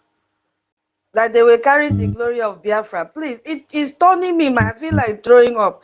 They never carried the glory of Biafra. They were scammers hiding under the canopy But of Biafra freedom to scam our people and then to sabotage us. So they had no glory on them at all. There was no hold on, glory man. on Biafra. You are not understanding. You are not understanding me. You are not understanding me. Because I know if they were, even though they were scammer, for the fact that they were hiding under this Biafra, the glory still covered them. And they got the respect that comes from the respect of a Biafran, of somebody that is fighting for the freedom of Biafra. They got that glory that followed the prime minister. It seems you are not understanding me. Even though we did not know their intention, they were scammer. I agree with you.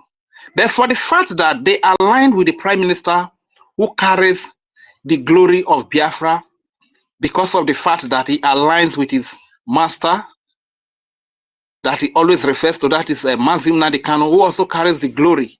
The glory also followed them, and Biafrans respected them. But the moment, it seems like people are not really looking at this. When Usima detached, the glory left. Usima fell from grace to grass, to the point that he even fell, he fell to Idu. From Idu, he fell from there now to Baba Tinubu. The next thing we started hearing about Usima, Baba Tinubu. I was so surprised. I said, is this Usima? You know, that also happens to Nelly. When he was attached to the PM, Simon Ekpa, look at the glory. Whenever Nelly was speaking, she was highly respected. She was so loved. But the moment she betrayed and she detached herself for the prime minister, the glory left. Likewise, Emeka Living Dead. Emeka Living Dead had some skin problem, but when he was attached to the prime, nobody was seeing that. Everybody was seeing a very handsome, intelligent, powerful Emeka Living Dead. But by the time he betrayed and he detached himself. The glory left him. Nowhere to be found today. Same goes to Ngozi Orebeze. When he was attached to the prime minister, because the prime minister carries the glory of Biafra, and that glory rubbed on her. But the moment she betrayed, she sabotaged, the glory left. Look at Ugo 247. The glory was, even though they were scammers, we never know their intention. But because they were attached to the person that carries the glory rubbed on them, and they were revered, they were respected. They were shining. Nobody noticed their flaws. Nobody noticed their weaknesses. But the moment they betrayed and they detached themselves from the prime minister and the government, the glory leaves. Look at Ugo 247. I know he must have spent a fortune to buy that dress that he wore because he wanted to impress. But the clothes, he was still looking sick. He was still looking haggard in that clothes. He was still looking terrible because the glory has left him. I think our people should take okay. Look at Raphael Ajere, Mother Raphael Ajere, Amobiera, the person that really carries the glory because he was under the prime minister. He was under the Biafra Republic government in exile. A Raphael Ajere that was well respected, that once carried the glory of Biafra because he was under the prime minister. The moment he betrayed and he detached himself, look at the way Raphael Ajere, even there nobody noticed his mistake. Even though he made mistake, the mistake will work together for his good. You understand? But today, look at the way he's openly disgracing himself. Everybody notices his mistake because the glory has left him. The glory has left him. Likewise, all these are that Joshua and what else? The glory has left them. So what am I trying to say? The moment you detach yourself from the and Ekpa, you detach yourself from the BROGIE, the glory has left you. And we give God thanks because it is for our own good. Because having this kind of people with this motopark agbero behavior, miscreant character, these were the kind of people that used to be with not all of them though, with the former IPOB. Then I did not know about. I was not aware. But I learned that they used to call them miscreant and stuff like that. It's the likes of Raphael Ajere. You understand? So we just even thank God that because when they went to the declaration of 2024, they were still carrying the glory. So even though they were representing Nigeria, this is why their weaknesses did not show. Because the likes of Raphael Ajere, these are the type of people that will go and cause a fight, that will go and fight to be fighting over food. They will like collect 2 plates, 3 plates of rice or food. They go even like to the pack some inside nylon bag. They go fight over it if they not get what they want. But because they were under the glory, they were able to behave themselves. You understand? This is what I just want to quickly say. Thank you very much. I yield the mic here. Thank you so very much, Rage and Fury. Thank you so very much. It's so funny. Madam Key said we should use this minute for gossip. We have let me see the time. I don't want information minister to punish me. 20 minutes left. Yes, so I am so proud of. Yes, who is talking? I want to concur with Oh yeah, go ahead. I really concord with what you said. There has come a time when I ask myself,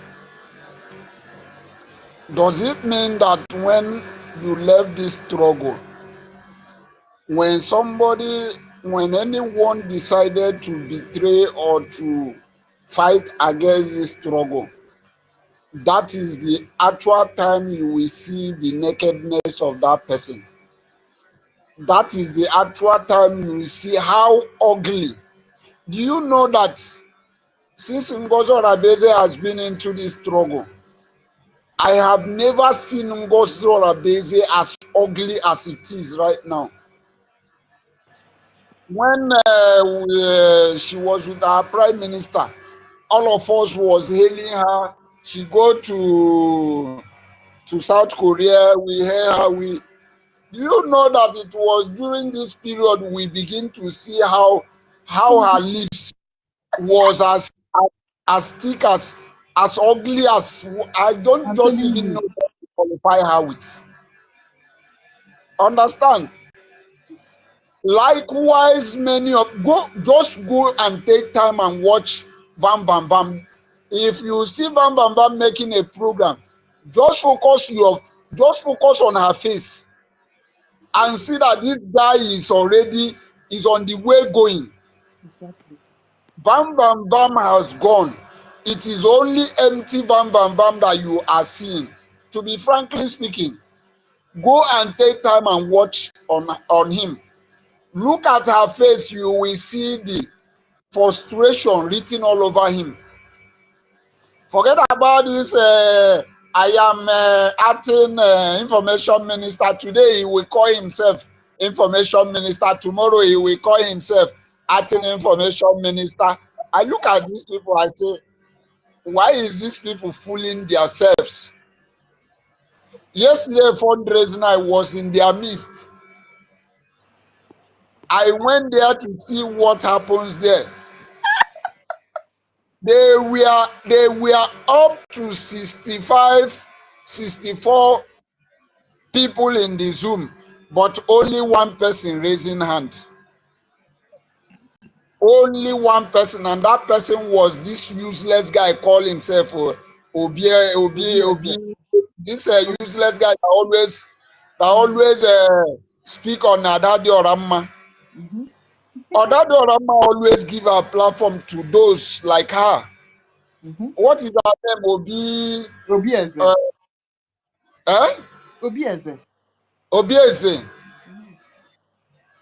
Only that useless Obieze was only one. Obieze, wherever you are here, I wish you hear my voice. You are useless and useless and useless. Exactly. Somebody like you that is in America, all you can do, you are in America, all you could do is run up and down in Adadi Orama media. If you don't run to Adadi Orama media, you run to Remy Juice, you run to Biafra Unite. All you are concerned about is gossiping.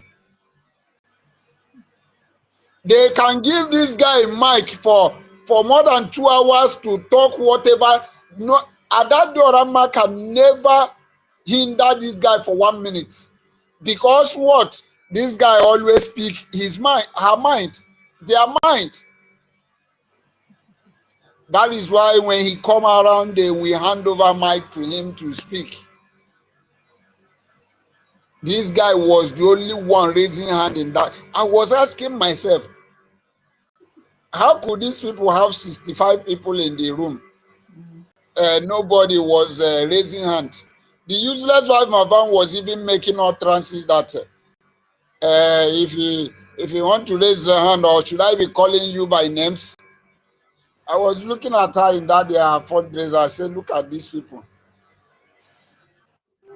See, my fellow Biafrans, once you decide to go against this struggle, that is why when our leader and those who are standing tall tell you that what we are doing is spiritual,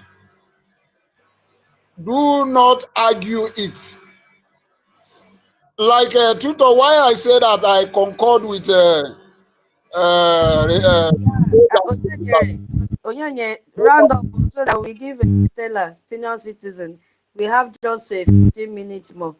1 million is yeah, so that they can say something before we bring down this place. Okay. Okay, let me round up.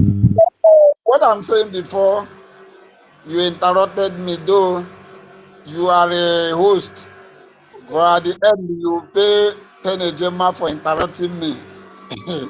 So what I'm saying in actual, let me round up, is that I concur with Rage and Fury, because once upon a time, there is a time or a particular time, those people that you see that are not genuine, there is a particular time they came, they are genuine.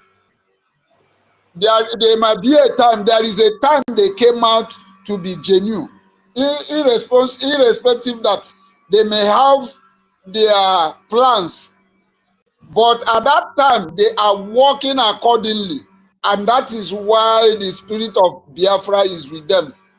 The moment you disappoint, the moment you you deviate that spirit of Biafra. That righteous spirit of Biafra will left you, and you will become empty. And once you become empty, that person is gone. Thank you very much. I yield my mic here.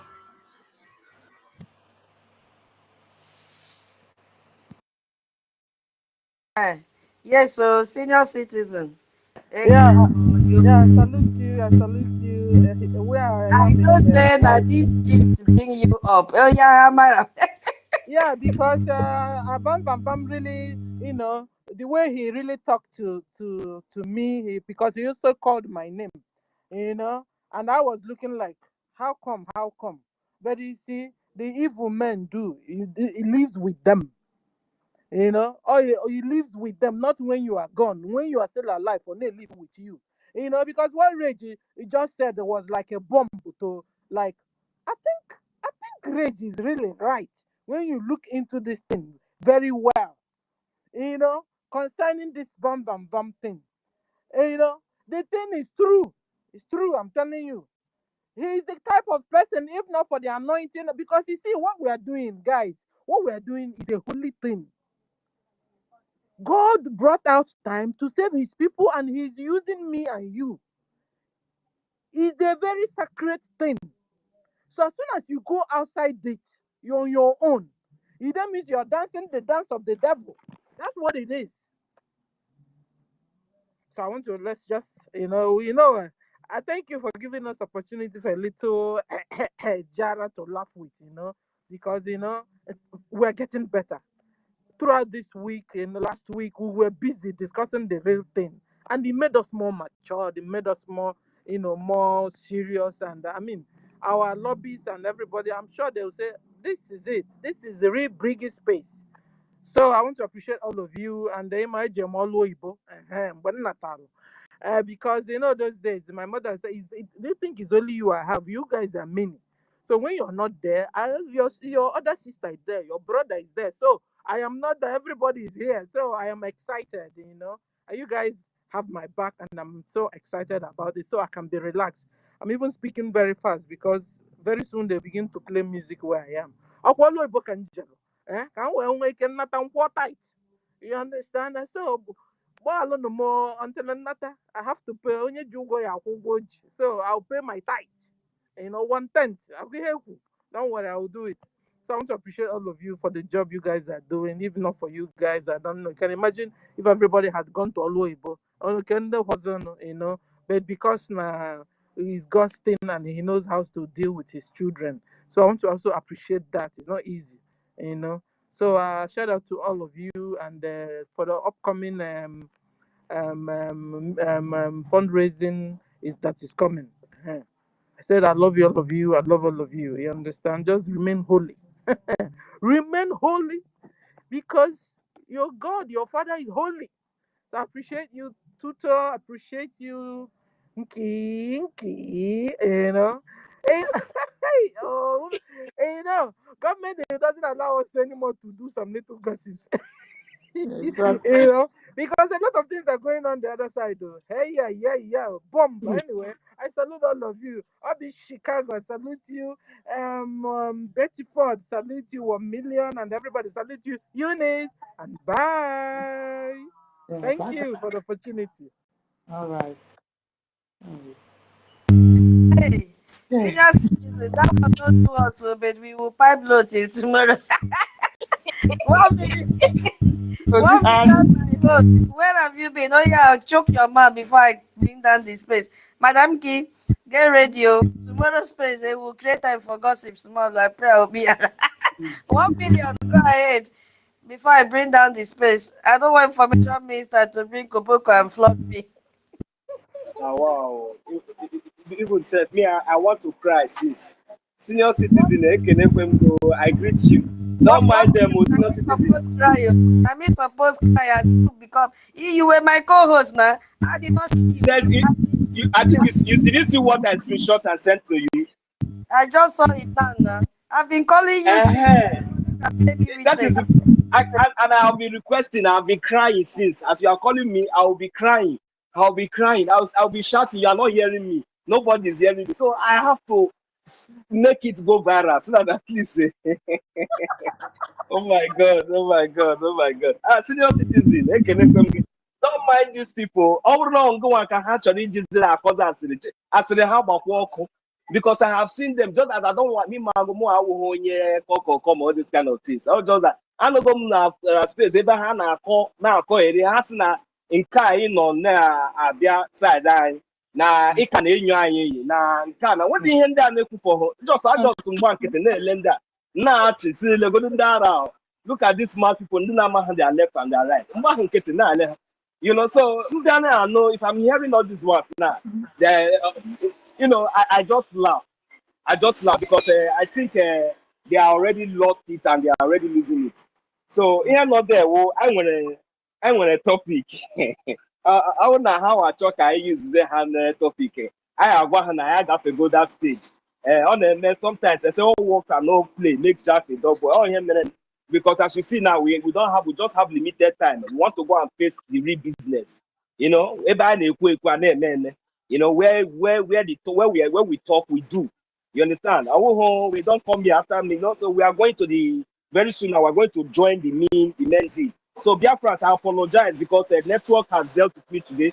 You know, I really have a lot to contribute today, but the network kicked me out.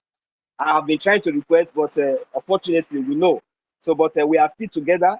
So I'm only going to use this limited time I have now to encourage each and every one of us. Please, let's go over to the town hall meeting and, you know, and chair our people. Welcome our acting prime minister in the name of Mazi Honorable Ogechukwu Nkere. So those people who don't like hearing Ogechukwu Nkere, let them go and talk, especially the one that there is light to. Thank you very much, my host, and each and every one of us. And they want Rage Wachineke, Ekenekwemdi. Onye nyere one, Auntie Betty, Dalo, no. Yes.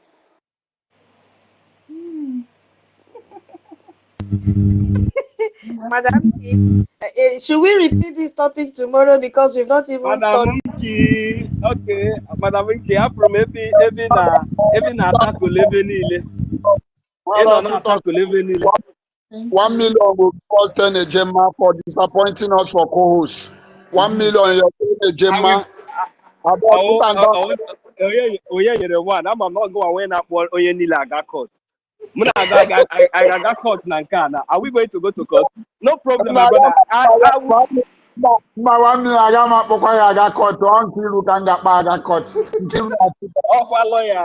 will be very happy to pay my delegate man. So one. If they carry you go court, you and tutors. They carry court go na Biafra court, no be zoo court, Biafra court. Wow. You see, you cannot stay without coming to Brigie's. Hey, hardcore is here. Not that. Hardcore, you came very late. I'm about to shut down this place. Hey, it's like we are going to repeat this topic tomorrow. Hey, hardcore. Everybody back well. Everybody back well. Back ebano. Back